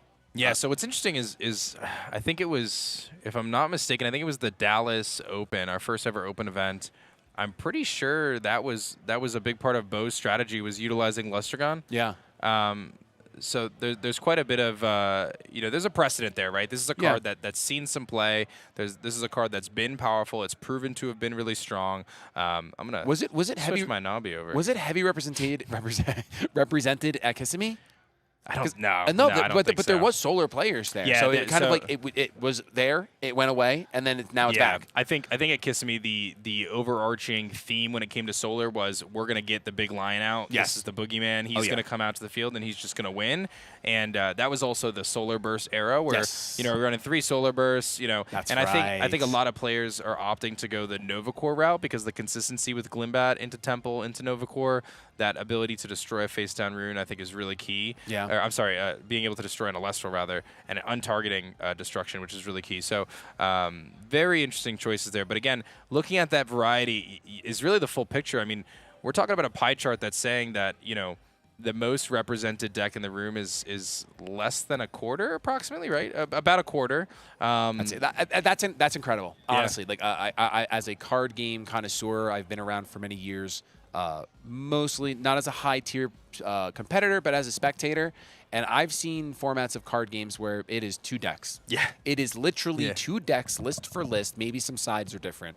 But those are the decks that you must play if you want to compete. And so to see that, hey, no, at the very least, there's 50%, less than 50% are the top 2 decks, and then you just have free reign, which is awesome. And we saw quite a bit of variety there too. And you know, Hermes having a big representation. There's a couple ways you can build that. That's something I don't think we have a slide for it, but Hermes can be broken out a couple different ways. There's an opportunity to lean into, like, I've seen the Hermes Pentarer packages. I've seen it lean a little bit more into obviously the kind of standard, you know, trickery, Spinasect stuff. And then we talk about Earth, right? And how we were both, I think we both were thinking of Earth being very highly represented. Yeah. Centaur is incredible. I've been doing these gunslingers. Every time someone drops a Sprout or Champion of Dionysus on me, I am terrified because if that thing lives just even one turn, it turns into Centaur, and you are so up against the wall because Centaur can then get out, say, Timber, and then you know you're in a spot where you don't get to choose what you want to do anymore. He's just going to be shooting those arrows at you. Yeah, and it's one of those things where representation is a good indicator of what is strong, but it's not always the one defining factor. Like, just because I see that Earth is you know, the 4th most represented element doesn't mean that I'm changing my bid for the run tomorrow. I think we will see Earth representation in top. Like, that's just my gut feeling. And I could be wrong. I'm down to be wrong. But I do think that a lot comes down to, you had said, you know, there's testing groups, a lot of groups here in Elestrals, and they'll kind of like come together, come to an agreement, and all kind of hit the field with the same game plan. And that alone can kind of skew representation for one. That doesn't. But when you bring a lot of smart heads together, they probably are onto something. They're probably they're probably onto something for sure. I think what's been really exciting this weekend is the buzz around Sunstrike, right? Yeah. This is our first time having a chance to open up Sunstrike. It's the first time for people to get a chance to feel Sunstrike. A lot of positive feedback. I got to exhale a little bit. Yes. You know, it was really nice to see everybody open Sunstrike. A lot of really good stuff. So don't forget, you guys can always go to shopelestrals.com and pre-order some Sunstrike available now. It's going to be coming out. We got our pre-release scheduled for May, so we got a little bit of time to come. But I was really stoked and excited to see such positive reception towards Sunstrike. And I tell you what, we're talking about decks like you know, Aphros and the Fish and stuff, and no one in this room thinks that Fish are going to be very good as we head into Sunstrike, that's for sure.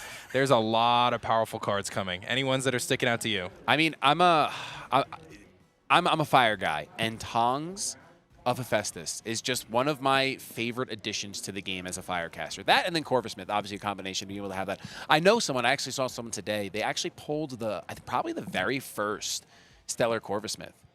It was a pretty big deal.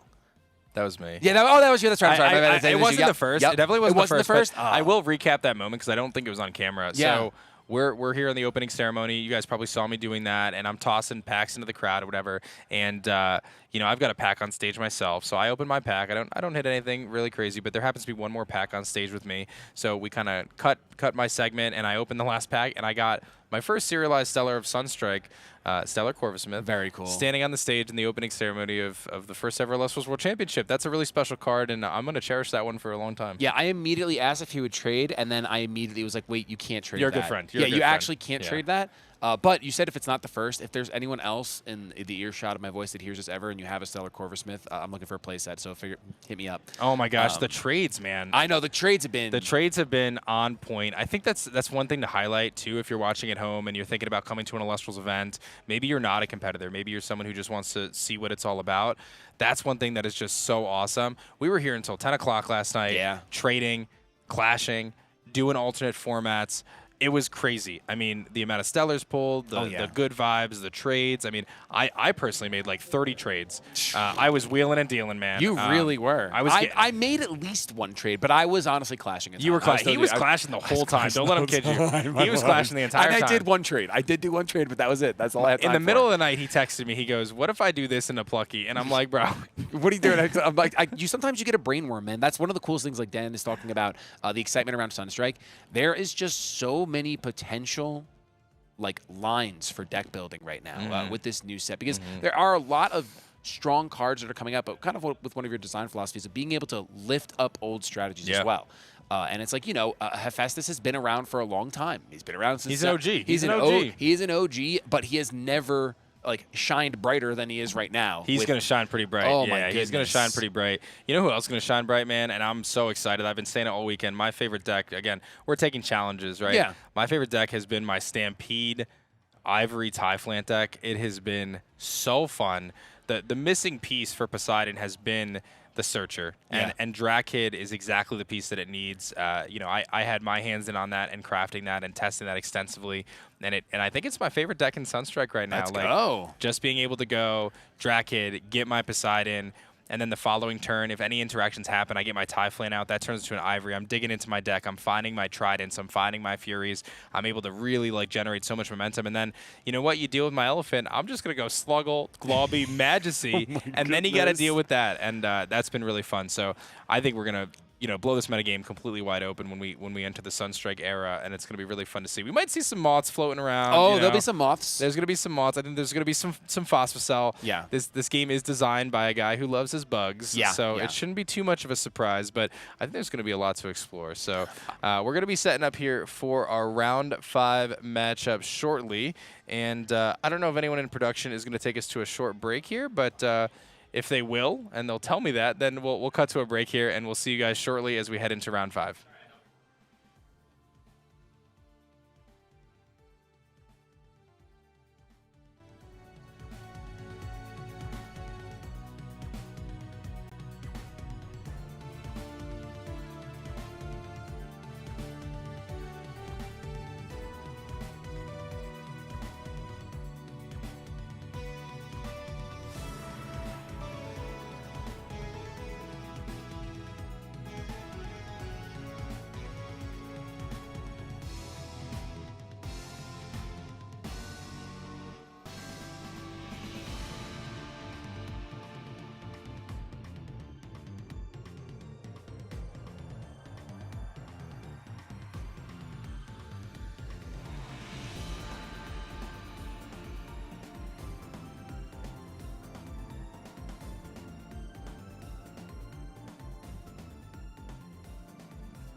Welcome back to the Elestrals World Championship. I'm joined here by my co-caster, Shady Penguin, ready to go into round 5. Yes, and we've got some, I always love it when we get to cast at these events, and when we do 2 rounds in a row, and we get to see at least 3 different decks. Yeah. And that is, I mean, we're kind of seeing 4, right? Is this going to be 2 brand new decks? I know you told me they're going to be with a Hermes player on board, and then we have Corvishine Solar. Yeah. Okay. We're 4 decks. I love it. I We love got 4 that. different decks. So this will be fun. We're going to be heading into our matchup. We'll call out the casters shortly, but we just got through a really epic round. Ari, Mace of Hearts throwing down. I believe here in round 5, these 2 casters are sitting at 3-1. So again, ever more important to keep that win streak going. If you could win this one, you're pretty feel close. You're feeling really good. And it's actually going to be Y Rebellion and Warlord Leo. So I want to talk about Y Rebellion for a second. I think I found the Hermes player. Y Rebellion is the player who is most known in the Elestrals world as the Hermes player. Putting it on the map, Hermes is considered to be incredibly difficult to pilot. Wow. The lines, the play, the knowing when to use what, how to manipulate the field with your Hermes pieces. I was explaining to Shady a little bit before we went live about how Spinasect works and Trickery, and Hermes plays in its own axis. And it plays the game differently than almost any other deck in Elestrals, and because of that, it has incredible advantages, but it's so hard to use. Okay. So when we talk about experience, we talk about players who have used a deck a lot and are comfortable with it. There's no player in this room that has more experience on their deck than Y Rebellion has on Hermes. Wow, that is incredible. And it's cool because as someone that likes, I've kind of talked about brain wrinkles and getting the itch for really complicated things before. Hearing that Hermes, because I'm very unfamiliar with Hermes, honestly. I really haven't sat across many Hermes players. And maybe the reason is because it is such a challenging deck to pilot, because it plays the sentence "it plays on a different axis" is a bar. That's so sick. I love that. Yeah. So obviously accolades. Warlord Leo's here, man. Don't count him out. 100%. Doesn't have anything to his name, but you know what would look really good under that? a top World 16 champion or a or world champion. Yes, 100%. Yeah. So he's leaving space for a big impact there, and he's going to be representing. He's on the Ambrose. We've got the Ard buddies. It looks like Y Rebellion with his little custom sleeves there. I like that. But these 2 casts are going to be rocking it, and we're going to see that Glimbat sent to the underworld right out the gate. Here's a Temple of the Sun. Warlord Leo's got his strategy live, and this is so important because Novacore's big, but I'll tell you what. I'm going to hold it. I'm going to surprise you. There is a very specific interaction that happens with Novacore and with Hermes and Trickery. We'll see if it comes to fruition in this one. Okay, we're going to see Nebuleo hit the board. Is that a Stellar Nebuleo? That is a Stellar Nebuleo. We play with our Stellars in this house. I love it. Okay, so we're going to see the Fortel on there. I don't know. We're going to see...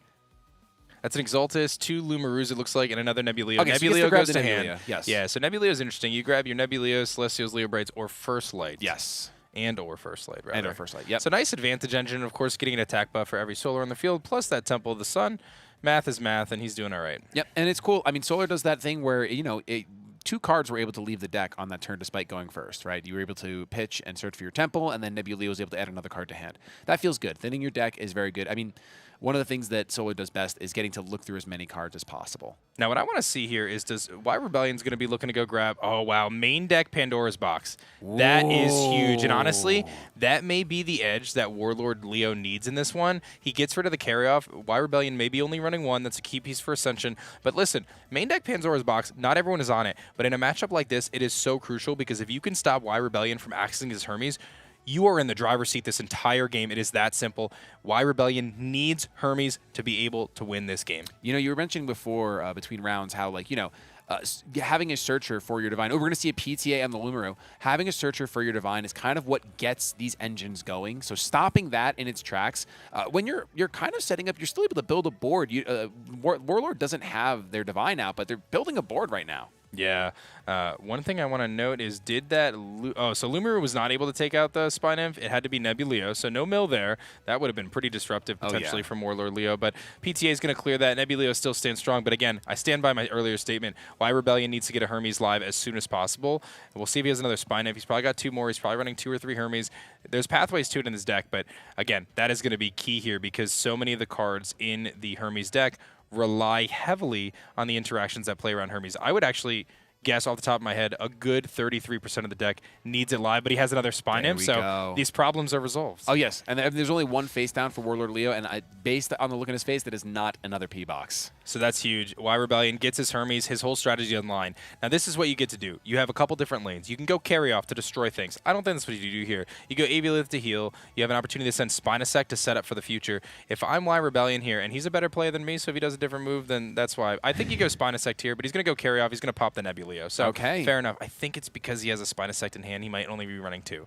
So there's a strategy where you can actually send Spinasect to Underworld Nexus from Hermes onto your Spine Imp as a result of that. Send Spine Imp into Spinasect, and then you set up your Trickery because you have a Spinasect in the Underworld and a Spinasect on the field. You bounce the card back to hand, and you've got this play line in place where you can Trickery your Spinasect into Spinasect. It's a really important play against this particular deck because if Novacore hits the field, it's a non-targeting destruction effect. If Warlord Leo announces that he's going to destroy something, and you Trickery out the Spinasect from the field, the only target left on the field is the Novacore, and he has to pop himself. It has to blow itself up? It is a crazy interaction. I spoiled it because I don't know if we're going to see it, but it is so nuts, and if it comes to fruition, it's going to be crazy. We're going to see another Nebuleo hit the field. We're going to see that big foretell using that brand new Guardian of Light from Sunstrike there. No things to add to hand, but he does get to shuffle some things around, set up his next couple turns in a nice way. So you keep talking about this card Trickery, and I've made it abundantly clear that I'm unfamiliar with Hermes. What is Trickery? Is Trickery a counter? Is it an invoke? What is it? Yeah, so Hermes Trickery is a counter rune. Okay. It's a 1-cost wind, and it has to have Hermes on the field, otherwise it can't do anything. Okay. Basically, you take the Elestral on the field, you send it to the Underworld, you pick another Elestral from your Underworld, you replace it onto the field with the Spirit that was on the Elestral that was previously there, and what that does is it means that anything that got targeted is no longer a problem, because let's say you go to get Earthquaked, you Trickery your Earthquake guy out, put in a new guy, and Earthquake no longer has its target. Wow, okay, awesome. So we're going to see Y Rebellion actually pitch a second carry-off. So now we know he has 2 of those, so he's effectively running 2 Earthquakes on a stick. Yeah. He's got the Cyan Nectar. That's going to be key to this strategy, give him that PTA, giving him an opportunity to kind of get some advantage here.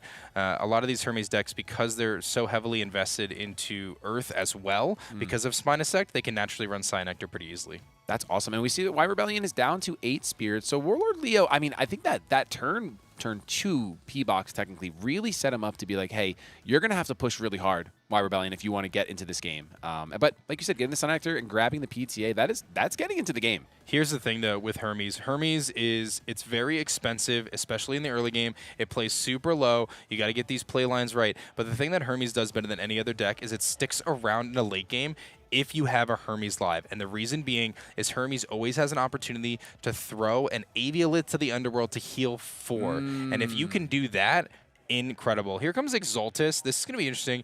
Exaltus sitting at 4 attack because of the Temple. PTA is going to bring that down. Curious if we're going to see an Apollo here to buff that up. But Chains one of my Prometheus. favorite cards. I love Chains of Prometheus. It is blowing my mind right now, Shady, because it feels like we are in a game 2 with side decks, but we are not. He is main decking Chains of Prometheus and main decking Pandora's Box. I am so excited to see the list after this event because I'm so curious, what did he forego in his counter rune lineup to be able to fit those in? Yeah, I mean, it's one of those things where, you know, we're at the tail end of Lifestream. And sometimes if you're going into Worlds, you're just going to make gut calls. And you're going to say, hey, I'm going to main board answers to what's popular. And right now we're seeing it pay dividends for Warlord. That is an incredible play. And again, that is huge. So Chains of Prometheus, it's pretty much the only counter interaction in the game that allows you to stop counter runes in their tracks. Yep. For the most part.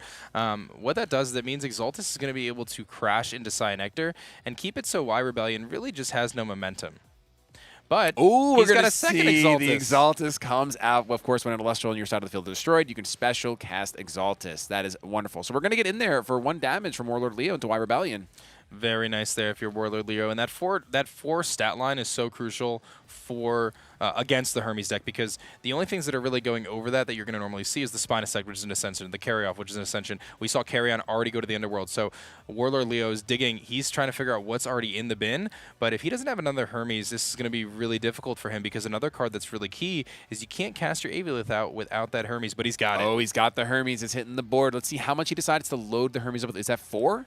It's going to be 3, which is going to allow him to do 1 pitch. I would assume you go Aviolith here to get 4 more, but let's see. It is going to be the Aviolith. Okay. This is the resilience of Hermes here. You have such an opportunity to hang in a game when you can heal. It is effectively a heal too, but you're healing 4 off of this card. He's going to be able to grab 4 Wind Spirits. He's going to put them on his Hermes almost certainly.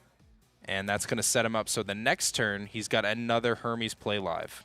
Wow. And now, is there anything that it's solar main boards to just pop a Divine that's sitting there loaded up with all of those spirits? Celestlio, if you can get into it. Yeah. This is an interesting tech choice. Peliquarius, that tells me that he's running some a couple different kind of counter meta picks. Peliquarius allows you to find your Galaxy, setting up for a future turn. A lot of players will choose to run just one Peliquarius, one Galaxy. It's kind of an interesting play line. Probably sets up nicely into his side deck. That 4 defense is pretty nice, so Peliquarius is going to give him that search. It looks like we're going to get another cast here out of Warlord Leo, and it's going to be that Lumaru. That 5 stat is so big, especially with Temple. That is a 6. That is a attack 6, stat. and of course, when Lumaru destroys an Elestral, you got a mill. You got a mill. That's going to be big. Let's see if he can get through that. It is going to be a Gorgon's Gaze. Not where you want to use it, but in this moment, this is your best shot. He's going to pull 1 off the Hermes. He's going to grab 1 from a Spirit deck. That's an Alloon.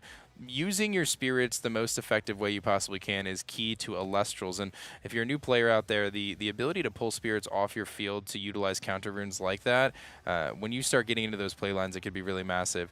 Y Rebellion almost certainly going to pitch the Hermes effect here. Does he go Aviolith again? Does he go Galaxy? Does he look to ascend into a Spinosect here? It looks like that Galaxy's coming down. Yeah, Galaxy hits the board, of course, flipping the stats of every Elestral for the turn, making that Lumaru just a 3 attack. And what I like here, too, is Peliquarius becomes a 4 attacker.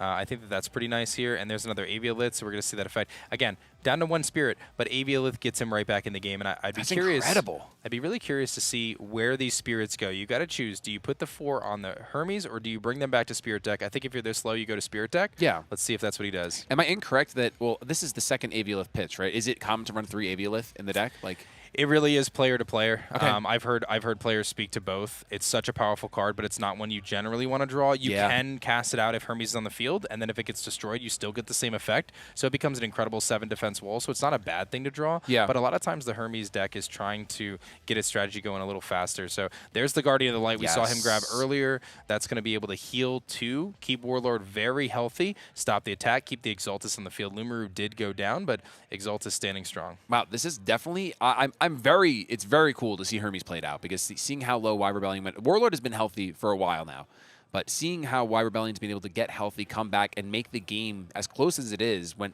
to me it looked like he was on death row. It was one spirit left. It's very, very cool. Yeah, the question is going to be, are we going to be able to see Y Rebellion start to do what Hermes does best? Because I don't feel like we've even seen him get into what Hermes wants to do. He's kind of playing defensively with Hermes. He's trying to hang in there with Hermes. He was able to use the carry-offs effectively to keep Warlord Leo at bay, understanding that at any moment, if a Celestial hits the field, it's probably over, right? Yeah. So he's trying to keep him at bay there, but we haven't been able to see those Spinosects. He's shuffling in his hand. There's another Galaxy in there. I think maybe a Peliquarius, so he's probably running a little bit more water than I initially thought. Peliquarius, of course, native to win, but those Galaxies very crucial. Obviously, being able to swap those stats are big.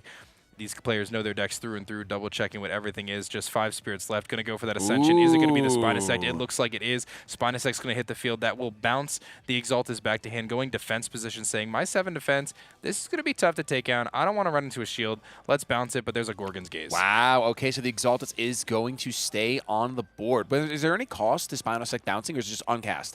It's just uncast. Okay, Yeah. awesome. That's cool. Yeah, notably no back row. Is there an Ascension coming out here? I tell you what, Warlord Leo wants to keep this Exaltus up. He's protected it twice now. Gorgon's Gaze and Guardian tells me he wants to ascend it. Is that what's going to happen here, though?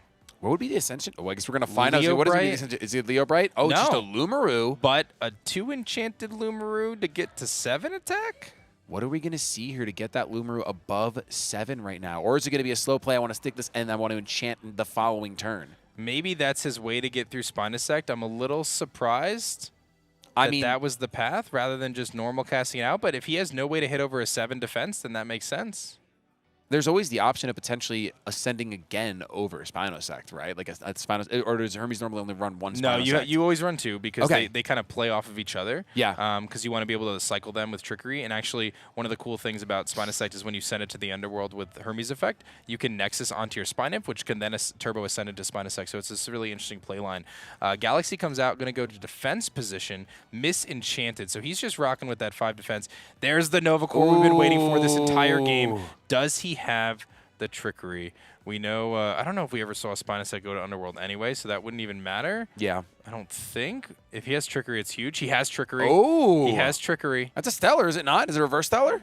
I see the symbol. Yeah, that's the reverse stellar. Very so cool. that means that The spirit off the Galaxy is being paid for. He's doing it. I think he's trying to make it happen. He's going to pull the Spinosect off the field.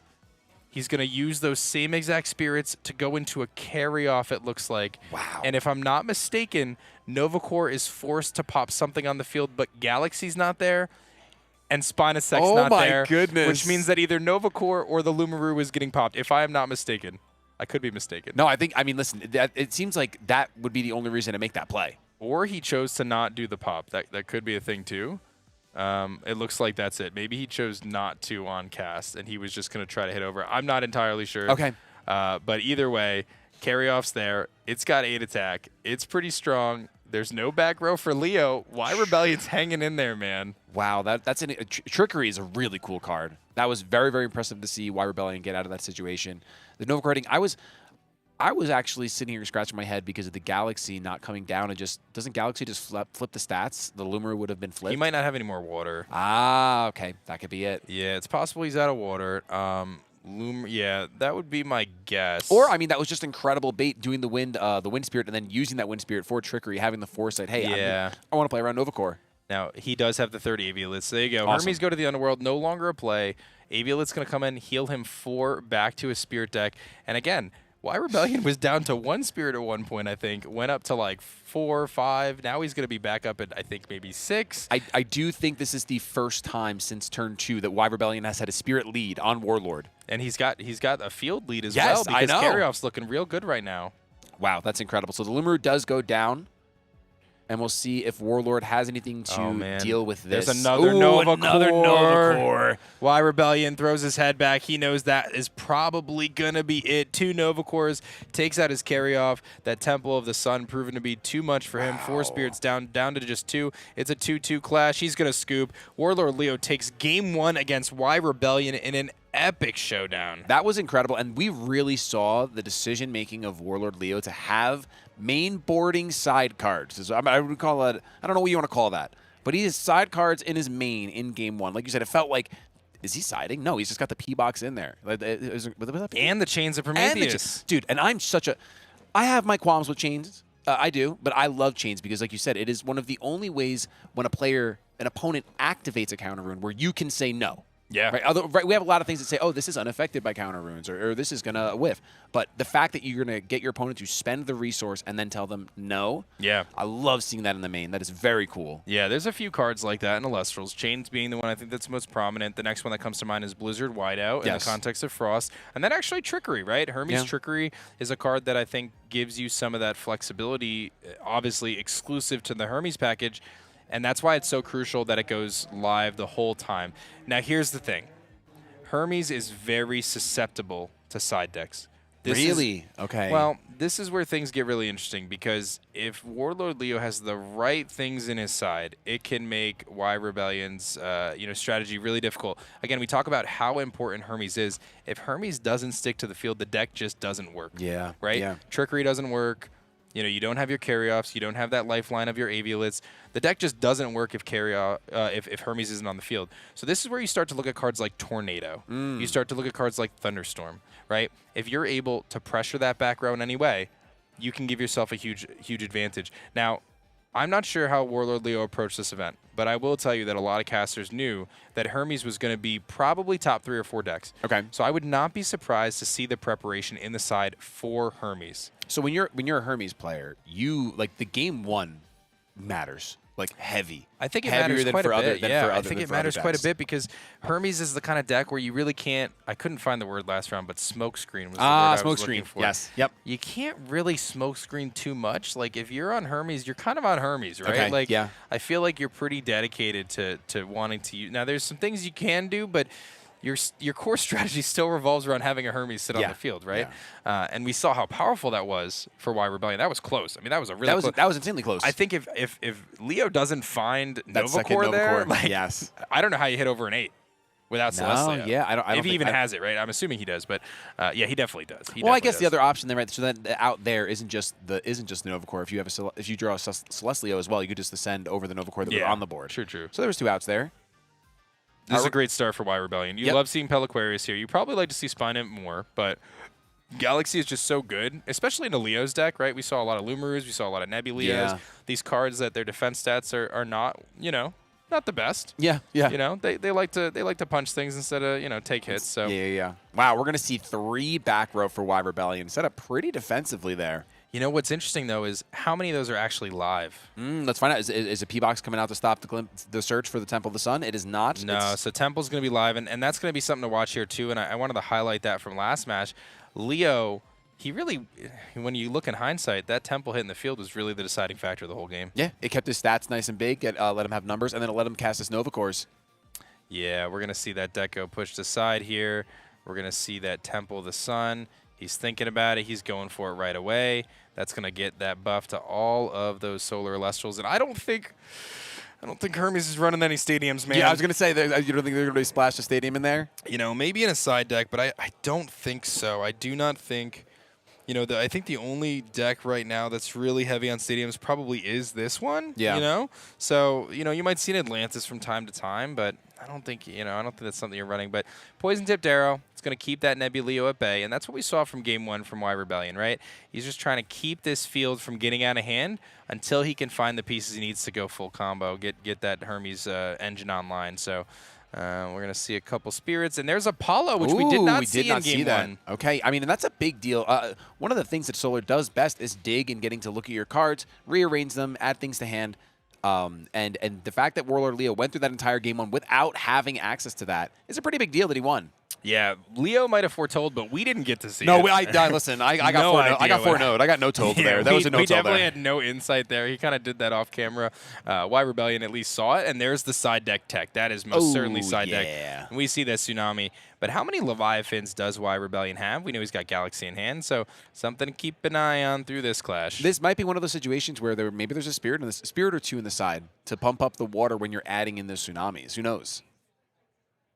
Y Rebellion going to be clearing that field up there. Peliquarius, let's see. What is he going into? 2 wins. It's going to be a Falacane. That's a side deck, baby. Falacane is huge because if he pops this Apollo, dude, this is going to be nuts. And that's his answer to Temple of the I was going to Sun. say, doesn't that also pop the stadium? So that is the answer. I don't have to run my own stadium. I'm just going to destroy all of your runes. That is incredible. So let me talk about this, right? Oh, I love Falacane. Falacane is crazy in this deck because Hermes can send your Carrion to the Underworld. You can special cast the Carrion, and you can go immediately into Falacane. But what Y Rebellion just did there is he had his little Peliquarius set up for him, and then he goes Hard Ascend, and that is a massive swing in this game. My goodness. I mean, you were just talking about how that Temple of the Sun being on the board was the whole reason why Warlord probably won the Game 1.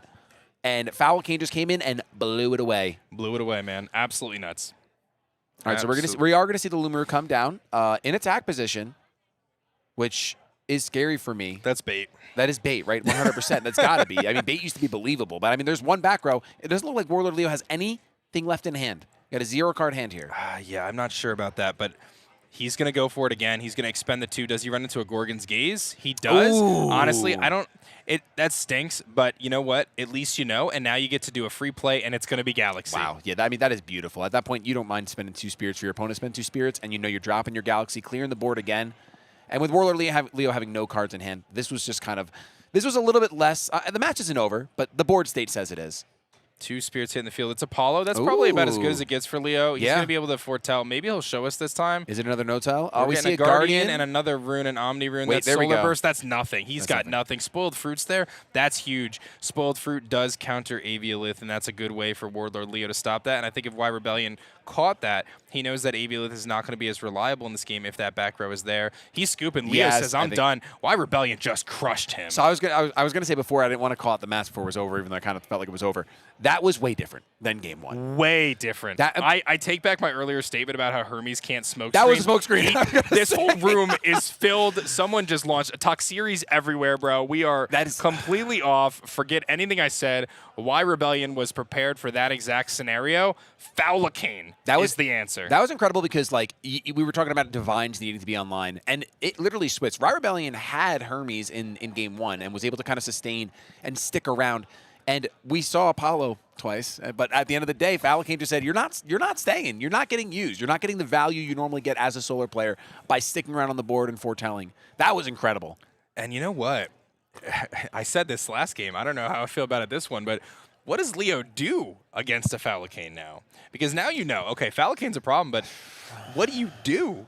Your chains isn't going to stop. You have Gorgons. That is your answer. You have Gorgon's Gaze, but what else are you doing? What do you do after that when it's isn't Falcane a 7 attacker or 7, no? 7-3. 7 is a crazy stat. Now, like, Solar can get there, obviously. Even Novacore, I guess, with Temple out, it's a 6-8 normally, right? So Yeah, but you're getting the pop, yeah. So. You're getting the pop anyway. So I guess that is your answer. It's a gaze into your Nova. And that's tough, though. That's asking for a lot. Oh, man, this is going to be a crazy game 3, man. That game was so different. I do love seeing Falcane, though. You know me. So now my head's crazy. spinning. That's a bird, by the way. That's an avian That is a Elestral, bird. and I'm That just is a thinking bird. right now. You're There's thinking some. about it. There's. I got another brain worm. I'll text you at 4 in the morning. Oh, tomorrow. man. How wild is this? We're at the first ever Elestrals World Championship, and base set Falcane just absolutely obliterated someone on stream, dude. I love that. Dude, it's so cool. It is so cool to have been around since base set. And even if you're coming to the game new, just knowing that, hey, there are cards in base set that Falcane did not see play. I'm going to be honest with you. Falcane was not like a card that was like common to see until we got to the point in Elestrals where you can kind of, get either somehow cheat out a 1-drop to ascend quickly, or just more support came out for going to 2-drops. You see what I just saw? Did you see that? No, I didn't see That was it. a calf mel. For who? Leo's For sliding Leo, some he's calf calf mels slide- right okay, now. okay, Yeah, okay. He's got some little calf mels. So seeing a set 1 card on stage at the very first World Championships of Elestrals is awesome. When we're this many sets deep, I love it. Leo spending some time here thinking about his side deck. He's making more adjustments. He was not feeling how that game just went. And I tell you what, Why Rebellion was quick. He knew exactly what was going on. He said, I don't need to change a single thing right now. I think that the Falcane is the Now, the question is, do you just hard mull for Falcane again? Because that was from hand. There's no way to get Falcane from deck, right? I don't think it matters. I think you can wait because dropping it mid-game is just as valuable. Yes, that is true. That is Right? true. Yep. Like, you know what I mean? Like, Well, because Hermes is able to sustain anyway. Like, Yeah. you don't actually need to rush to have it and do a blowout like you did, as long as you can hang in the game long enough to see it. And I guess technically, obviously it doesn't happen on cast, but you do have the ability to have like a 1-drop Elestral that has 2 Wind Spears on it, trickery into it if a Falcane is in your Yeah. underworld, Oh, yeah. right? Yeah. So there are ways to get it on the board that can be a little bit of a sneak attack, yeah. especially because it's a 7 stat. Well, one big thing that really played into Why Rebellion's favor there was that he went first. Yes, that is Going true. first in Elestrals, it's a pretty big deal. It's kind of strong. It's kind of pretty strong. good. Warlord Leo is going to be going first here, and that's the advantage he has. Is he going to? He's going to pitch 2. Is he He's going to ditch mulliganing his right hand. now? He didn't like that Mulliganing. hand. Yep. Why Rebellion looked like he felt good. I did see a Spine Nymph in Why Rebellion's hand, so usually that's what you want to see. I saw an Aviolith too, so that's interesting okay. because, again, you can normal cast that out. And I think if you're Why Rebellion, knowing that Spoiled Fruit is in play, I'd probably rather have the Spoiled Fruit burned on an Aviolith that was on field. Oh, that might be a worse hand. Oh, that my is a goodness, worse that hand. is. That's Glenbat and 4 That's a runes. terrible hand. He might have to mulligan again. He does have to mulligan again. He has to mulligan again. Seeing both your Ambrosias, that is a You have medium to. mulligan again. Yeah. You have That's tough, man. That is a tough scene. And that happens. Sometimes the cards just, they're not reading right, and you got to go again. Go down Mulligan Street one more time. to. See if they can treat you better. You know what? That's rough. That's rough, but we did see him grab them calf mells. That is true. So maybe he's poised. Maybe he's like, you know what? I know that I've sided in some healing. Anyway, this will be fine. That was a hand, dude. Yeah. That was a hand. All right, let's see. Warlord Leo going attempt 3 here. Biggest game of his life in Elestrals history. Yeah, and we don't want to see him have to mulligan. We don't. No one here. I don't even think Why Rebellion. Maybe he does. We're going to see the tempo outright though come from Warlord Leo. He likes this 3rd hand. It's doing the thing. We see the Nebuleo hit the board, and maybe we'll see a foretell or a This is no-tell. the I don't know. playbook, man. This is the playbook. This is. Oh, we get to see Plucky, it. Guardian, Dense, Dense Fog, Fog. Limbat. I think you take the Plucky here. Oh, no, you can't take anything because it's Nebuleo. Sorry. Yep. You're going to reorder. If you don't have Apollo in hand, you probably want Plucky at the top. You don't need Glimbat right now. You're going to want to shuffle off of that. I could see Guardian going towards the top 2. Dense Fog. Curious what the mist is for. The Galaxies. You're trying to battle, trick the Galaxies. Look like Plucksters. He's really making sure that he manipulates this stuff. It looks like Guardian ended up at the top. Yep, I think so. So I mean, that's- when you've already taken four Spirits of Damage from mulliganing, I guess you want to have that. Yeah, that's super valid. And if he's got the calf mail, if it ended up making it into the deck, we saw the 2 Ambrose in opening hand or second hand rather. Yep. There's Spine Nymph. I'm assuming there's no Gorgons here. If Hermes is live, that is very That's a much very so strong. to Y Rebellion's advantage. Oh, yeah. Let's see. Yep. All right. Hermes is live. We're going to see it hit the board. And based on his play pattern last time, I wouldn't be surprised to see him go carry off again. Hmm. It seems like he was really playing that first game with the kind of thought process of, I just don't want to let Leo stick anything. Yeah. So let's see if that's exactly the way he goes, and it is. Yes. It's carry off. Okay. So carry off hits the underworld. I mean, that's as good a start as you can get, I feel like, for Y Rebellion going second You're here. feeling real good You're there. feeling really strong. Fun fact about carry off, a lot of Elestral cards look at what the enchantment cost of an Elestral is, and you're paying spirits based on the enchantment cost, but carry off is actually looking for the enchanting spirits on the Elestral. Fun fact. Oh, okay. I didn't So you're know that. expending based on the enchanting spirits of the Elestral that you're destroying. Is it the only card that you think does that right now? Oh man, it might be. I think at it least is. in I that think it is. context, yeah. But Warlord Leo says, "Listen, I got another one. So Yep. here's my Nebuleo. I'm gonna look at 4 more cards at the top of my deck, and I'm gonna see. Well, actually, this is really interesting if you're Y Rebellion because if you paid enough attention, you can figure out what he took the last time. Yes. Yep. That is true. And looks like Nebuleo's just gonna go combat, take him out. Chose not to foretell. Okay. Maybe doesn't even want to reveal. And that's what we were talking about a little bit ago. Aviolith, that's a card you want to cast in this part of the game, especially after you saw Spoiled Fruit in the last one be foretold. Aviolith 7 defense, that is a big defense stat, but what gets over it? Novacore. gets over Novacore it. does indeed, and there's no real good trickery targets in Underworlds. He's going to do it. He's going to go Spine Imp. That tells me that second face down.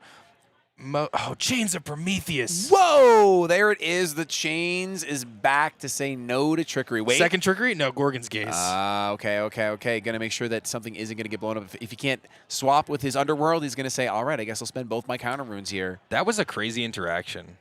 Oh, Cast, my goodness. Novacore, Trickery, Chains, Gorgon's Gaze. Now, Welcome do you to think Elestrals. if you hard call the Chains, doing it in the reverse is actually more advantageous for Y Rebellion? No. No? Okay. No, because you wouldn't. No, Okay. that was it. I think you do that there. Yeah, I think you do there because you want to save your Gorgons as much as you can. I think. And like I said, he doesn't have he has a carry off in the Underworld, so I guess he would have went carry off instead of Spine Up. He would have had an 8. I'm not sure. I think he did it the right. Okay. Just curious. Whatever he did, I trust. Of course, no. I think it was obviously a great play. I'm just wondering if you hard call Chains, is it ever advantageous to be like, hey, I'm gonna bait you into Chains and Gaze so that I can get you to pop something on your side of the field instead? Yeah, I mean, to me, I'm holding my Gorgons for the moment I need it the most. True. That's what I look 100%. at. And you when know? Chains was flipped, that became the moment you needed the most right there. Exactly. Makes sense. Oh, we're getting a hard ascend. What is it going to be into? That's an Earth Spirit. What could it be at Spinosect, rather? Is it Spinosect? But this is interesting because you don't really want to bounce a Novacore here. No. You want to bounce can you bounce any card on the field or only an Elestral? Only an Elestral. Okay, never mind. Aviolith goes to the Underworld, which means 4 more spirits are going into hand. But the problem is now Novacore gets to come back out. So we're going to see Hermes get loaded up. He's going to be able to pitch another carry-off. Carry-off's going to be able to take out the Nebuleo. That was an interesting play pattern. I'm kind of surprised because I think there's a world where you bounce the Nebuleo, you carry off the Novacore. Yeah, can you carry off pop the Novacore? Yeah, which is why I'm surprised because I would think you'd... Ooh, that's a shoot. Nope, that's a Guardian. Okay. I'm kind of surprised because I would think you don't want that Novacore to come back. Or do you have have the another answer, trickery. Do you have the answer face down and you want them to spend their normal cast? You have the answer face down. Yeah, 100%. That's the only reason why you do that. There's no, like I said, I trust in whatever Y Rebellion's doing because he knows what he's doing. So Warlord Leo, though, listen, he's been playing insanely well. He navigated that first game incredibly well, but he's going to run it back. Novacore's back. Let's see what happens. I'm not even going to try to walk my way through this. No, I mean, we got to see that card. There it is. There's the trigger. It had to be. Yes, it had to be. 100%. Uses the spirit, the extra spirit off of the Spinosect, and we're going to see some flip-flop. I mean, that's a classic bait and switch right there. I mean, you kind of have to know, but also, what option is Warlord Leo left with but to play into it? And that's exactly the play. Okay, Yes. I knew I wasn't wrong. There it is. The carry-off hits the field. The Novacore declared its effect. It has to hit something. The only thing to hit is itself. Yes, and that's Wow. why our Rebellion did that. Beautifully He played. baited him, dude. Yeah, he baited him hard. He But baited him right that's my into question. it. That's my Yeah. question. Like, if you know that's going to happen anyway, what does Warlord Leo do? Just don't play the Novacore? No, you got to do it. You got to You got to see if he has it. Yes. And this is huge for Y Rebellion. My goodness, Oh, Cyanectar my hits the field. That means goodness. Poison Tipped Arrow is live. in the back row. That means whatever Leo casts out is going down, and he's going to be taking 3 spirits of damage here. That face down rune seems to not be live because he hasn't been using it. It has been there. It might be ambrosia, man. It's been sitting there for a minute. It might be spoiled fruit, dude. Yeah, true. This is crazy. And here's the thing. Y Rebellion gets to pitch, and he's going to go carry on, which means he gets another spirit of damage. He is going for the game of attrition here. 4 spirits of damage coming in for Y Rebellion and a back row. That's a PTA. 100%. This is huge for Y Rebellion. Warlord Leo going to go down to just 4 spirits after this play. It's not over. It's definitely not over. It's not over. We know the face down is going to be a PTA. If Leo can drop a Nova Core here, that actually could flip this board back around, but I don't see it. I see a Glimbat and I see a Plucky. That's rough. Yeah, that might be all she wrote at that point. I think it is, man, because Plucky gives you your Apollo. That doesn't do anything for you. You get PTA'd. Next turn, you're getting smacked for 4. Y Rebellion. I told you, if there's one player who knows Hermes, it is Y Rebellion. That's an expense to draw. Leo looking for something. Maybe a Tsunami keeps him in it for one more turn. Ooh, that would be interesting. But do we have a Water Spirit going? Oh, I honestly was just expecting a Water Spirit. We're going Aviolith for 2, man. Oh, my goodness. Look at this board. 2. We're counting 3, 4, 5, 6. We see the head nod. I think Tsunami? that is going to be That's game. GG's. Wow. Incredible. I mean, wow. Going from that first game 1, which was very much a tug of war, that Warlord Leo was able to come out on top of, and then game 2 being just a burst of wind, quickly destroying everything Leo cared for. And that was also pretty commanding from Y Rebellion, I have to say. Hermes is a very cool deck. That was crazy. I'm actually, am I interviewing? You 100% are. I got to take some notes here, man, so I'm ready to go for that one because that was insane. So many things I'm going to talk to Y Rebellion about there. The Fowlicane, obviously, the bait on the Nova Core, the P-Box in round 1. I mean, listen, that was crazy. If there's someone who knows how to navigate that Hermes deck, it is Y Rebellion. He is a player to watch this World Championship. 100%. And I mean, it's very cool. With you laying out for me, someone that hasn't been able to see a Hermes deck played, that it is a high skill ceiling, complicated deck, and then to see it played so well after losing game 1. Like after, there's a little bit of a shell shock that happens when you lose game 1 in this late of the round of World Championships, and was able to go ahead and just stabilize, side accordingly, and walk away with the game. Absolutely incredible. I mean, it's just, what a show. Yeah. I mean, that was a treat to watch. That is peak Elestrals. And honestly, props to Leo. Yes, 100%. He did his thing, 100%. man. He came out. He got his solar guys rocking. He was rocking with his Nebuleos. He got his Nova Cores out there. He was rocking his Chains of Prometheus, which I absolutely love. Main deck Pandora's Box. We saw the spoiled fruit. He had all the tech. He took the game in game 1. He put himself in a really powerful position. But Y Rebellion just did his thing, man. Absolutely. And like you said, it was a treat. And that was a treat. Especially for someone that has never seen Hermes like fully played like that. That was a treat for me. That's my first experience. I have high respect for Hermes now. Man, that was nuts. I have some great questions for Y Rebellion. We're gonna save it for that. I'm gonna wrap this one up here. Y Rebellion takes the set 2-1 over Warlord Leo. That was our round 5. We still got 2 rounds of Worlds left, baby. I want to get on the mic with Warlord Leo. So hopefully, or I'm sorry, with Y Rebellion. So hopefully we can get a little interview with him because that would be epic. But otherwise, we're going to take a little break here, and hopefully we'll be back with that interview.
And welcome back here to the Elestrals World Championship. I am here sitting at the outset of round 5 with our winner, Y Rebellion, who just put on a Hermes clinic, man. That was exhilarating. Thank you. It was a good match. That was nuts. And obviously Warlord Leo put up an incredible fight. Oh, yeah. I want to talk to you a little bit about kind of your mindset going into the game. Round 1, Leo kind of, I would guess, kind of catches you off guard a little bit. Pandora's Box, Chains of Prometheus. How were you feeling in those moments? So actually, surprisingly, it did not catch me off guard because we prepped together. We did some prep, so I actually knew that he was going to be on the chains. So it still like caught me up a little bit off guard, but yeah, no, it was tough to play through though. So we kind of knew each other's decks going in, but the first Pandora's Box really messed me up in game 1 because it milled my second carry-on, and I had the other one in hand. Oh, so I man. was stuck with no access to carry-on throughout the entire game, and I was trying to play through that. So there was a moment where I could have had a Spinosect line, but I didn't have access to carry-on. Wow, and it's interesting to know that you have the 2 carry-ons. There's a card coming in Sunstrike that'll solve some of those problems for you, but very, very interesting there. So let's talk about going into game 2, right? Because game 1 was close. You hung in there. Shady had actually never seen Hermes kind of in action, so I was like, listen, it's not over, man. This deck is very resilient in a late game. You showed exactly that with Aviolith. Going into game 2, you switched it up. What did you change? Falcane, obviously the big thing, but how many did you bring in? Are you willing to share that? What was that decision like? Yeah, so I brought in I've got like 5 or 6 cards that I bring in against Solar. Falcane being one of them. I bring one in from the board. And it's very good to be able to get rid of Apollo and Temple, which I was able to do in that spot. And if you're able to get rid of those 2 cards, it's devastating for the Solar pilot. So I've been a big proponent of Falcane in Hermes for a long time. I've been running one at least one either in board or in main for a long time now. And I think the card is just really good. That was incredible. When we saw that happen, that was probably one of the fastest games of Elestrals I've ever seen. That Falcane hit the field, it just cleared the entire board, and then you were able to bait out kind of activate the Gorgons, and it was just pressuring turn after just from turn. That point on, it was kind of an onslaught. We talked in the commentary about that interaction with Novacore, right? And you baited Leo into a perfect. I don't know what he could have done otherwise, but you had it set up in the perfect way. Trickery, making Novacore pop itself. Walk me through that one. Yeah, so that is a very important interaction for the Solar Mirror, or for the Solar matchup for Hermes. If you can get them into a situation where they are forced to Novacore when you only have one thing on field, and you force them to pop their own card, it's a huge swing. So I saw the first one, the first Trickery, and I didn't quite set it up in that spot because I had 2 guys. But then I drew the second Trickery, and so then I was like, I feel like I can just bait him into doing this again by bouncing the Novacore rather than bouncing the Nebuleo. So I go bounce Novacore, carry off the Nebuleo so that he's incentivized to just play the Novacore again next turn, and I knew that I had just trumped the Trickery to be able to set up that interaction. Yeah, one thing I want to ask you about too, when you're piloting this Hermes deck, one thing, kind of a tendency I've seen you go for, is it looks like your priority in that early game is to stop your opponent from getting more than one guy, right? Yes. You're using your carry-offs very early on maybe not the biggest threats. Talk to me about that. Yeah, I think that it's matchup dependent, and I think in Solar it is very important to do that, because Solar is very limited by their normal cast return outside of basically Champ Exaltus and Little Cow. Yeah, or a cow from the Apollo effect. So I find that if you are able to pressure the normal cast of the Solar player and just like take back tempo by using a carry off aggressively for that, then you can kind of control the game with back row tools, Cyanectar, search for PTA, and then you just answer their one thing each turn. And by having Hermes, you essentially have access to 2 ways to interact, and they only have the one normal cast. Super cool, man. Yeah. Super cool stuff. Well, listen, take a moment. Any shout-outs you want to give? Any playtesters? You mentioned practicing with Leo. Who else you practicing with for this event? Shout out to the Ambrose, who Leo was a part of. Prepped with them. Also prepped with a few people from the Toronto Elestrals scene. Frizzlenil, Couch Potato, and Mr. Payphone.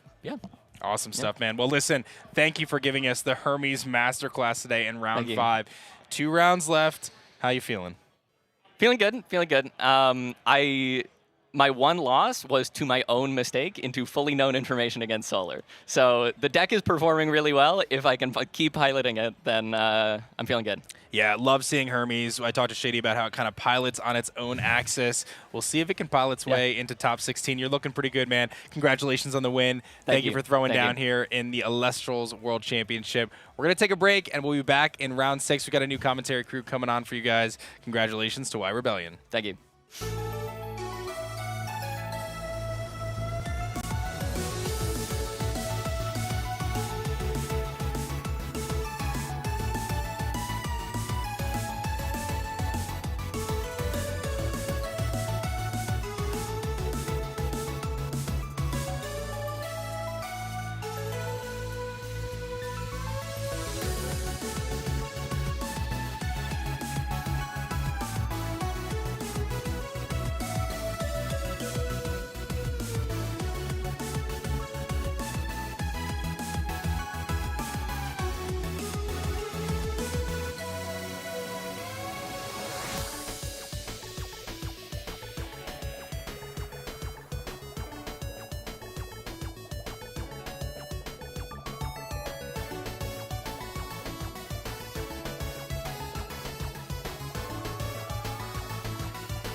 Hello, casters, and we are back. That's right, we, as in your official commentary team, we have taken it back from Dan and Shady, who have been with you for the last 2 rounds, which was a lot of fun. I always love seeing Dan and Shady hop up here. True. But now we are back. PK Cray. PK we are back Cray. on the mic here with you for Worlds, and we come to you with a new, exciting announcement. Y'all will not believe it, but in the middle of Worlds, they have decided to up the ante for top 3 prizing. So now, first place will get a uncut sheet of the full art spirits for Elestrals Worlds 2026. And second and third place will also receive a uncut sheet of the standard full art spirits. So these things they look beautiful. I've seen them in person. You can see the pictures right there. They look stellar. I have to say, these pictures do not do them justice. No, the moment never that I does. saw them, you know how the neurons just start to fire when you see like this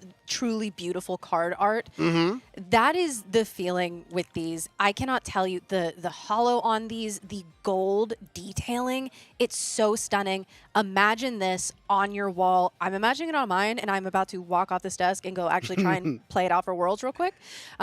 But yes, these are stunning. Newly added on top of everything that we already had for prizing for our top 3. Yes, and I mean, if I see that first place prizing, I'm gunning for that one. I want that one on my wall. Although, honestly, having any of these on your wall would be an immaculate trophy for your reputation. Just say, hey, look at what I grabbed from Elestrals World, second or third or first place, baby. So, I mean, amazing for our casters to have this added on for what they've already been battling for, not just the title of champion, not just be able to create a card, but now we have an opportunity to get some uncut sheets. Man, you better keep on clashing. And I'll say this right now, the clashes so far have been a slugfest. Have you been talking to people about what's going on?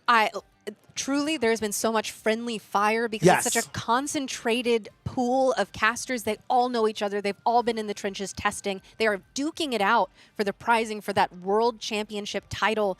And, I mean, it has been brutal. I know that these casters, whoever ends up taking this whole thing, just know it was hard won and hard fought and well earned. For sure. It's been some heartbreaking stories happening out here already. So I cannot believe what we're going to see regarding who's coming up in terms of matches. You guys will not believe who's already been knocked out. Yeah. These brackets, I mean, you can see them later. You'll learn about them later on, and we will reveal the top 16 at the end of our Swiss tournament today, so make sure you stay tuned for that. But if you have a favorite in this race, let us know using the hashtag #PlayElestrals on socials. We are always looking at them and seeing what is being active. I've been keeping up on it in the middle of our break, in between our spirits thing, of course. But, you know, keeping up on it to see what people are going about. It's just been insane. I mean, Kay, last round, we just saw Falcon control Solar. That's my diva. Listen. Write it down. So, Falcon, before, I mean, hey, everyone knows I love the Foxes. Those are my babies. But before the Foxes came out, before Moonrise, Falcon, that was my girl. That was my favorite. When Soren plays, on my birthday, by the way, won a premier tournament last year on my birthday with Falcon. I was like, that was for me. Happy birthday. Thank you so much. Thank you. It is today. Look at our casters right now. They are ready to go. And this is Perky versus... I believe that is Big Kahuna who we have here. And, I mean, these are decorated casters. We have Perky, who, I mean, is a prolific Frost caster. I don't know if that's what we're looking at today. But, of course, both of these casters being 4-1, meaning we are fighting for our lives for our top 16 placements here. Yes, we have a lot of consistency between these two casters as well. Perky has claimed a premier champion and a premier runner-up, so really has reached the top echelon of that. Love the hat as well. We have Big Kahuna with consistency as well, constantly getting to top 16, including in the in-person Dallas Open, the very first in-person Elestrals tournament, and also top 8 full premieres as well. So these two casters know what it takes to show up and show out. But what these two casters bring, I mean, it's anyone's guess, because we've seen Earth showing up and showing out. We have seen Frost. We've seen Lunar. We've seen just so many. And, of course, Wild Rebellion being the Hermes master. So in the 6th round here, between two 4-1 casters, I want to know, What are they on, and what did it take for them to take their first loss? I think we're going to be finding out that soon. And you know what I can't help but noticing is that Ambrose jersey on Big Kahuna. Yeah. We've seen a couple Ambrose today, notably Big Boss Yoku Midori out here dropping the Baraboss. So I can't wait to see what else the Ambrose have cooked up today and what Big Kahuna has for us, as well as Perky, as we get in to round 6. That was an amazing scenario in that last round with Baraboss coming through here. Our scores will be reset momentarily, but we do have a brand new game here between Big Kahuna and Perky, as their games are just now starting to begin. And it looks like we already have a mulligan coming out here between from Perky. I see a Thunder Spirit. That hey, is a that's Thunder. not Frost. No. Huh. What are you playing, Perky? Hey, if we see Champion of Zeus, I do think that deck has a lot of legs to it. So I would love to see Perky showing it up right now, because, I mean, I'm scared of a Champion Voltempest jump scare. Listen, I think the race from the top, Unlimited,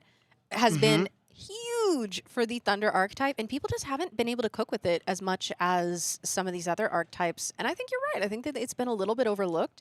It has so many jump scares. The sheer stat lines on a lot of the Thunder Elestrals are incredible, as well as powerful effects. I mean, Astrabid is one of the most famous cards in Elestrals for a reason. Oh, I love me some Astrabid, though. Like that card is a classic, but we have Perky just trying to find a way forward. And I think that Thunder is in a really tight spot. A really unique spot, because they can natively play cards like Thunderstorm. We know that back row removal is a premium right now. I think the only other deck that does it so efficiently is Lunar, because Gloom Batten, Wear Pup, and all that. But otherwise, like, just destroy any back row for 2 natively. And if you're playing Bronteglow, even crazier. But look at that hand. We saw Thunder be expended, but that is more Frost. That's also... I do see that our casters are here without headphones, so moving forward, slightly aware of that.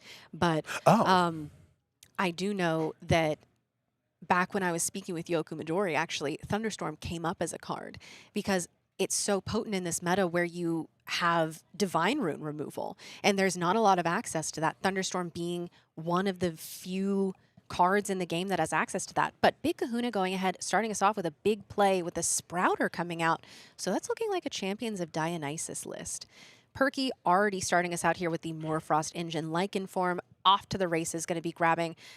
Oh, interesting. Okay, the Scorpion form and the Bat. What that tells me is that we likely already have the Chimera form in hand. Yeah. And so just grabbing the Scorpio form for any removal that we might need. Perky may have been going up against this Champions of Dionysus list and says, there are some big boys I'm going to need to remove with Scorpio at some point, and I need to be prepared. Absolutely. You see the Scorpio dropping right now. This is going to be a tough matchup for a Dionysus list to really get over, because Dionysus tends to go one at a time. It's a really good control game that we play here, but instead we have Morfrost Scorpio just completely threatening the Sprouter right now. So now Perky needs to just try to maintain and keep going wide, and I think that you'll eventually burn Champion Dionysus out of their resources. So have to see how Perky operates this, but I think the onus is more so on Big Kahuna to try to play this forward.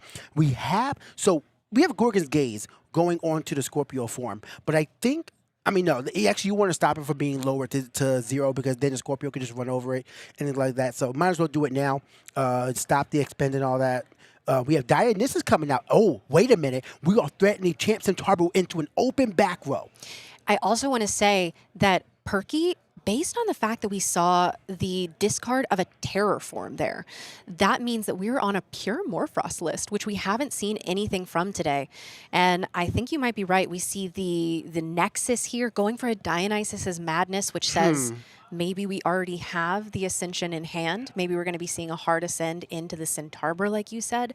Could be something spicy, but we do still have our normal cast for this turn from Big Kahuna. If we were able to search out Madness and Hard Ascend, it looks like it's not what we're going. We're going to try to build wide with Viscerus, and I agree with this as well, because this is the list, again, Morfrost, a deck that builds wide very quickly. So getting able to get another Lestral out there and then having the Madness to switch it to attack if you need to, or to stop your opponent and switch its position for your next volley is also powerful. And then you're still threatening Chance Centaur on your next turn to clear out whatever Elestral they do run out next. So I think this is a really good board for Big Kahuna to try to maintain. We know that there's a lot of explosiveness comes from a Morphos list, so Perky is far from out, but this is a potent board. Although look at that spirit count, 14-9, as the scores are still set to 0. This is still game 1 here in round 6. And we do know that that Madness was searched, which means that we could see, with Dionysus active, the thing that we've seen from these defense position Viserys, which is to use Madness and Rage and move to attack as sort of a big jump scare. Every time it's like, ooh, we're playing cards. You know what I mean? Oh, Narpoon, though. This is a scary one, because now you get your choice of any one-cost frost, and we're going to be pulling out a Scorpio form. That's very interesting. We're very worried about these 5 stat lines, which makes a lot of sense because Chimera being sort of the top attacker that you have, 5 is a scary number if you can't get Mountains of Boreas up. Yeah, for sure, and not really much you can really do. We know that Dionysus does tend to play or is able to employ Feloy Forest. So you do have counterplay, but we have Cryoblast coming out there to just snipe a Viserys immediately. And I do agree with that, trying to just get rid of that soon. Are we mulling over the Madness? And we are. Okay, so we are actually just going to be paying for the Madness off of the Viserys that's going down, saying we are going to re-enchant to this Dionysus and get the effect here. We dazed, but did not change its position.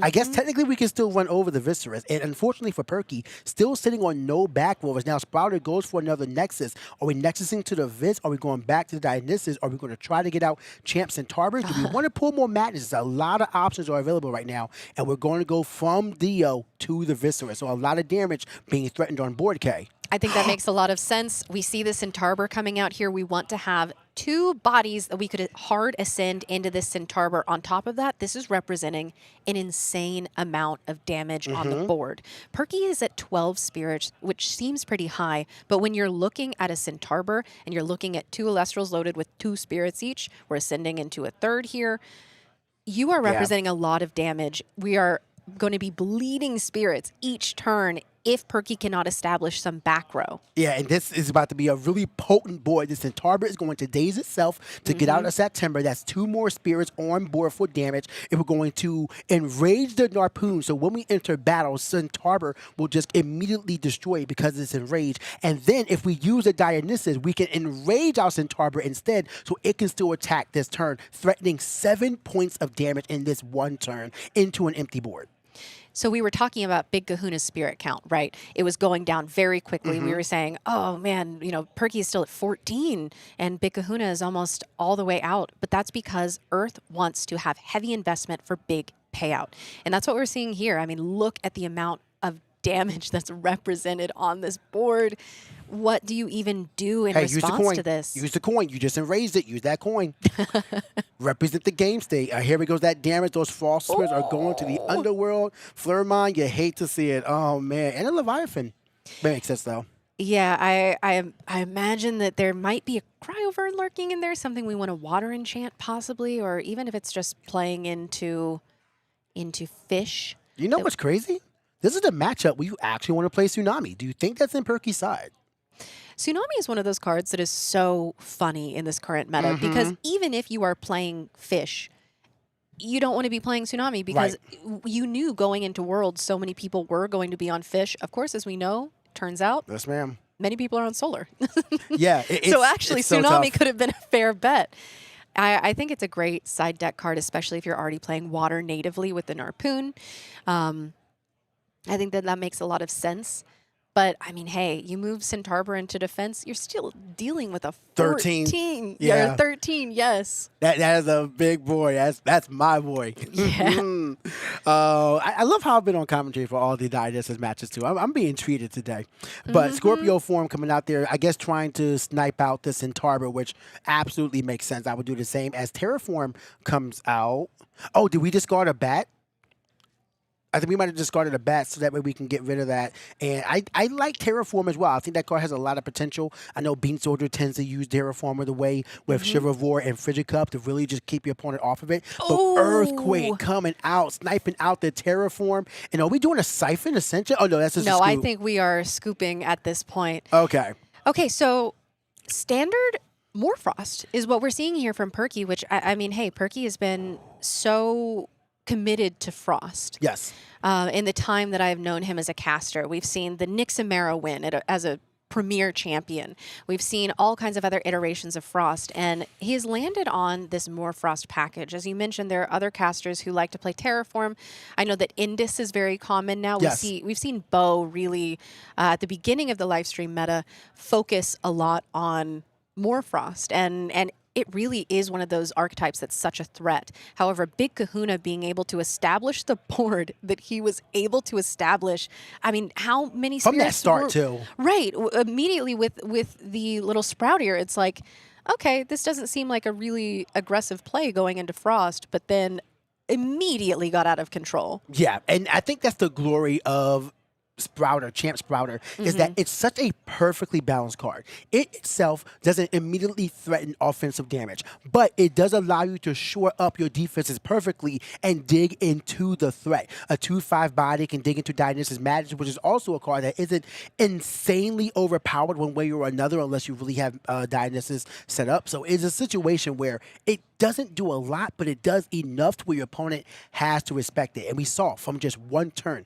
one Gorgon's Gaze to stop the Scorpio, and just like that, the whole board just spun out of control. We saw the Dionysus Madness search twice. We saw Viscerus to try to go wide, which is a really good card you want versus Morphos, because then that's like the best way you can contest them going wide as well. You have Champ Centaur, which is a really potent body that they need Scorpio form to resolve. Otherwise, what do you do? Because Morphos is a bunch of little guys. It's a situation where, and then even if you get rid of the Champ, you still got to deal with this Sprouter, who can still enrage on a receive, which Champ Sprouter can do, and then get back another. It's a whole cyclical cycle that you really need to be aware of. Now, with that said, I truly believe Morphos has the tools to do so. We saw the Cryoblast sniping out the Viscerus. We know that you can lower the defenses of the Champ Sprouter enough, and I wonder what side deck text they have for this matchup. Well, I did see a little bit of a hint having spied on Perky's hand there. It seems that we added some shields, which I think makes a lot of sense when you're looking at big, really unmanageable bodies like the Centaur, or even the September is huge. That 5/8 stat line, that's hard to deal with for a Morfrost list. Yes, I agree. Perky, once again, not finding any back row. This is a mirror of the last game. If we have Dionysus as well, we're kind of stuck here. Do we see Scorpio form in the hand? Oh, we're already going for the Feloy, too. This is going to be really tricky because the only thing that is harder for... Oh, okay, just kidding. We are using it as a Nexus bank to go in and search a Madness. Go if in you're and Perky... search, the Cyprong, Champion of Dionysus. Wait a minute. I don't think you can do that. It mentions Dionysus. Oh, yeah, no, you're right. It's a champion. Yeah, you're right. All right, yeah. You know what? I've become so one-track minded with Centaur. I forgot. Listen, Sprouter is so diverse as a searcher. It's one of those cards, because of course it's not just on cast. You have to Nexus. You have to invest the bank. You have to invest the spirits. And so it makes sense that they've got a little bit more of a payoff, you know? That's pretty cool. So I wonder if we search out Cyprong, are we low on guys in the hand, or we just want to get out a Dionysus? I mean, that does kind of foretell, no pun intended, what can really be in Big Kahuna's strategy for the future. But we have Indus going to the Underworld for Chimera, and that is what I was going to say. If you are Perky, you're glad to see the one Feloy Forest already be gone, because now you can try to maintain presence. You cannot stop both these attacks. They are both 6 attackers, so this one might have to go down, and that's going to put Big Kahuna on the back foot.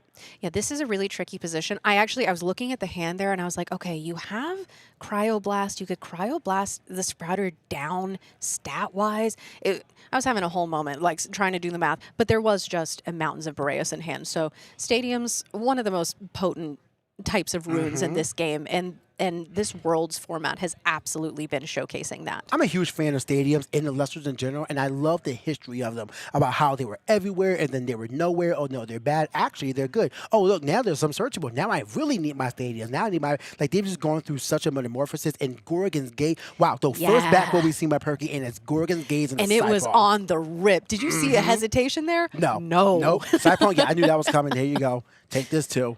But, I mean, now we see Perky doing what Morphos does. Stun, stop your opponent, go wide. Ooh, okay, so we see Chimera, Pitch Chimera. We've seen all 3 And Chimera forms That there. was an Abominable just drawn as well. Ooh, I don't know that we necessarily wanted to see that one, but might be a good normal cast here, at least to establish another body. Yeah, I mean, I would take it over anything else.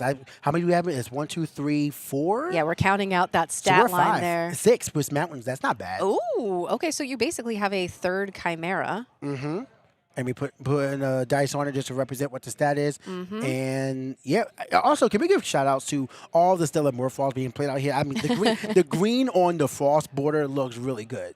Hey, you know what? Perky, one thing that Perky is going to do, it is stellar out a list. And I really respect that, especially when we were seeing the X of 10 Nixameras. Yeah. Back when the Nixamera deck was what he was playing. That was so cool. You got to wonder if Big Kahuna is regretting using his Filori Forest as a Nexus Bank, because I understand what you wanted to do, but your search target got nixed immediately. Like, you pulled out the Cypong and it did nothing, and now you just lost all board presence. You don't have a way. You need your Filori Forest, and unfortunately,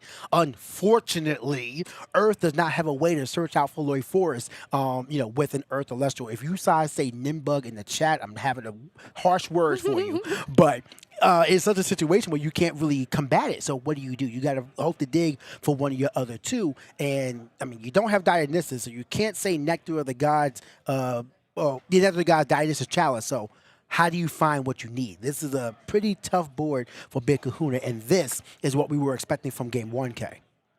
Yes, absolutely. And we do see the disenchant effect from the Abominable form go off here. And so we are going to be special casting and Morfrost from the Underworld. I believe that Chimera is a prime target here. Yeah, but we are going to be countering that with Gorgon's Gaze immediately. And unfortunately. Yeah. I mean, you got to do it because you're going to take that damage either way, so you might as well make them waste the spirit in such a way. So not a bad spot. You still take 2 points of damage, but we're in a bad spot where Perky has spirit advantage and board advantage. It's not often that you see both in one player's favor. This feels like almost exactly the opposite of the Game 1 that we saw. And, I don't know if it's a matter of sideboard here, because it just seems like Perky has been able to draw the cards that he has needed when he has needed them, seeing the Gorgon's Gaze at the right moment after. Okay, so then we have Earthquake coming out. Yeah. As much as we can deliberate over, what do we do next? What's the next move here? Sometimes they just draw the Earthquake. Yeah. I mean, sometimes you need it, and you got it right there. You had to target the Abominable, which I do believe was the right decision as well. But, you still have to deal with the 6 Chimeras as, wait a minute, we're dazed into Jataya. If we have a way to enrage with, like, let's say that face down is a Thyrsus of Dionysus, this can do a lot of things. It could be a Madness as well, which you wouldn't want to use that orange ladder. Wait, hold up. Ambrosia. Okay, so we got to heal back a little bit. I think that makes some sense. And you know what? While these Morfrosts are both 6s under Mountains of Boreas, what we know about Latagon is it is an 8, and it is not afraid of these Chimera forms. As we've gotten rid of the Abominable, it really just clears the board for something like Latagon to come in and clean things up at the end of the game that has seemed so one-sided up until this point. See, the funny thing about and Frostix coming out. So not able to even stop Huge Assault getting a special cast out from Abominable, which you can then re-enchant and get out the other Chimera from the Underworld. This is snowballing out of control for Big Kahuna. I think that's exactly, there it is. And we're going to see the disenchant effect here. This time there is no Gorgon's Gaze in sight to stop this from happening. Going in and we're grabbing going for the terror. The terror form. What do you think about this choice PK? You already have an issue with attack stats with Earth, so now you got them being lower. Like, all you can do is go with defense, but the defense isn't going to help because you have 6 Chimeras on the field. And do we even know the actual stat of the Abominable right now? It's much more than 6 than it was before. So this is a really tight spot. I don't know what you can dig into, but if you don't draw the exact out, I say just scoop go next and retain information. This is a tough one. We're just going to scoop go next. That is retain information. That is an unbreakable wall of ice that we saw Perky form there. Big Kahuna, of course, in Game 1, being able to have such a dominant presence, and then in Game 2, not so much, which it just goes to show sometimes you see the cards, sometimes you don't. Sometimes your opponent has the answer. Sometimes you invest in Sprouter, grab Cyprong, and then, oops. those are gone. Yeah. Oops, all more falls. And what can you really do about that? But, I mean, we saw the most important thing is that we saw similar win states between both of these casters. They went wide. They had their fours. They had the stats on their side. We did not see visitors from Big Kahuna. We did see Falori fours, but it was spent almost immediately. So hopefully that's a lesson for Big Kahuna and say, no, my Falori fours is more valuable than just a Nexus Bank. I need to either just shore up my defense or find another way around that. But Perky right now, just feeling good right now, does have to go into Earth going second, and that is where Big Kahuna first won game one going first. So how this is going to change up is beyond me, but I will be watching these sidecars, especially from Perky, to see if we can figure out what's coming out and, more importantly, what's coming in. I think that, like you said, Earth really loves to go first. There are so many of these mechanics in Earth that there are multiple steps. There are so many things that can be interfered with the Gorgon's Gaze, with anything. And if it is interfered with, if you can't get your combo off, unfortunately, Earth really struggles with that. So if we have a game one, a turn one, to be able to uncontested do what you want, set your board up for success, and hopefully, I don't know, keep your opponent off of 2 Chimera, a Terror, and a Bomb form on their board, then you're golden. Might be a good idea to keep them off of that. I mean, you see a Chimera form, might want to destroy it immediately, but all the same, Perky's just trying to figure out their sideboard and going on from there. Looks like Big Kahuna is a lot more comfortable with this one. Still really interesting that our casters did not choose to put on the headset. I wonder if they just do not want that direct communication with each other, or maybe they just opted out of the headset. But, you know, they all the same, though, it is interesting that they chose a more open space. I know a lot of casters, when you get the opportunity to zone out and just lock into your match, especially on stream, they do opt to do that.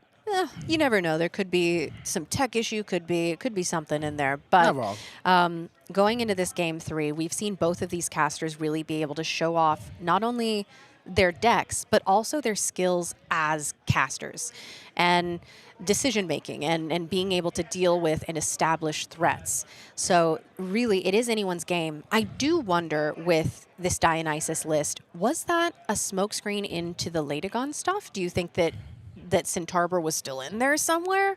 Or do you think that this was sort of a, okay, in game 2, I switch it up. I go for the surprise and I you know, try and get the win that way? You know, that's a very important question, because we saw the same thing from Brulock's winning list a while back, where all the big Earth Ascensions were in a single list here. Big Kahuna, though, starting up with a Sire Nectar, simple play, getting PTA. If you can shore up that PTA with another back row, you're looking good. But Perky, did you see a look at Perky's hand? Because I saw a lot of problems. We saw the Narpoon, we saw a Chimera form. I think there was a Gorgon's Gaze in there as well. So a lot that Big Kahuna has to go into, and honestly should be thankful that they're going first this game.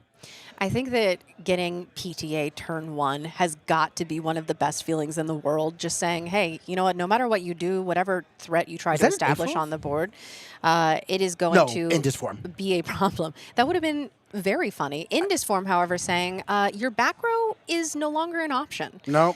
And, you know, good luck with that, actually. Technically, we could PTA it right now. Get rid of it because you know it's going to be threatening one in the back row. But I guess the question becomes, do you want to take that chance, or do you want to just destroy it outright? Which I feel like I would just... Oh, wait, what? Were we going for a crash? Were we going for the mill? I'm not sure. We were probably going for the mill there to send up to 2 more falls to the underworld. But now you still, like, you know the other PTA is just going to be threatened. So, I mean, that's a tough choice to make. It is. It's a matter never mind. Doesn't matter. Okay, so if you just have unlimited access to poison-tipped arrow, as it turns out, you don't have to treat it like a scarcity type of resource, as we see another Cyanectar come scuttling onto the board here. And, you know, Cyanectar, the most represented Elestral at Worlds, and of the Lifestream format in general, I would venture a guess. That's because everyone wants to use their stellar package Cyanectars. Like, that's what it is. You know what? So true. It is a beautiful card. It's gorgeous. And there goes the poison-tipped arrow, opting to go for the counter rune as opposed to the invoke titled form poison-tipped arrow. Which that would have stopped the Enders, yeah. You know, hey, a little suppression. We've already said in this format, suppression is crazy, but not a lot of people are playing that titled PTA. So there goes the Indus form. And we had taken 1 point of damage. I mean, honestly, you take this. I think if you're Big Kahuna, you do feel confident. But as we know how this game goes, spirit count is still in Perky's favor as Laurels comes out to snipe one of the Psychic Nectars. We love drawing the power of runes. Okay, do you also have the Cryoblast? Cryoblast, the other one. Just fully, I mean, come on. Why would you wish this on him? I just want to see it happen. But look at the hand. Like, we are prepared to do some major damage there, but we don't have anything we want to pull out. So we do have to go with the Narpoon, and that should meet a PTA. But I would have to agree with that one because, I mean, yeah, I was going to say Perky probably wouldn't mind just crashing to clear the Psy Nectar because, as you know, with Earth, you cannot leave anything to be ascended over. No. That is a dangerous game. However, Narpoon still gets the effect off, and it gets to go and grab Lichen Form. So we are off to the Morfrost Engine races here. And Keon is in hand, so we can get a double search out and be really potent for our next upcoming turns. And the spirit count is not low enough to where Big Kahuna should feel comfortable with this lead. No, absolutely not. But both of our casters here, there's still a lot of room to see this game develop. We have a lot more insight into Perky's hand here. And of course, being Morfrost, being able to go and sort of establish your next few threats. We know that we already have Chimera in form, so grabbing Scorpio and Bat makes a lot of sense. We're already going to start getting a lot more guys on board, and next turn I think is going to be a key turn for Perky in this game. For sure, and that means Big Kahuna needs to do everything they can to shore up and stop this. We already know that 2 PTAs were spent. Could try to find a Gorgon's Gaze. So, I mean, actually, was it 2 or 3? No, it was 2 so far. One was destroyed, one was actually used. So we have just one Elestral on board. We want to build wide, and you don't even have an Elestral you can destroy with a Viscerus to try to build wider. So at this point, you got to have some sort of combo, Sprouter and Dionysus to get a Madness, but we just expend to draw. That feels bad in a game 3 world. No back row. No, just a pure one. Perky is sitting on cloud 9 about to just defrost and roar his entire game. Yeah, Perky is about to drop a Chimera form and just run with it. And there it is. Chimera form comes out. There's nothing you could do. There's no contest. There goes Bat. We're going to be grabbing that Lichen form, or Indus form coming back, actually. That makes a lot of sense here, saying, I know you don't have back row right now, but if you want to, it's not safe, actually. Set up the Underworld. You have the Keon to bring back the Lichen and then get an Abominable to your hand. This is going to get out of control fast. And here we go, going and grabbing another Chimera, and there's that Terror form, actually. So do we have an Abominable in hand or just not feeling it right now? Interesting decision, but I mean, all the same, like, it doesn't really matter because the board is going wide. Yeah, this is already getting out of hand. And as we said, this is a key turn for Perky. Big Kahuna really needed to find an answer, a way to stop this from happening, or a way to establish a little bit more. That expend to draw, unfortunately, was devastating. But I will say, you know what would be still pretty good here is Drataya into Latagon. Yeah. That is a strategy that, I mean, you'd be able to destroy any back row set, as well as establishing a body with a stat that currently Perky can't contest. That unbeknownst to Big Kahuna, Perky is sitting on the Mountains of Boreas in hand as well. So just another scary piece that you got to be aware of. Oh, no, but you just see another expend the draw.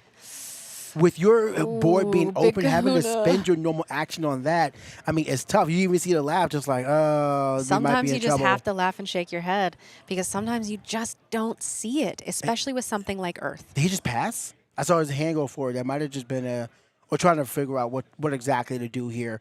But man, this really is just a tough game state that you, like, what can you do? And we haven't seen really peaks of the hand. We have Earthquake. Oh. Okay.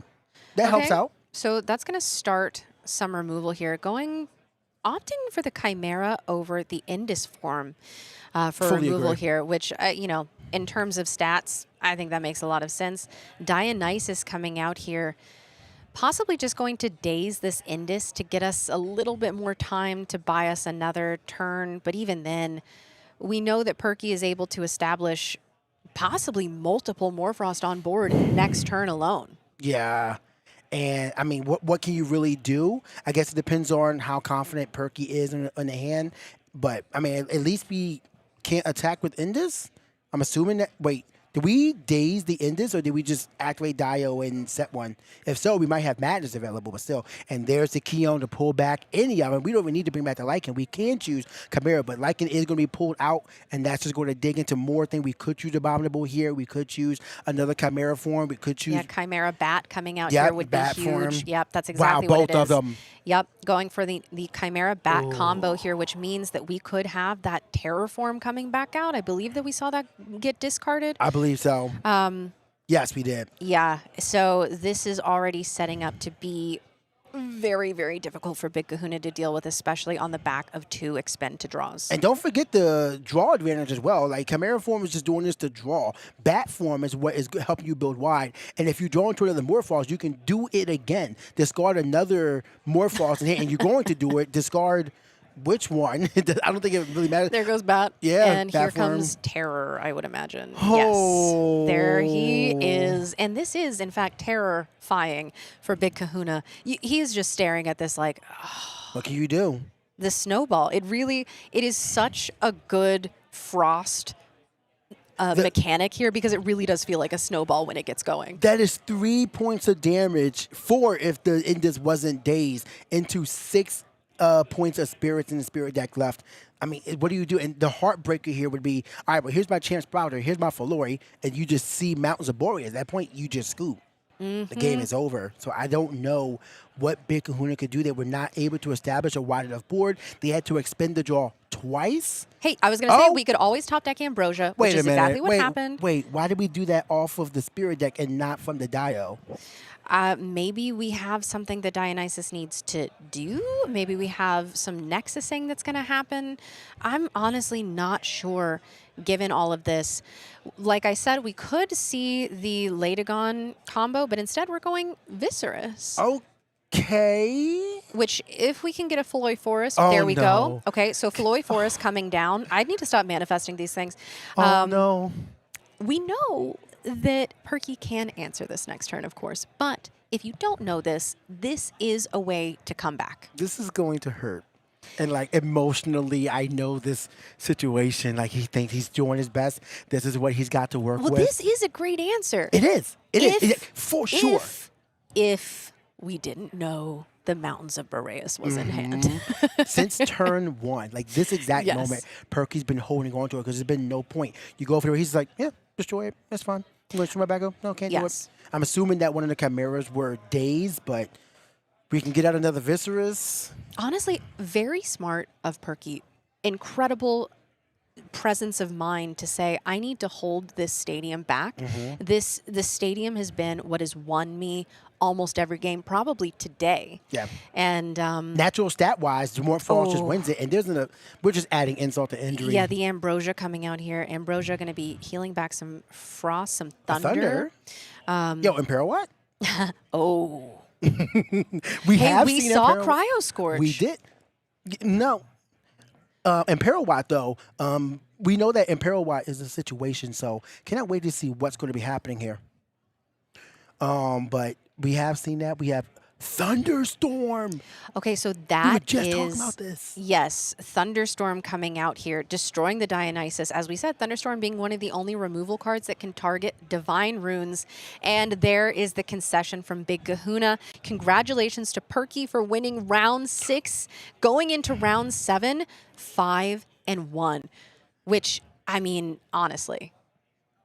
Yeah, the Gorgon's Gaze face down was even a factor here, but that was a threat the entire time. We know that Boreas was in hand for Perky as well. I mean, this game was just controlled from the get-go, and it's a situation where naturally Frost just beats Earth. You have stronger stats overall. Your stadium rune is searchable with many ways. We didn't even see a Boomerlinks, but it's possible that was in there, along with other cards that can prevent targeting, such as Blizzard. So we don't know the exact build of Morphos that Perky bought, but in that scenario, Morphos just goes too wide. It's a lot of little guys, but Earth's a lot of little guys too. Much more of a defensive element than offensive.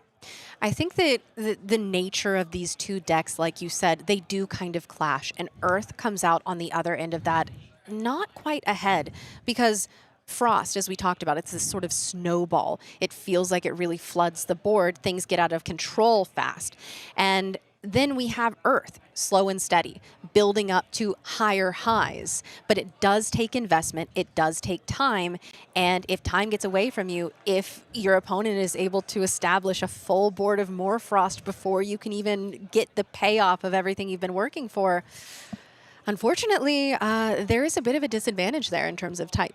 Yeah, and that's really just what it came down to. We saw what can happen with Earth versus Morfrost, Yes. but I mean, we stopped everything, but what we saw in Game 1, we just did not see in Game 2. We did not see Viscerous go wide. We did not see Dider's Madness. We did not see Champ Sprouter at all in Game 2 and 3. Well, we saw it once in Game 2, but not doing what it wants to do. We did not see any of the threats coming out. We didn't see any back row. And we saw 2 expend the draws for your normal action. Yeah. In the best case scenario, you had to just build a little bit wider. It just didn't work out. No, and sometimes that happens. Unfortunately, I mean, looking at our casters' records for the day, 4-1 going into this round. I mean, they've been playing out of their minds and probably have not had a lot of games like that Game 1 for Perky or like that Game 3 for Big Kahuna. Right. I would say that these are probably outliers. But, you know, X and 2s, there is a chance that they make it to top 16. So we may not have heard the last from Big Kahuna and Earth today. Not at all. If you want to take a loss, these later rounds, round 6, round 7, is when you want to take them. Also, I'm just now realizing that Earth is no longer undefeated on stream.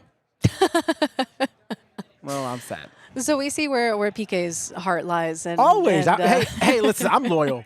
I'm loyal, baby. I got this ring on for a reason. We out here. But all the same, I mean, that was still just really good gameplay. I mean, who doesn't love seeing Morfrost? And, I mean, that was a Morfrost clinic, especially after the limits of all the potent cards. I think that still shows that Morfrost has a lot more to show up. It is funny because we've seen Morfrost twice today. The first one being a sort of limited Morfrost list where it's like we didn't quite explore the full suite, everything that it can do. And Perky came up here and showed us actually all of the tools that Morfrost has available are not only useful but a threat. And if you can get a board established that, I mean, what was the one that we saw? Chimera, a bomb, Terror? Yeah. Have you ever been on the receiving end of such a thing? Unfortunately, it's terrifying. Because, I mean, you look at it again. I mean, first of all, you're dealing with the 2 5s. We already know 5 is a really potent stat. And the best thing you can often do is just put up a 5 defense. But guess what? Defense is not the best offense. Offense is the best offense. I'd rather crash than anything else. And you can't do that with 5 defense. So you got more fun. And then every turn that you miss taking out the Chimera forms, they're just generating more advantage. They're discarding and then more falls to make the bomb stronger. They're giving you options to just bring back with the bomb. You have the Enders that are sending things into the underworld to make the other things stronger and give you more options to bring more things back. And then while you're doing all this deck thinning, Chimera is just digging you into your runes, your defenses, your offensive runes. And it's so much. It's such a consistent strategy that when you look at the sum of its parts, you're like, this is good. Yes. And then you feel it. You play with it, or worse, you play against it. And you realize that this is one of the most consistent strategies whose only real weakness is the fact that the stats are rather low until late game with Abominable.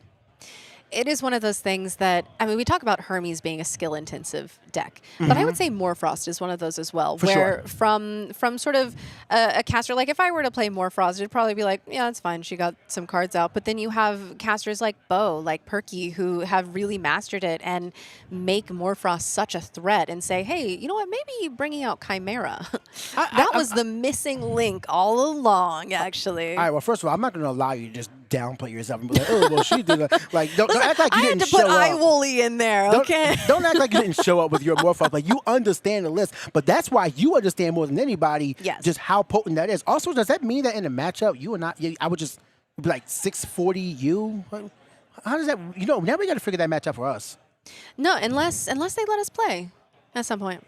No, that they won't let us play because then we need to be up there. Like that's true. That's true. This is the only thing this holding is a us nerf back for us. I need you to understand that. We're being nerfed. They got drafted in last in the Elestrals season 2, and they said, you know what? They're actually kind of crazy. Let's never let them play again.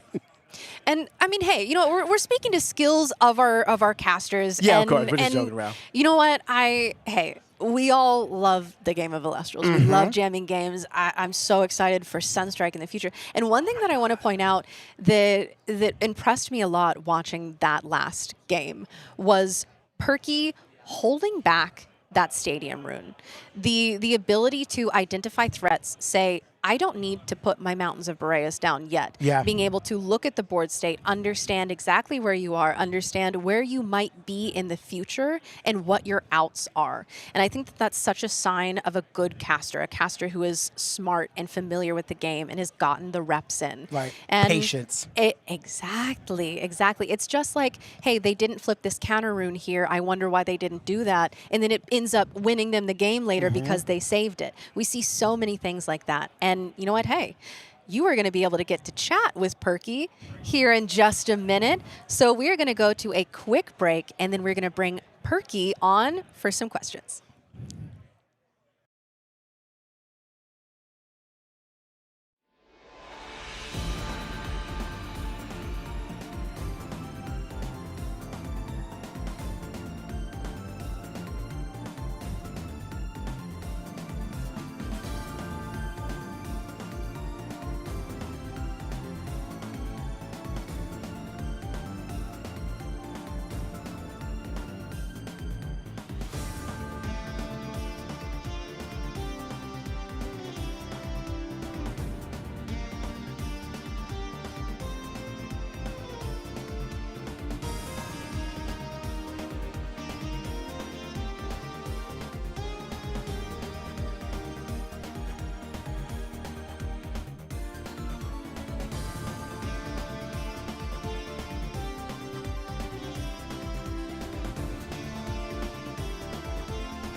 Welcome back, casters. Here we are here with our round 6 interview with the winner of round 6 on stream, Perky. Perky, congratulations on your play. It was phenomenal watching you do your thing there at behest of my favorite element. But hey, that was really cool. So first off, congrats on winning. How do you feel about it? I appreciate it. I'm feeling really good. We're 5-1 at this point. We've got one more round to go.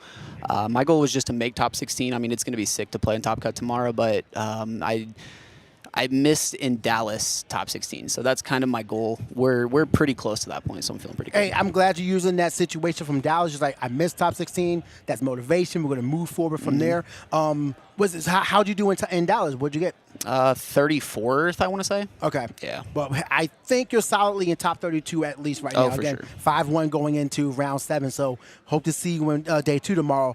Game 1 did not go in your favor. No. That was, it actually, so it looked opposite of what we were expecting on commentary. Okay. You had the Centaur, we saw Viscerous. It did what Morphars wanted to do. Yeah. How did game 1 affect you going into game 2 and 3? That game was unfortunate. I knew if he had the gaze to stop the Scorpio that I was probably going to lose at that point because I didn't keep a hand with any back row. Probably not the smartest looking back at it now, but shout out to Kahuna. That Centaur was insane. Like the fact that he got the Centaur and the September up at the same time with a Vis and 2 Spirits under it, just crazy. So yeah, I probably could have played that one a little bit better, but here we are. Yeah. Did you learn any lessons going into game 2 and 3, or did you feel like it was just a misplay on your part and you just won't make those same mistakes?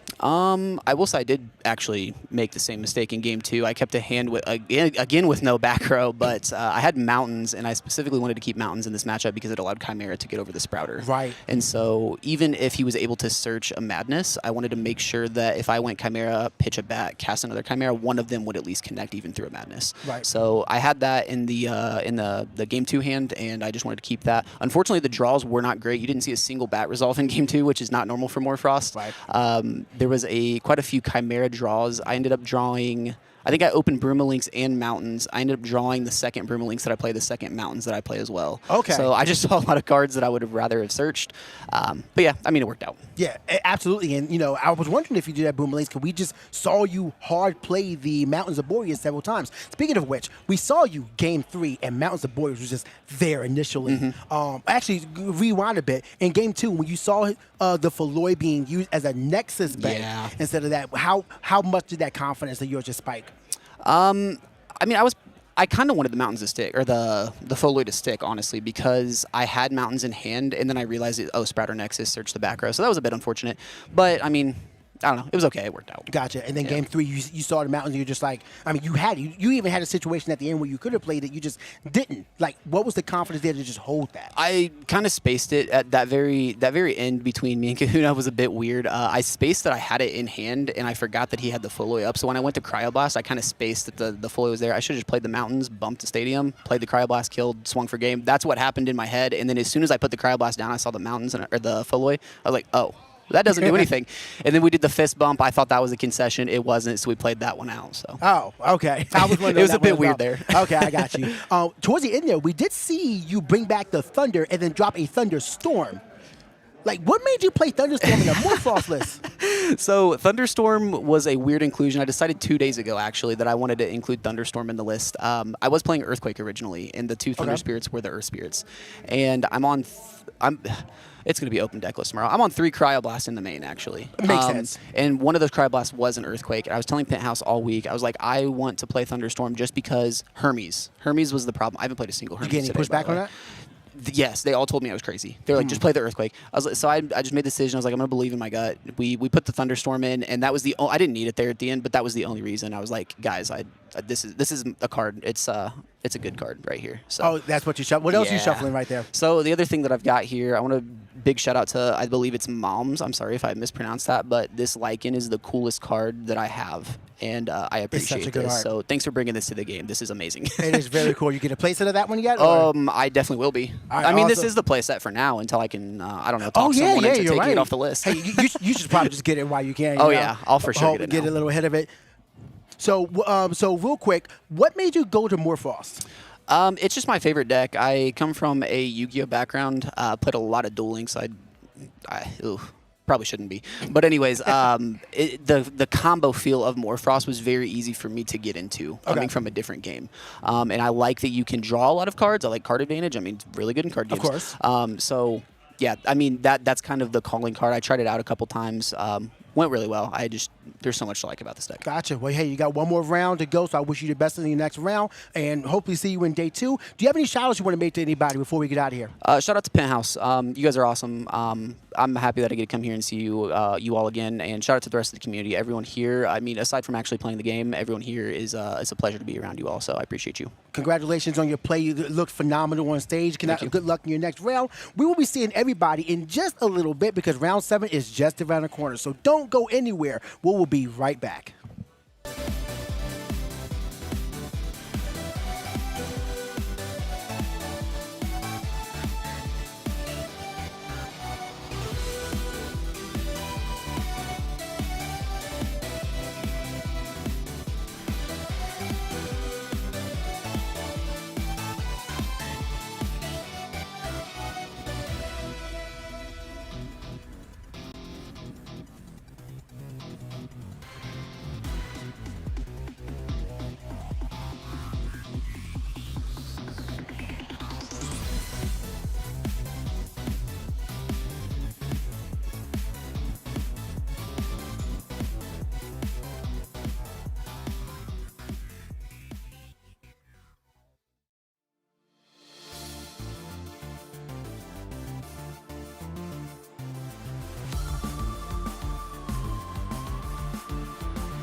Breaking news. Earth is vulnerable to ice? More right now.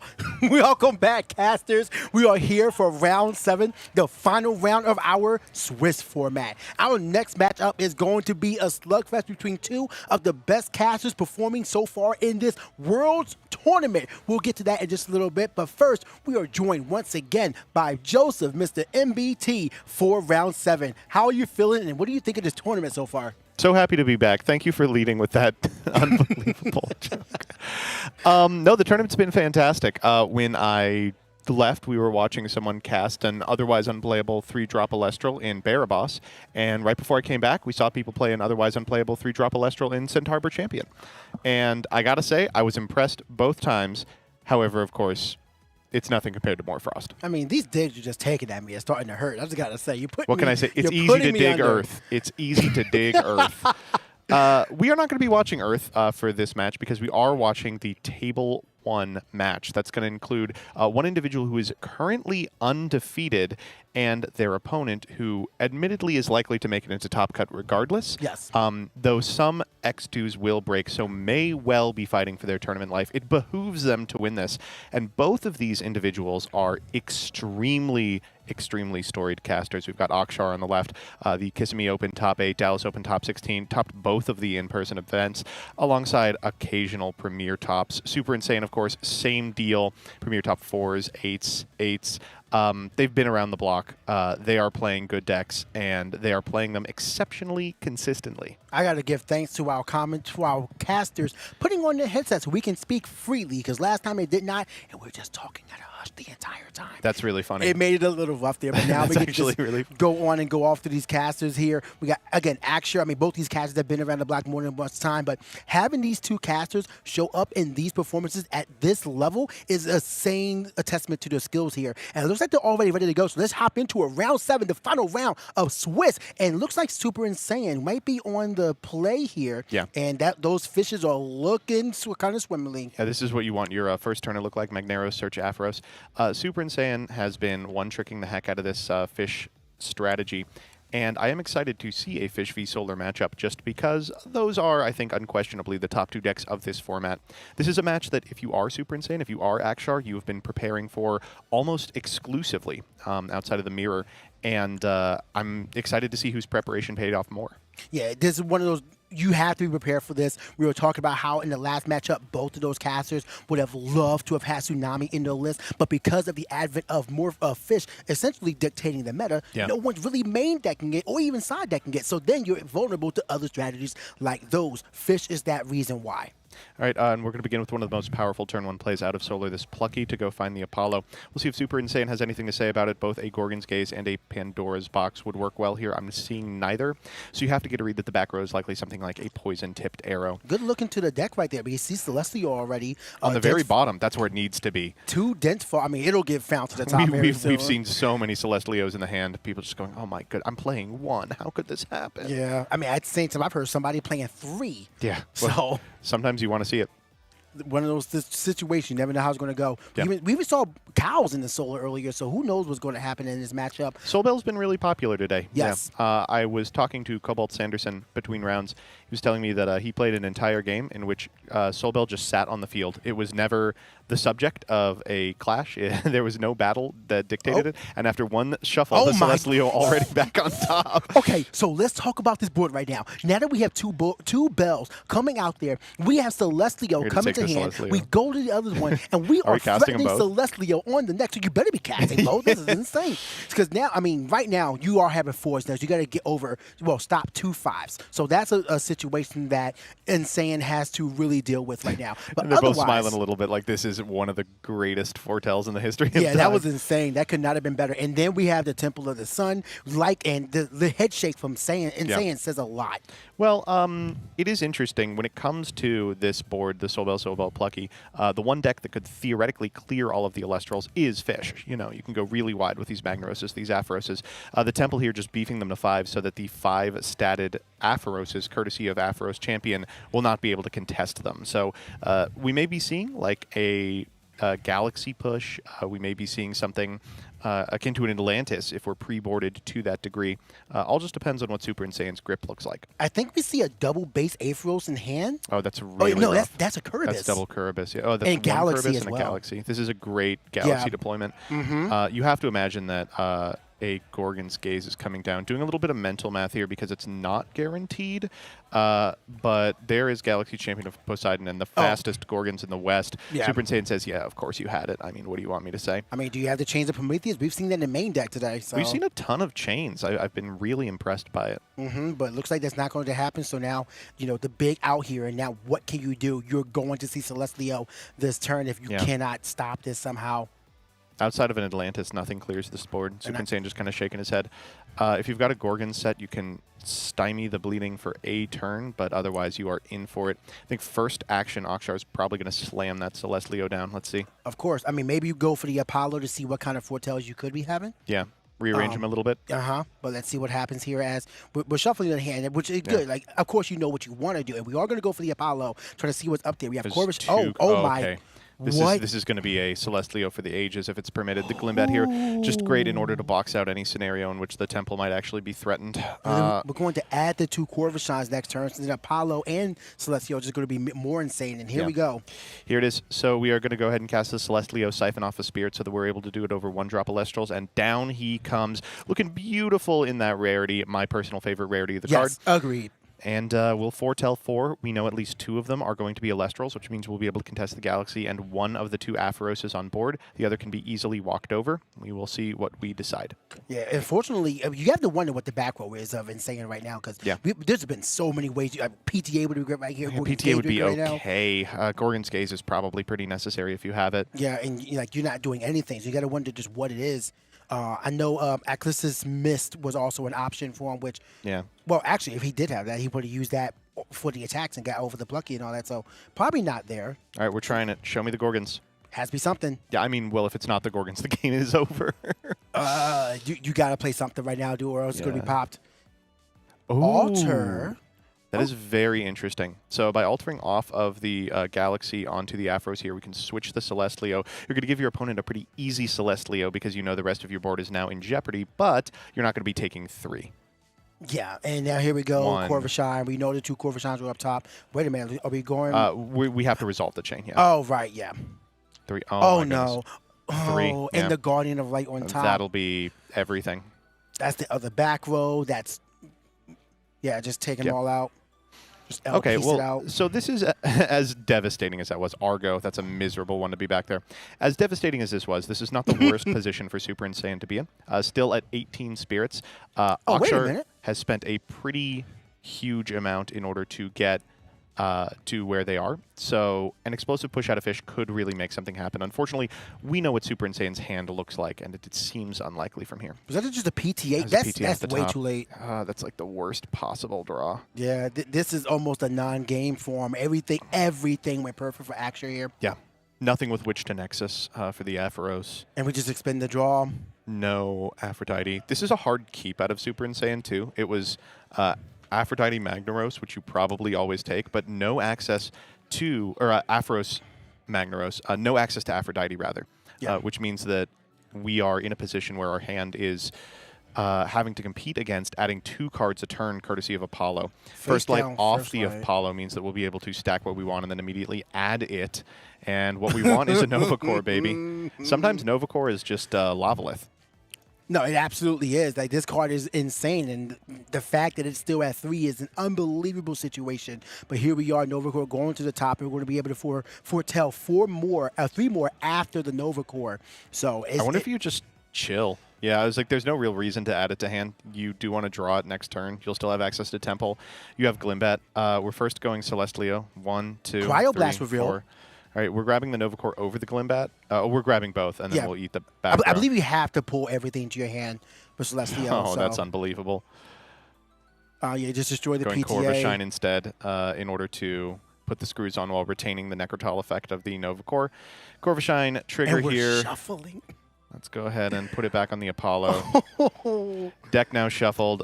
take those runes from the top and put them back on the bottom. Says, I'm going to get a better Celestlio momentarily. This is a perfect game by action. This is miserable. I feel so bad for Super Insane. Like, you pull Celestlio double Soul Belt off of one Apollo. Yeah.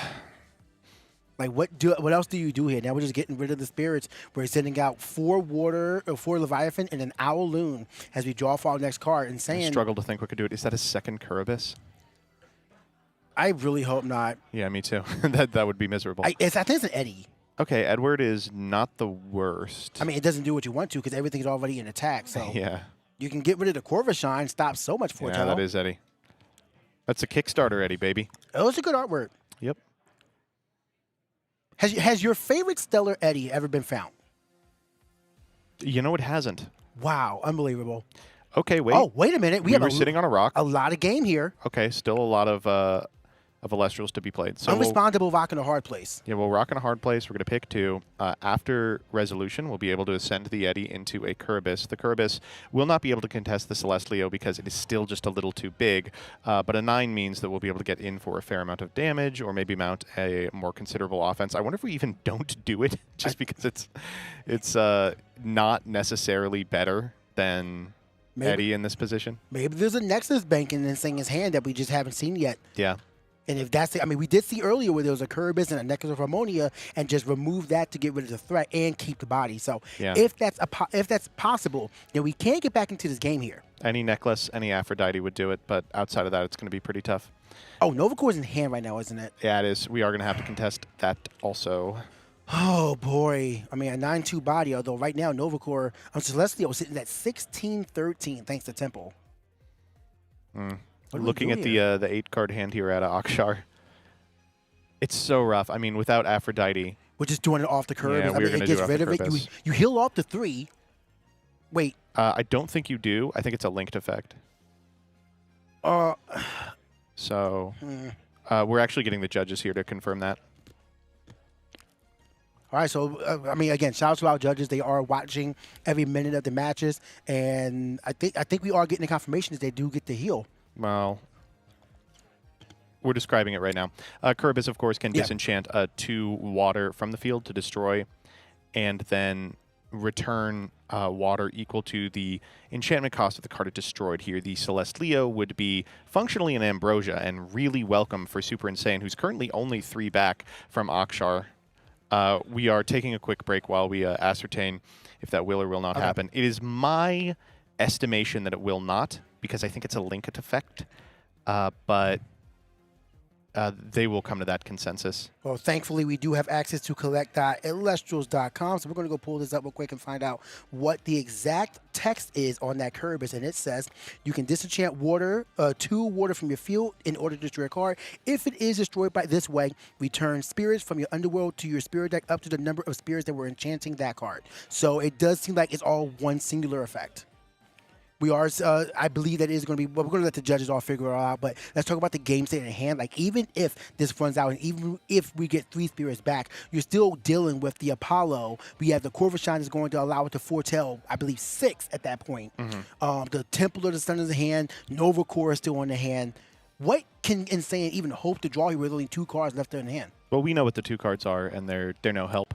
The unfortunate truth of the matter is, just in a game as Fish where you fail to get the Aphrodite online, you can get easily swamped in card advantage by decks like Solar that, courtesy of Apollo, are adding 2 to 3 cards to hand every single turn.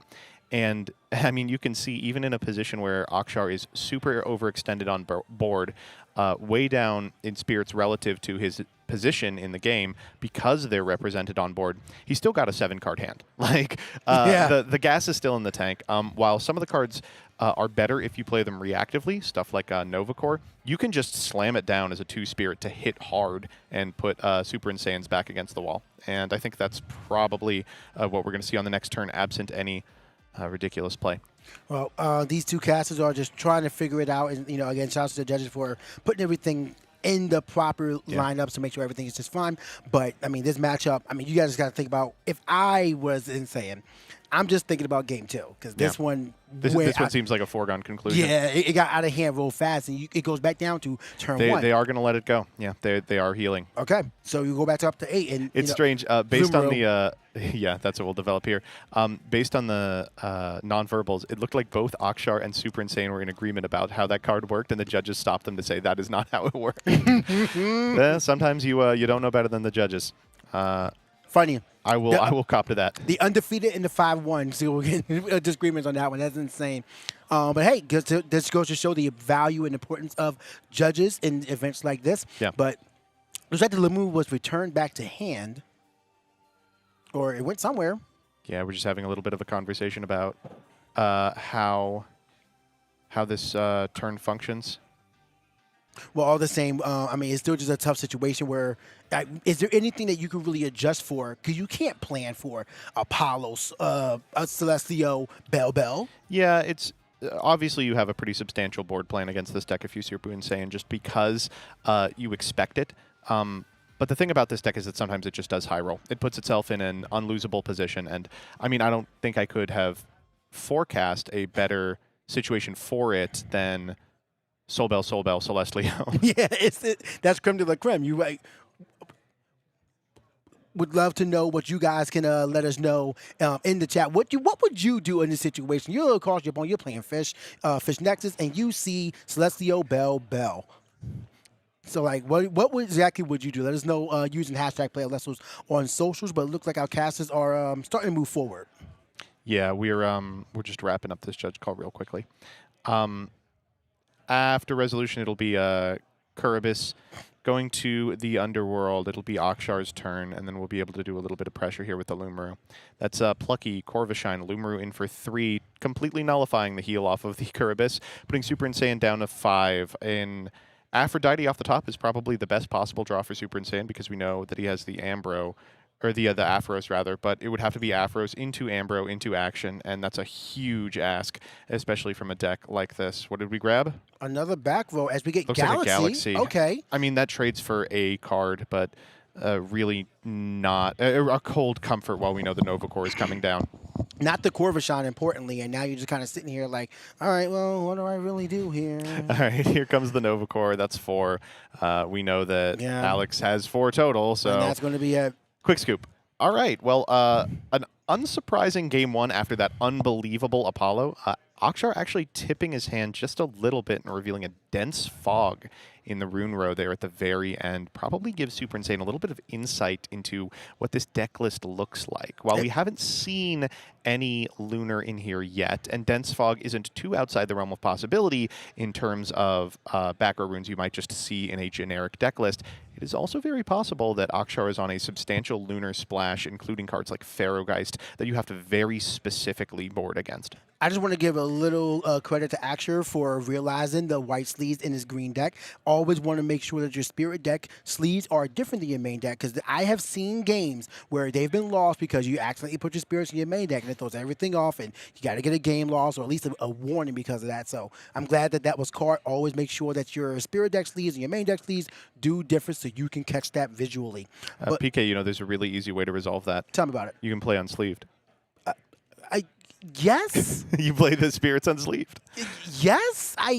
Yeah, that's an option.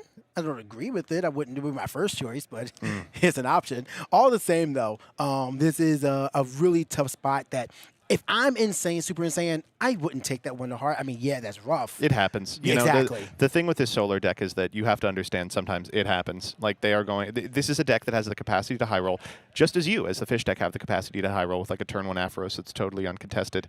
And planning for those worst case scenarios, it is almost a fool's errand. You don't want to overboard against this strategy. I think you saw Super Insane may have boarded 0 cards. This may be the deck for which he has built his main. Did you see what actually pulled out? I think there was a Plucky. Yeah. Didn't see what was added in, though. And one really interesting thing about Super Insane's side that I was speaking with him about is he's actually got his Ambrosias in the board. He boards them in for Hermes and for decks that are playing like cheesy win cons, but does not keep them in for stuff like this because he'd much rather they be action. I mean, it makes a lot of sense. Yeah. I wonder what Insane is going to be doing here. We are going first again, but game one also saw Insane going first, and we saw where that ended up at. So I think you have to be a little more aggressive with your mulligans. Insane is pretty good at that skill. It's just on camera, maybe you falter a little more. You don't want to brick. If you've got action, it's hard to ship it back in front of all these people. But Super Insane's a good enough player that I don't think something like Stream Nerves will really get to him. for sure. I mean, you can still see that they're laughing there, so I'm pretty sure they just saw having game fun. one. We're still and- playing Elestrals. And just said, you know what, it happens. Let's see if we can see that hand. I see a marble frame. God, looks like Kuribus That's again. a foamy. Yeah, foamy Kuribus, Gorgons. So you probably keep the foamy here. This is definitely good enough.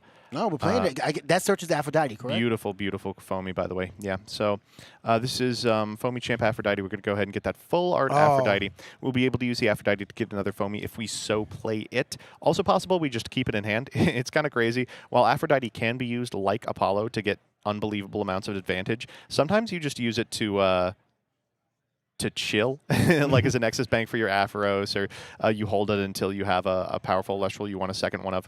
Here we are going to get the other foamy champion of Aphrodite. This could theoretically on a future turn be sent in order to get a 2-drop out of the deck. I did watch Super Insane just grind the Sunstrike list out here to try to get the other full art Divines. That's like his pride and joy. I want the playset of full art Divines, so not shocked to see full art Aphrodite here. But man, just the foamy here, getting the likely to discard to get something out, or are we not? We're going to save it? No. We you wait on saved it. this. Yeah. Okay. I mean, not bad. You got 2 back row, and you're sitting. You know, on 1-3. it's possible you draw it for turn and you want it to get another Aphrodite. It's possible your opponent has an answer for the Aphrodite. It's possible he's just not on 2-drops post board. Weird Apollo. It's very strange. That's complete opposite of what we saw last time. Yeah, we will take the Leo Bright, obviously. We're going to stack that other Leo Bright and Gorgon's Gaze up there. If you're Super Insane, you're like, yeah, you can have that, I suppose. And it looks like that Gorgon's Gaze on top, yeah. Yeah, of course it is. Apollo still sitting with 3, though, so if Nebulio is in hand, then it's not a bad spot to be in. That was just the And first we can go play ahead by and action. cast the Leo Bright off the top of the deck. Gorgon's Gaze already in hand as well. Yeah. So, I mean, a really difficult spot that Insane is going to have to make sure they slow play through to What if get we just Insane expend in a control. draw here? I guess you could. I Just would get the other Gorgon's Gaze. Try and stop a potential Magnaros from getting to Aphroses off the Aphrodite. It's a really hard call. This Apollo deck is fantastic when it gets to spin its wheels, but playing from the back foot is a little difficult. Yeah, we are going to expend a draw. Oh, Yeah. wow. Okay. I like that a lot.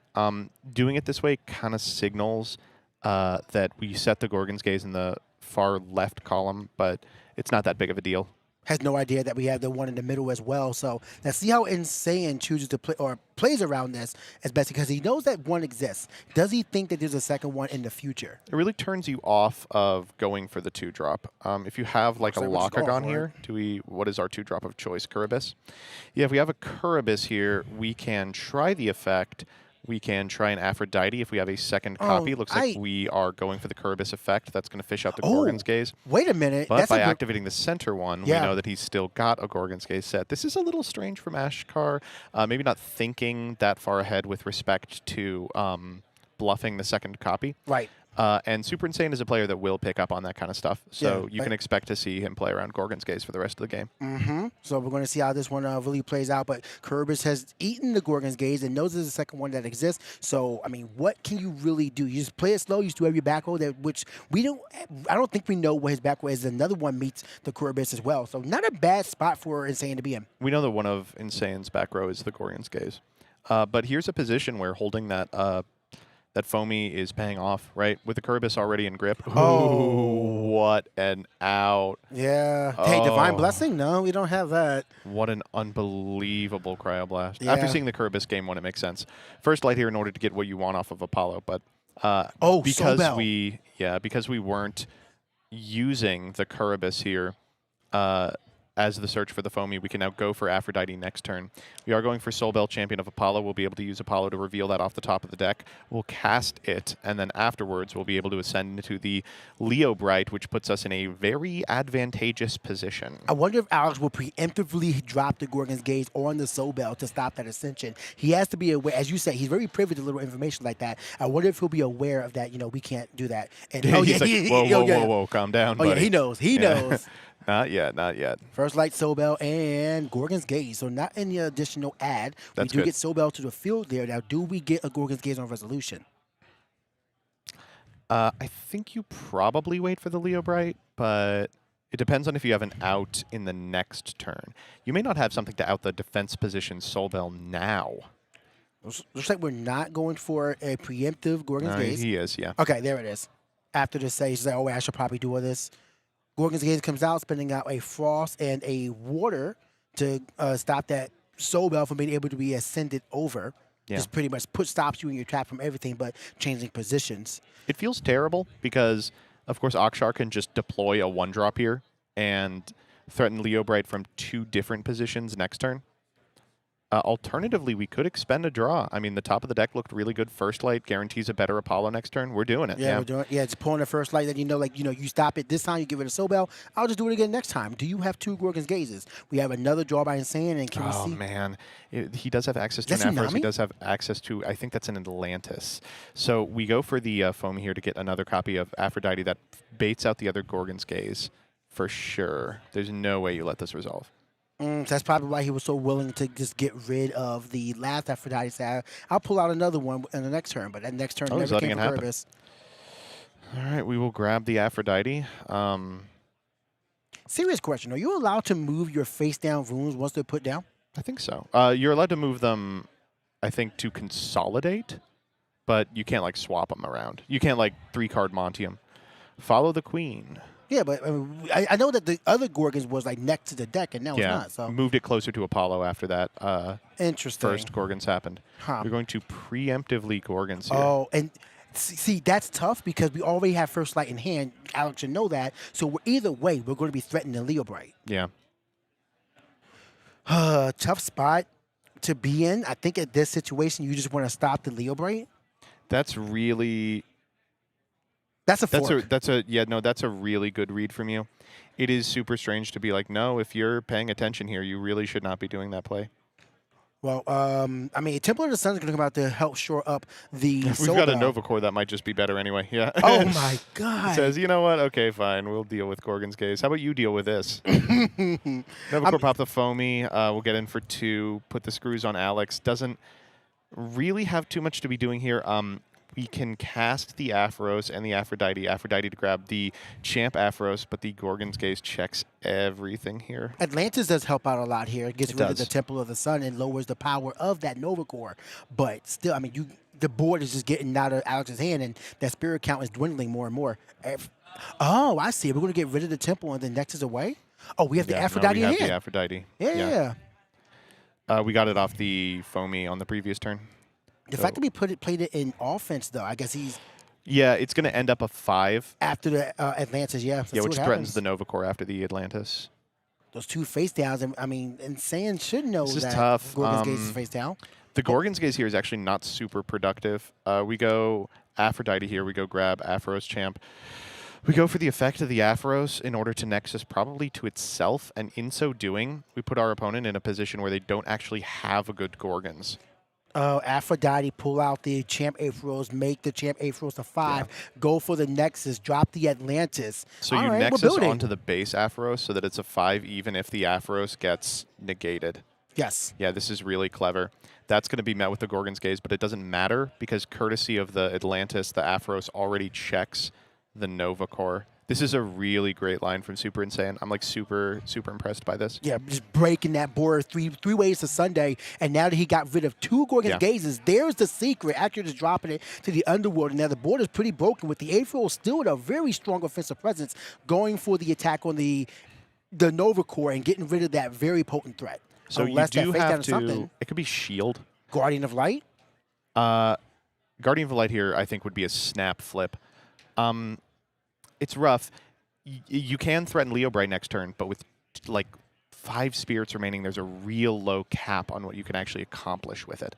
And looks like we are going to take the Nova Core. Tough spot. This is a really hard call. This is probably the call upon which the game will hinge. I mean, this is the first time we've seen Axer even be pondering what you could do here. So He's been ahead both games the entire game. Wow, and now Super Saiyan really showing. I mean, just give it up for him as well for figuring out the way to get around that known Gorgon's Gaze. Yeah. Getting rid of the Nova Core, getting rid of the stadium, and setting up a powerful offensive board for himself as well. Yeah, and Akshar kind of shaking his head here. This is a rough spot. I'm trying to imagine what it is that he's thinking of. Oh. It's got to be another Gorgons, right? I think that was Laurel's. I think that face down is a fake. I'm not sure what that was. It looked like Gorgons. If it's third Gorgons, you are basically just using it to fade an attack step here. Yeah. It is. Wow. That's going to put you at 3. You can theoretically Leo Bright over the Nova Core into Celestleo to attack over the Afros for game because Super Saiyan's on 2. But that requires you to forego the set card if Super Saiyan's set card is Gorgon's Gaze. It's a disaster. We are paying off of the Apollo just because our spirit count is getting so unbelievably low. We're now down to 4, I believe. Draw for turn. Really we know tight there's a spot. Nebuleo. Only 2 spirits in Spirit deck for Insane, although we do have the extra on the Afros, but you kind of want to hold on to that. And Yeah. it looks like Leo Bright's going to be coming down now. Here we go. So Leo Bright has a huge attack stat, even without its effect resolving. So it's going to threaten either the Apheroses. Do we have the third Gorgons? That's the question. Right now, First Going Light's First coming Light through. says, I'm Oh, going to put that is Celestleo on top of scary. the deck. Yeah. Can we stop this foretell? If not, this board is looking to be destroyed. I mean, it really comes down to, is that set card Gorgon's Gaze? I feel like if it is, Super Insane wins. If it's not, he loses. Oh, the small hit nod. You can kind of see the concession there in his face. But let's see how it plays out. We don't know. I mean, it could just be like a man, you really just got it all this match. Even if we whiff the foretell, it'll kill over the Afros. The Afros, yeah. And there we go. There's the Celestio. And Oh, what do else you do know? we see? Oh, and a Nebuleo. Nebuleo. Oh, no. Hilarious. What? So that's destroying 2. So you're going to destroy the Yeah. back row, you destroy the champ Aphros, and you just run over everything. Or maybe destroy the Aphros. This is the end of the game if the set card is Argo. I think that's an acceptance. Nebuleo, Glenback, Wildback, and Free Nova here. Core. He's like, he said whatever, you know. What can you do? What was it? Looks like It wasn't I think it was Argo, yeah. And Not there's the you can handshake, do. a quick 2-0 from Akshar over Super Saiyan. The exact same line both games. A Celestleo that pops the entire board, a Nova Core that contests any ability to get back into the game, and frustration on the face of Super Saiyan as he goes from 5-1 to 5-2. Now, rest assured, his breakers are pretty good. He just lost to an undefeated, so I think it's very likely that he still makes top 16, but nothing's guaranteed except for our undefeated player, who will be unquestionably the first seed going into tomorrow. That was an unbelievable play there, but it just goes to show you the level of consistency and power that Celestleo does bring to the table. Now, Alex, credit to him. What he could do, he played it to the best of his He abilities. hung on. He like hung on. that game 2 with the Afros, that was an insane line of play, especially remembering and realizing the small nuances of how many Gorgon's Gaze were played and which one is which, operating within the hand. Like, that was just really good player skill. Yeah. But just the amount of power that Celestleo brought out as quickly as it did is too much for the 5 fishes to be getting over. Yeah. No, that Gorgon's Gaze in the third game that Akshar was really heeming and hawing about, it's strange because looking back, it really ended up not mattering with respect to the outcome of the game. But it's those micro improvements, min-maxing at every possible opportunity that separate the really good players from the great players. And you will see players on decks like Solar that give you the opportunity to outplay your opponent, taking as many of those opportunities to min-max as possible. It's one of those situations where you just have to wonder, how does Alex feel about that one? Because that whole matchup, it's tough. I know when us going out there and talking to people, the one horror story is Solar did Solar things. Yeah. Like, what can you really do about it? And I was skeptical of the Soul Bell at first, especially because with the match that we saw Soul Bell just sit there, do nothing. But it does occasionally act exactly like Tadpuff. Yes. And when it is Tadpuff, it is unbeatable. When it is Carry Off, it's just terrible.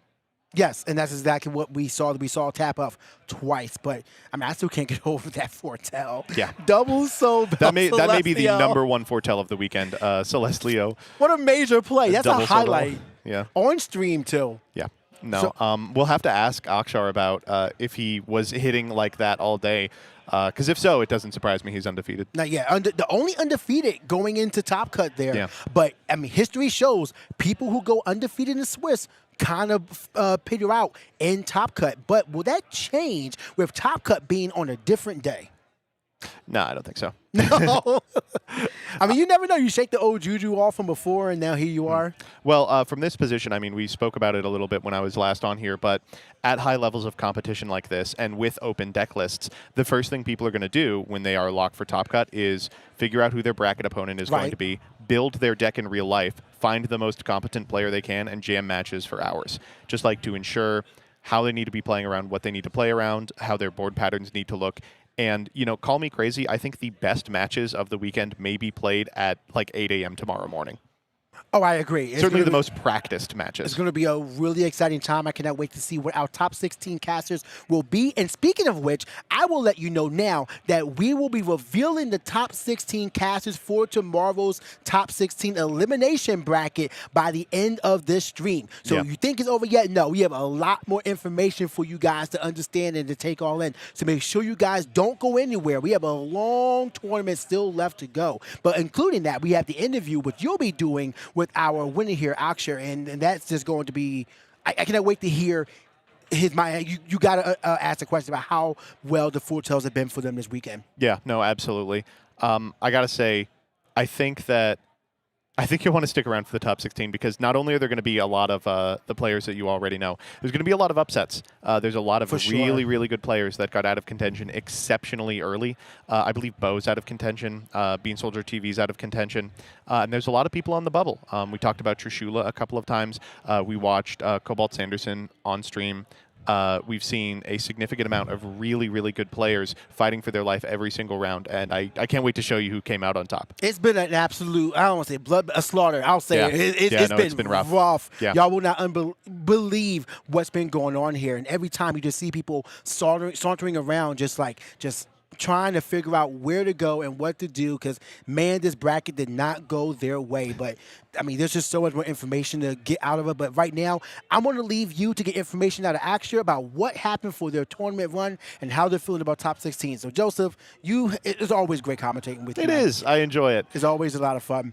Make sure you guys stay tuned. Don't go anywhere. In just a few minutes, MBT will be here with the interview with our Round 7 winner.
And welcome back to Elestrals Worlds. I'm Joseph Rothschild, aka MBT, and I'm here with your Round 7 winner and the only undefeated player in the bracket. How are you doing today? I'm doing pretty good. I mean, can't be complaining about going 7-0 in Swiss. Yeah, no, an unbelievable feat, and also not your first appearance in a top cut after a Swiss event in Open. You topped both Kissimmee and Dallas, correct? Yeah, I topped both. And this is my third. Are you the only player who's done that? I don't know. I'm gonna find out. We're gonna find out tomorrow. I think so. We're gonna find out. Yeah. Well, Yeah. First off, of course, congrats on your game. How are you feeling after coming off that match? Honestly, I was taken aback. Like, I didn't expect to win in such a disgusting fashion. Normally, it takes a bit longer. Like, it takes a bit more work. But that one, the games were handed to me, to be honest, and I'll take them when they come. I did want to ask you about the foretells. We were watching behind the camera and tried not to lose it when you revealed Soul Bell, Celeste Leo off of your first Apollo in Game 1. How were you feeling when you saw that? To be honest, I was in shock. Like, when I'm in the game, like, I'm just thinking about the game. So I didn't actually like have time to appreciate how disgusting that was in the moment. But then as soon as I like finished the game, I was like, damn, that was horrific. I can't believe that. And I had the perfect like tempo and like back row. So there's like no way he's getting through that. It was like horrible for him. But yeah, at the time it didn't register. I was just like, yeah, someone set, go. You were locked in. Yeah, I was locked in. Yeah. So with respect to the format, I think you probably weren't surprised to see that you were playing against a deck like Fish. I imagine you've been playing it all day. Yeah. What led you to choose Solar over a deck like that? Well, so the first event I played Blizz, and that has like a big high roll. And then the second event I played Dionysus, which has no high roll. And then now I played Solar because it has a high roll. So what I thought was I want to win, so I'm going to play a deck that I can sometimes beat people just by, hopefully playing better. And then sometimes I'll just high roll and like just do what I just did there. And then I play some main deck techs like Cryoblast, Dense Fog to like anti-Fish quite heavily. And also they have like some applications in Mirror. So my game plan was, since I'm going to be playing against Mirror and Fish quite often, I'm just going to like pre-side and hope to hit the matchups. And I didn't hit that many of them, but I hit enough of them that they made like a difference in the meta. Well, you are going to be the first seed going into top 16, so I imagine you'll be hitting a lot more of them throughout the rest of tomorrow. Yeah. How are you feeling about tomorrow? Is it still setting in, or are you excited to keep playing? I'm hoping to win. I mean, the format isn't my favorite, but apart from that, like I enjoy winning, and hopefully I'll win. Hopefully I'll run good. Just don't want to see too many Soul Bells in my hand, and that's it. And we're happy. I can play any other hand, I just can't play with Soul Bells in my hand. It's like Cedasaur again, Yeah. Just can't do that. It is fun that at least this time the Cedasaur costs 1. Yeah, that is a big difference. That is a big difference. And sometimes it walls. So, we get there. Well, congratulations once again. Before we head off, do you have any shout-outs to maybe testing groups or local scenes? Obviously, shout out to EvoVamp, the winner of the previous Kissimmee. We test together, and so does Purple Ghost. So, yeah, good for us. I mean, we tested about... so unfortunately, because we didn't have much enthusiasm for the format, because we were like trying to play, we were like, oh yeah, we're going to play Lifestream, sorry, not Lifestream, Sunstrike, and then that didn't happen. So basically what happened was we played about 4 games in like 2 days and just was like, all right, we're just going to play Solar and hope. Well, it worked out. Yeah, I mean, it works, Sometimes you just, it's the same thing that we did for like Dallas. It was like, yeah, just play Solar and hope, I guess. And worked out there too. Yeah. Well, congratulations, Akshar. Best of luck tomorrow. Hope you're able to take it down. Thank you. Have a good one. You too.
Welcome back, casters. We are here after an incredible 7 rounds of Swiss at your Elestrals World Championships. We are all back together again. We are. After, I mean, what a day it has been. I feel like we are all changed people. We've grown so from much, this morning. and yet so little. Yes, exactly. There is so much that's happened today. So many highs, so many lows even. And one thing for sure is that it has been a journey. PK, how are you feeling about today? Do you have any favorite moments? Earth best deck. Maybe.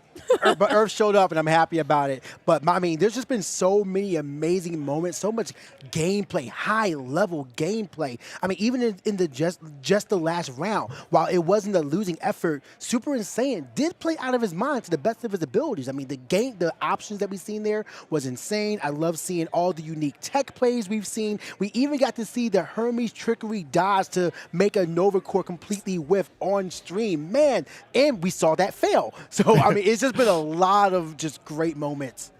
Well, and of course, we are waiting currently, all of us with bated breath, to announce the official top 16. So be sure not to go anywhere because we will know that before the day is out. But before we get to that, MBT, I got to know your favorite moments of the day. What have been the highlights? I did like Chekhov's gunning up the Hermes trickery play just to see it actually happen later. That was a lot of fun. But my favorite part of the day has to be the match I did not cast, where Earth played this incredible game plan game 1 to make Centarbor into September, and then absolutely got stomped the next 2 games. That was really personally important to me. I liked that a lot. What is with you? Why are you doing this to me? Okay, hey, if you like Earth Elestrals, you're going to see a little Spinosect No, tomorrow, no, okay? the boys are fighting right now. I'm tired of this. Okay, so I am mediating. Me personally, my favorite moment of the day has got to be Barabas hitting the board. Oh, that was cool. great. Misenchanted. That was really Hey, cool. It doesn't matter. No, it was funnier that way. It was awesome. Incredible. Yeah, He was the unbothered. Thunder. He was in his lane, misenchanted. Yeah, he was like, I don't even need to become a stadium. I'm good enough. Do you on not my see own. these Moisturized. stats? Yeah, so many incredible moments today. And you know what? Not a lot of incredible hits for our predictions. I mean, we were okay. We did all right. We could have done better. Okay, we haven't even gotten to talk about it today, so I think that we should spend a little bit of time reflecting, possibly with some hindsight, laughing at our selections here. PK, I'm going to let you talk about this first. You just picked Dionysus? You said any Dionysus deck? Because every Dionysus deck has the potential to do what we do, and we saw Dionysus win 2 out of 3 times on stream. I won't be surprised if there's a Dionysus deck in top 16. There will be one. So I believe that it can go all the way because it has a lot of skill to it, unless it's versus ice. But you know, shocker, winter beats spring. But all the same, though, I do think that we had a good decision there. We even saw Dense Fall show up in the winning list, although it didn't really do much versus their opponent. There was options where it could have shown up. So I think that Dense Fall was a really good call, whether this one or Atlas's Mist. That was an option, which I know some people were playing. I don't think it ever got any stream shine on that one. But Dionysus, Centarbor, we saw that one show up and do a lot of things. Dionysus Madness do a lot of things. Here's Saipong pulling off for the dazing. We saw Dionysus stall out a lot of games to get into a winning position with the daze and enrage mechanic. I feel confident that while it may not go up to the top, I think I did okay with my predictions. Well, speaking of Atlas's Mist, Joseph. Yeah, sorry, we couldn't all just pick, I think Apollo will see play. I had to go out a little on a limb for these hot takes. So Chili Mix did see a little play today. We saw it in Rune Rose. We saw it sent to the underworld. I don't think we ever saw it activated, but there will be copies in top 16. I did totally miss on Lustragon. I will just cop to the fact that I had advanced knowledge of what I thought people were bringing in Solar, and in between selecting Lustragon and today, everyone cut Lustragon from their decks.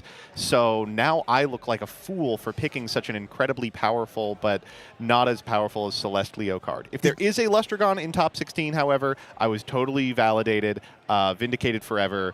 I was right.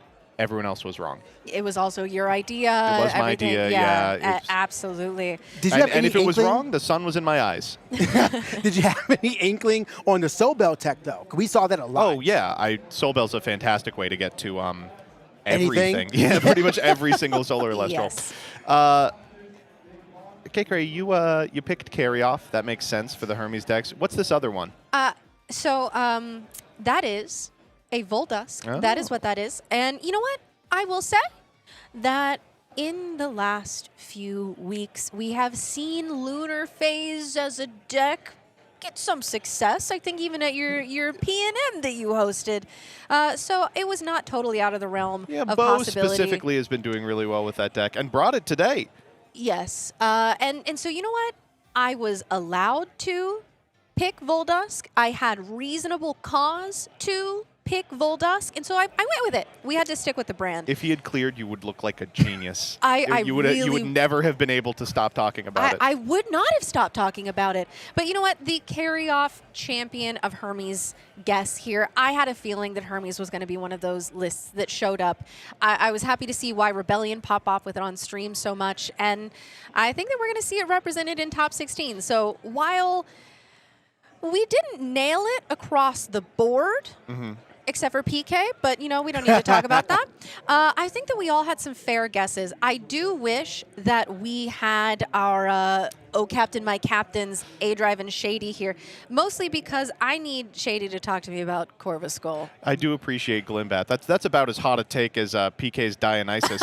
That's not a hot take. You saw it doing awesome things today. No, it's not hot at all. It's exceptionally cold. But I love Corvus Skull, just really optimistic there. A-Drive with Nabi, I think he literally picked that because he has to contractually. Yes. But Rise from the Shadows, a card that we saw in lists and got almost no purchase in today's events. Yeah. It's actually really impressive how little it showed up for how incredibly powerful of a card it is. I think, in fact, I have heard tale of people top decking Rise from the Shadows the turn after it would have made a difference in the game. It just never quite showing up at the right time. However, you know, like you said, Nabi, contractually obligated. However, I think that there are a lot of wide boards that Nabi does well into. Solar is not one of them, so that's a bit of a rough guess there. Who cast the Ari game? Did you all get to cast the Ari game? Or was that Dan I and Shady? believe that was Dan and Shady, yes. Ari was on every single High Drake adjacent Elestral. Big surprise there. And it included a Nabi that was pretty successful. Of course, in Sunstrike, we'll also see cards like Electropossum that are similarly styled, but not possible for Nabi to occupy like the bad slot. I think we are just about ready to hop into our guaranteed top cut participants. We are still working on the last couple, but we will be getting those to you momentarily as we finish tabulation.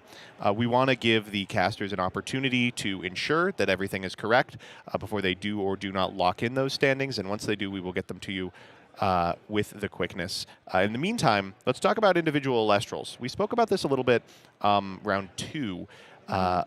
I was surprised to see Cyanectar this popular.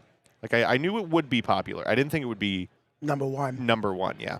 We have been seeing Cyanectar all day pretty consistently, and I think that the biggest point out to have on this data set is one that you noticed earlier, Joseph, which is that there is someone who is playing Solar who is not playing Novacore. I just noticed that. I just want to talk to him. I just want to talk to him. I just want to talk to him. Listen, our top 12 Elestrals represented have very few surprises. That is one of them, though. Yeah. But given what we knew going into this, I think that that makes a lot of sense. We do have some other top 12s to look at here. We actually have our top 12 runes represented, which I think is an interesting data set here. With all of this, what that tells me, of course, we have all the fish lists, so the Argo makes sense. The artifacts make sense. Yeah. As well as, of course, hey, GG, Gorgon's Gaze, that's everyone's girl. PK, is anything standing out to you here? You know what? This all seems fairly standard. There's a lot of cards here that are going to be shining thanks to the tech. Cryoblast did show up a little bit more, so that's probably the one outlier here. But right now we have Argo matching Necklace of Harmonia, which of course you're doing is +5 attack and a double Nexus Bank. We saw earlier where Necklace of Harmonia was activated and used as a Nexus Bank just to help empower of Kerberos earlier. So absolutely not shocked to see Resting on Your Laurels being a card that has shown up and did a lot in a lot of games here on stream. So I can only imagine what's going on the off-stream tables as well. Earthquake, we already know what Earthquake is about. It's that one for a reason. Very, very good. I am shocked to see, as much as we've seen Pandora's Box show up, it's only in 29 of the decks. But of course, we are all happy to see that all of the players were playing Gorgon's Gaze in the list. That's the one tried and true. Probably the most game determinative rune that we have taken a look at. Shocked to see Shield as high as it is, but excited to see a huge drop-off after Gorgon's Gaze with respect to playability. I want to draw all of your attention to a couple of things. Firstly, this Resting on Your Laurels being only in 24 of the 82 decks is a result of the fact that all of the top decks in this format play a Divine Rune. And this card is really, really hard to play in the same deck as a Divine Rune because frequently you'll be in a losing position, but ahead on board Spirits, which really cuts the amount of use case for this card pretty substantially. The really shocking thing from this representation chart for me, though, is that of the 82 decks, only 50 were playing Ambrosia. Ambrosia, of course, used to be a card that you would place in every deck at the maximum number of copies. I spoke with a number of players on the floor who had cut it entirely or were boarding it for specific matchups just because so many of these games are so swingy, you need to have action. And Ambrosia is not action. No, it's a way to help recover your spirits and get yourself back into a position where you can play it. And we did see it earlier where Ambrosia fixed up the spirit deck to where we could cast out the Thunderstorm. So there is use cases for it. But as they said early on, as the team said early on, they want to find other ways for decks to be able to heal their spirits. Look at Hermes, for example. They just play the Champ Aviolith. They don't need Ambrosia. Guardian of Light, of Guardian course. of Light, another option as well. You can regain resources in Lunar thanks to Rise from the Shadows. Yep. So there's a lot of ways where you can keep your spirits active without needing Ambrosia. And if you're not playing a myriad of spirits in your deck, that's a card that you probably can play without. One of the decks that really loved Ambrosia was Lockagon, because of course it is both functionally a removal spell as part of like a 2-card combo, as well as, you know, a way to get back into the game. With that deck all but excised from the metagame, I'm not surprised to see Ambrosia really fall off in terms of playability. Just really shocking stuff all around to see a diversity of counter runes for the first time ever. For sure. And I do think that we will have even more diversity as we look at our next set of data here, and that is the top 12 side cards represented. Whoa. And yeah, take a minute and There's Chili look Mix. at this. There's Poison Nectar. Yeah. We do see Atlas's Mist. Poison Nectar is another card that's come up even today. Tsunami is a card that I'm not surprised to see in the sideboard, as all of our casters were anticipating matching up into Fish. Was it played on stream once? Tsunami? Yes. I did not cast it. I also did not. So I did not see I it. think it would come down to if Dan and Shady saw it. Tsunami, it's one of those cards that when it's good, it is your only answer that solves all of your problems, but when it's dead, you can't play it. And it does see much less purchase in a format like this one, where powerful cards like Celeste Leo, Spinosect, and the like don't really care if they're an attack or defense. Like, you save a couple of spirits, but you are no closer to removing that threat from the board. Dense Fog being in the 12th spot as well, a card that I think is starting to fall out of favor. Not that it's like it's a bad card, but I think people have just started playing around it enough to where it's just falling out of favor in that regard. Or maybe they were stuck making the decision between Dense Fog and Eclipse's Mist as well. There's a significant amount of decks Dense Fog specifically hoses. I like it into the Fish matchup because you can confound the 5-stat change on Champion Aphros and get your opponent into a really bad position in combat. But it does not have the flexibility of something like a Gorgon's Gaze, and the linear plans in decks are so demanding in terms of the cards you play. Honestly, a lot of people just don't have space. Poison Nectar, I do want to talk about. That's my card. I like it. We saw it in the, or you all saw it, I suppose, in the Morfrost match, where it did almost nothing because of the way these cards work together. But This card's incredible against decks playing base Aphros. It's a fantastic way to prevent them from going off. And to tie into the individually played Elestrals, one of the reasons that Cyanectar was so represented is it was very common in sideboards of decks that otherwise would not be playing Earth. Things like Solar and Fish would occasionally board into a Cyanectar to search a poisoned nectar against Fish and cut them off of the Aphros draws for the remainder of the game. That board plan was really, really cool, and probably is why Poison Nectar is so represented. Now, looking at these top 12 side cards, I think that this is one of the most helpful data sets in terms of looking at what our casters were afraid of going into the tournament. Of course, just going based off of information that we did not have going into this. And these were purely predictions. And so looking at this, what this tells me, obviously afraid of Fish. People who were playing Fish, playing the Atlantis so that they could win the Stadium Wars and other games. Poison Nectar, again, like you mentioned, a Fish snipe, essentially. And this really, it's informative about the mindset of our players. And as we are wrapping up here, just bear in mind that we are, as we speak, calculating, getting the list together for your top 16. I'm doing for math tomorrow. in my head. I'm like, yeah, all of us are 8, 24, yes. 6, 7. Ooh. Height? Sports? It is only a matter of time. And again, what a journey we've had. We've talked about favorite moments. We've talked about highlights. Has there been any favorite moments from the tournament overall? Not even necessarily just in the games for you, PK. Dynasty is best deck. Let's go. So that is not what I asked. That's a different question. Yeah, no. I had a moment. You know what? My favorite moment is just, well, first of all, the entire event's been fun. I do love doing the Spirit Slingers because they are hustling over there. They are. The exciting thing about Spirit Slingers is that they were allowed to use Sunstrike cards. And I have seen so many cards be utilized in ways that I did not perceive yet. I have a new found respect for Neanderthals because I saw like it recurring it with the Champ Baleoff. I saw Mama Bear, the bears just showing up and showing out. I saw Bears looks good. Hestia coming out with the new Champ S Rabbit coming out. I saw Kinleo at a 5 thanks to Champ S Rabbit and enchanting all the things. So fire is scary in a whole different way. Hephaestus is not the only way. So I think that's what's been most exciting for me is seeing what the future is going to be about thanks to the Spirit Slingers utilizing the Sunstrike cards. Now, Joseph, I always see you flitting about like a bee all over these tournaments. This has been consistent from Dallas. You're always doing as many events as you can in the time that you are given. What have been the highlights for you? Yeah, unfortunately, because I'm casting, I've been prevented from playing the game. And so every time that I'm not behind this counter, I am legitimately running around trying to fiend games off of either Spell Slingers or enter events that will take under 45 minutes.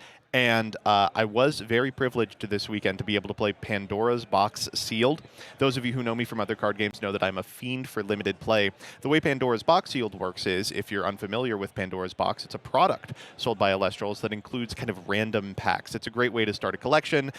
They are sold for less than they would be if you bought the packs individually. And if you just want a cross-section of some of the cool stuff that Elestrals can do, it's a great way to get those, but what they do is they hand you a Pandora's box, you build a deck out of the packs that are in it, and then you play against everybody else. It is not balanced.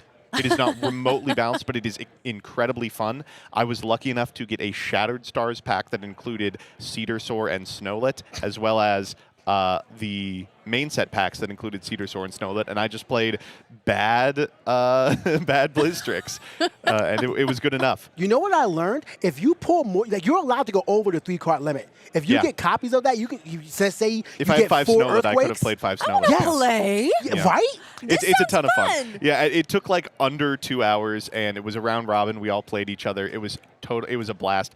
One of the people at the table had functionally just base set staples. They went turn 1 Astrabbit Reveal Galaxy, and I was like, are you kidding me? Oh, okay. And then another person at the table had a bunch of 5 defense bodies and then Oistillery, and they just played all the water Elestrals they pulled in order to remove stuff.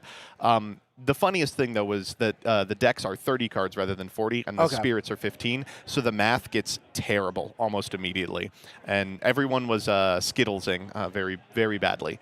I really would recommend it. That's not the only side event they're offering. The Sunstrike draft has, of course, been very popular, mostly because people want to open new Sunstrike cards, but also because it's a fun draft environment. Daybreak draft is pretty fun as well. They've been firing that as well. If you have the opportunity to come in person to one of these events, I really recommend you do so. Pick up games versus the staff for Spirit Slinging and pick up games versus the creators for gunslinging, but really just sit around for some Limited. I'm always trying to tell people, play Limited. It's the best way to play any card game. Yes, I agree. Kay, we've been hemming and yawning about it, but what about you? I know you've been getting around on the floor as well to see what everything's going on. Have you gotten some games in? Have you had a favorite moment of your own? Well, I do have a favorite moment. No, I have not gotten any games in. However, yesterday, I've been waiting to talk about this. Okay. So yesterday, my friend Boff from the marathon that we did for the Awakened Kickstarter, he came up to me and said, Kay, I have a proposition for you. Let's go 50-50 on a case of Daybreak. And for those of you who don't know, I have been chasing the Stellar Ash Rabbit ever since Daybreak. It's a beautiful green. It's so gorgeous. So we went 50-50. We drafted the boxes that we picked. First box, I open a serialized Stellar Larvacell. Listen, it was not the Ash Rabbit. It was not the Ash Rabbit, but it was the Larvacell. And it was so fun. I mean, the entire time getting to sit there, opening the packs, just chatting to members of the community. Trade night was a lot of fun. Trade night was so fun. This is always my favorite part of these events, is being here, getting to put names to faces and faces to names and say, oh, I remember you. I remember this moment when you casted this, or even people coming up and saying, hey, I remember when you commentated this match in this moment. And it's wonderful to connect with people who love this card game just like we do. And it's been the best time. And people have come out with their custom shirts, their custom jerseys. Yeah, the jerseys are dope. The jerseys are so I just saw them taking team photos against the SoFury posters. We got to see what's the Eddies team? The Chicago Eddies Eddies versus the Ambrose, and they both had Orange custom Dream. jerseys. Yeah, it was like the people are out of their mind. It's fantastic. I love it. I do want to mention one thing about. Did you see the one shirt before we get off the shirts? Did you see the shirt that had a Posthumous on it and said, "No, God forbid a white boy get a little moose in." Listen, there have been some genuinely, those are all from the Coat Collective. Coat Collective, and yeah, forever. Jay has been absolutely cooking on those. Has theirself a picture of Ankylosurge, and it says, "Can I pet that dog?" I saw one that said, "I got that dog in me." Yeah. Yeah. So yes. The community is usually the best part of this game. They breathe life into it. It's so fun to see. For sure. People's creativity. In my pocket, well, no, okay, but, oh, wait, in my pocket right now, I have stickers that I have been able to get from members of the community. I pulled a Stellar Ink. Wait. I didn't get a Wait, step. what are they trading for this time?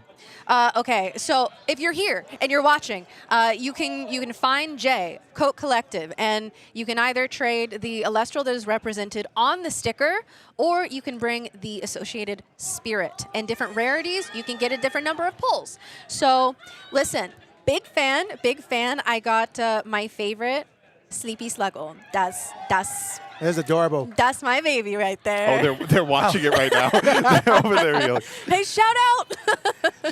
Shout out to y'all. Yeah, but I mean, look at the crowd's literally just waiting there, just waiting. And that's what it's love like. I wish we had a crowd shot so y'all could see just how amazing everyone is here. Yes. I did want to mention one thing because you were talking about moments in the trading night. So I want to go back to that because you mentioned that you pulling a Larvacell. I just happened to be there for 2 serialized Stellas being pulled there. Not only was it for your Larvacell, but I had a situation with the Iron Boffin as well, where we're opening up their boxes. They have a Firestone box, and they say, "Watch it pull a Stella." And I'm like, I refuse to be the one to pull this. So I hand him the box topper. He opens it, and it is the 18 of 25 Majesty, the one that he wanted. It was his first box topper pull. I almost pulled his. And I'm glad it wasn't me, but I'm glad to have been there for that one. So that was also a hype moment. Again, just trade night, these community moments. The community is what makes this what it is. I absolutely love it. I will say, as much as I love the community, as fantastic as it is to come here in the spirit of togetherness and camaraderie, we are also here to compete. Yes! And we are rapidly approaching the end goal of that competition, the top 16 being announced momentarily. We have got it tabulated. The names are locked, and we will be announcing it.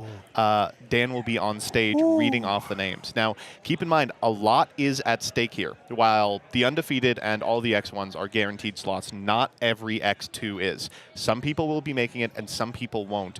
They'll find out their names as Dan announces them. We do not have advance notice. We'll be finding out at the same time. So thank you, all of you, for being here with us. We're so excited to hand it over to Dan and the top 16 announcement.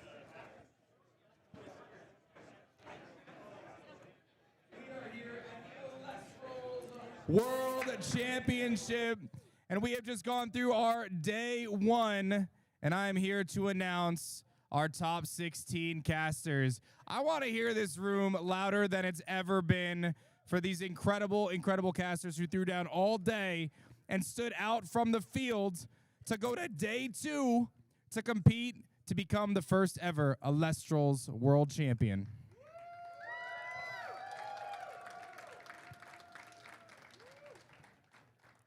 Coming in at 16th place.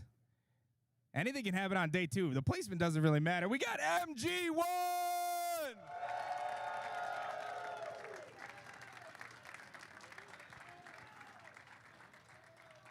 15th place, we got Sislasia.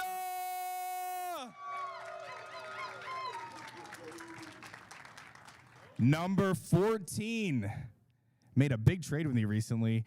Give it up for Ron.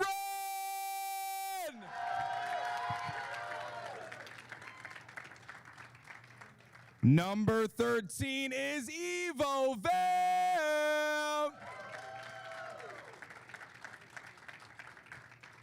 He said on stream earlier he was going to win it all. Give it up for Mace of Hearts!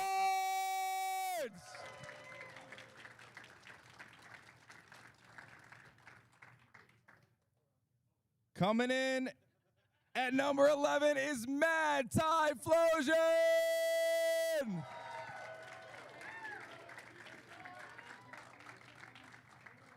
In his home turf, give it up for Super Insane!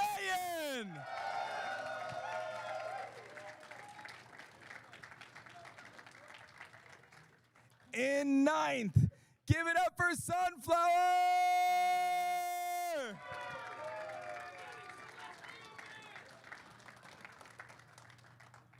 And in our top 8, again, anything can happen in day 2. Give it up for Shirt!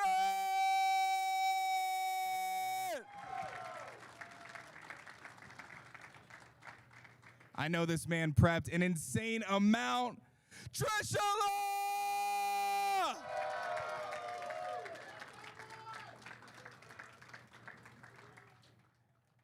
Our next caster is no stranger to the big stage, Doom Raider!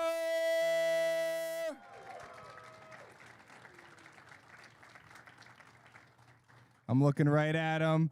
Justin T!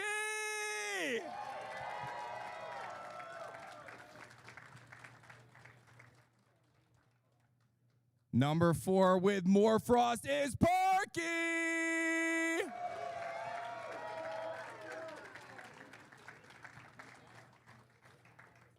Number 3, our top 3, the best Hermes player in the world, Why Rebellion!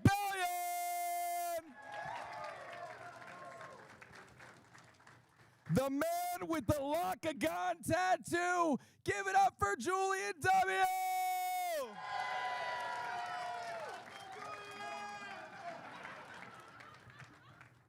And finishing first in day 1 of the Elestrals World Championship, going undefeated, is none other than Action!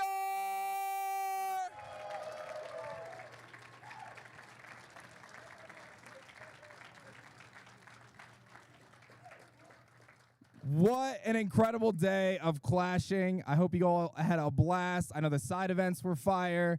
The games were fire. The stream was amazing. So I hope you guys all had so much fun. Get some rest. Tomorrow is the big day. Congratulations one more time. Give it up for our top 16.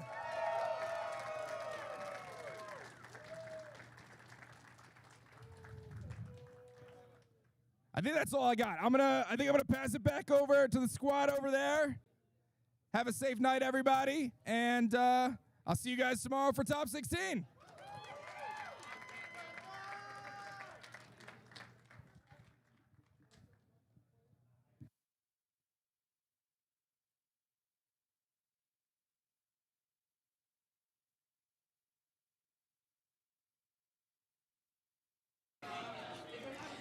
And we are back.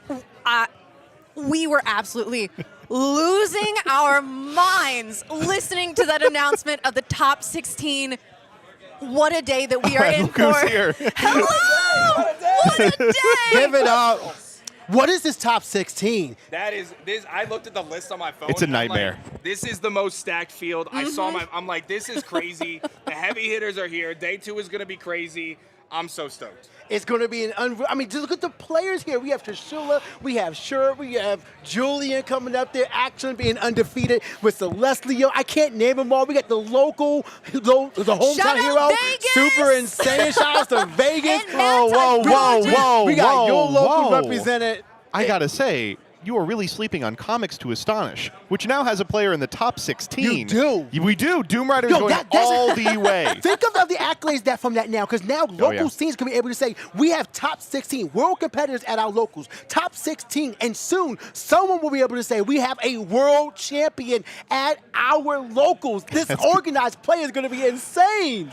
We have had an incredible day, and there are so many casters who, I mean, we have grown to know and love. I always have to shout out Sunflower for doing my favorite thing of all time, which was to take a reverse stellar hypnosum and put it next to an actual live baby possum and take a picture of it and post it on Twitter. And I said, this is my favorite thing I've ever seen in my life. So shout out Sunflower. I have to talk about it every time. I have to. It's going to be an unbelievable day 2. What time is it now? Like, what time? 6 o'clock? Okay. We can go to sleep now, right? Yeah, we want to be refreshed for tomorrow. We are going to be back, yes. None of the competitors are going to get sleep. No. Knowing a lot of the people who are testing, I mean, just to shout out some Nimbugs, Super Insane, Trish, Shuret, Julian, Justin. They are all going to be labbing tonight, playing out those matches they know they're going to be playing. An unbelievable win for that testing group, but also an unbelievable win for so many other testing groups as well. Akshar making it in from overseas. Same with Evo Vamp. We have people from all over the world showing up to the World Tournament and taking names. These are... I could not have picked a better 16 to represent our community. This is a true world competition. People from all over the world came here to compete, and now we're going to just find the best of the best from the entire world, find out who's the greatest Elestrals caster of 2016 circuit, 2026 circuit. But here's an important note, and goes back to what you were saying, why they're going to be awake. Top 16, open deck list. Yeah. Every single card, tech or otherwise, will be available to the entire top 16 cast. So they are going to be able to figure out who their matchups are, what their bracket in the future may look like, and what their best lines will be. So if you are here, look out for the lobbies, check out the hotel room to listen out, because there's going to be a lot of games being jammed late into the night. Our casters are going to be burning the midnight oil, that is for sure. And we are going to be back bright and early, first thing, to bring you all the action tomorrow. And I am telling you right now, you are not going to want to miss a second of it. This is just going to be an exciting top 16. I'm looking at the matchups. And did you know Trish is playing Super Insane round 1? Yeah, that's friendly fire. That's a friendly That's fire. unbelievable. Oh, man. Yeah. There's so many good matchups. Let me talk about that. Do we know what Trish is on? We haven't seen him on stream yet.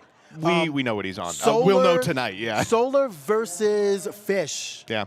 You'll see a lot of that tomorrow. And we just saw that matchup versus Super Insane versus We saw Super Action, Insane. and that did not go in his favor. I am really excited to see so many different archetypes represented. I was afraid we would see exclusively Solar and Fish, but as Dan pointed out, the greatest Hermes player in the world, Y Rebellion, did clear at the 3rd seed, Hermes in top 16. Y Rebellion is incredible. Perky on Morfrost clearing at 4th seed means that we will have a lot to watch that isn't just Aphoros. Did Dionysus make it?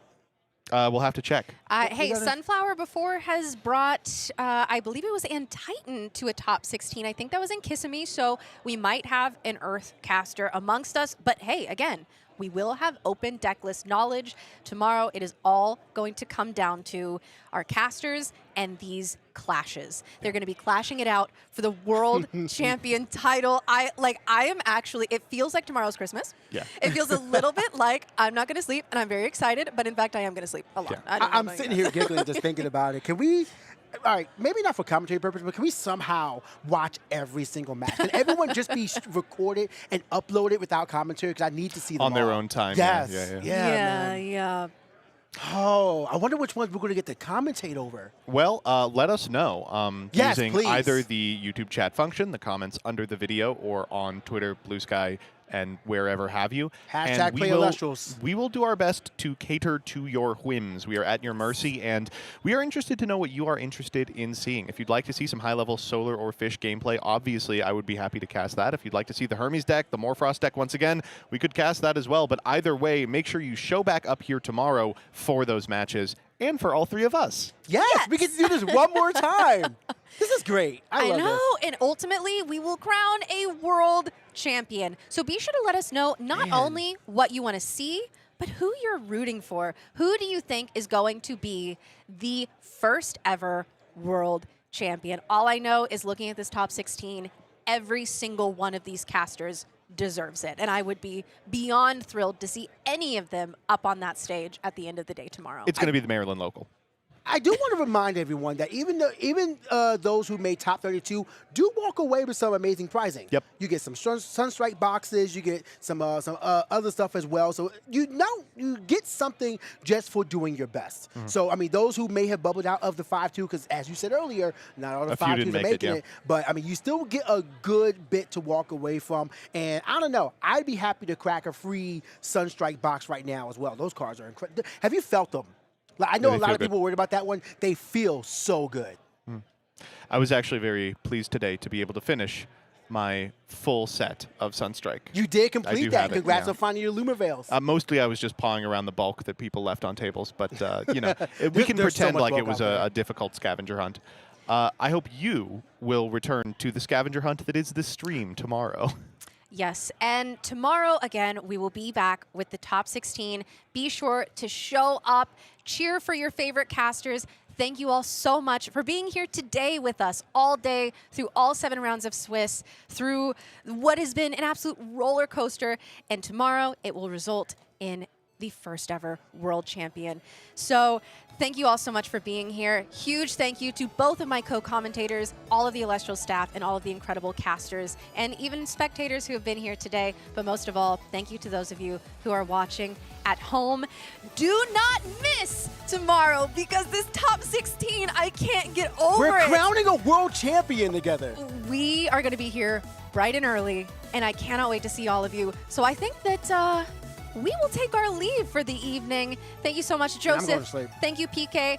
I'm Kay. Thank you, Kay. You all. Hey, thank you, Kay. Yeah, absolutely. Thank you all so much for being here with us today. We will be back tomorrow for top 16 and to crown our first ever world champion. So we will see you tomorrow. Thank you so much for watching.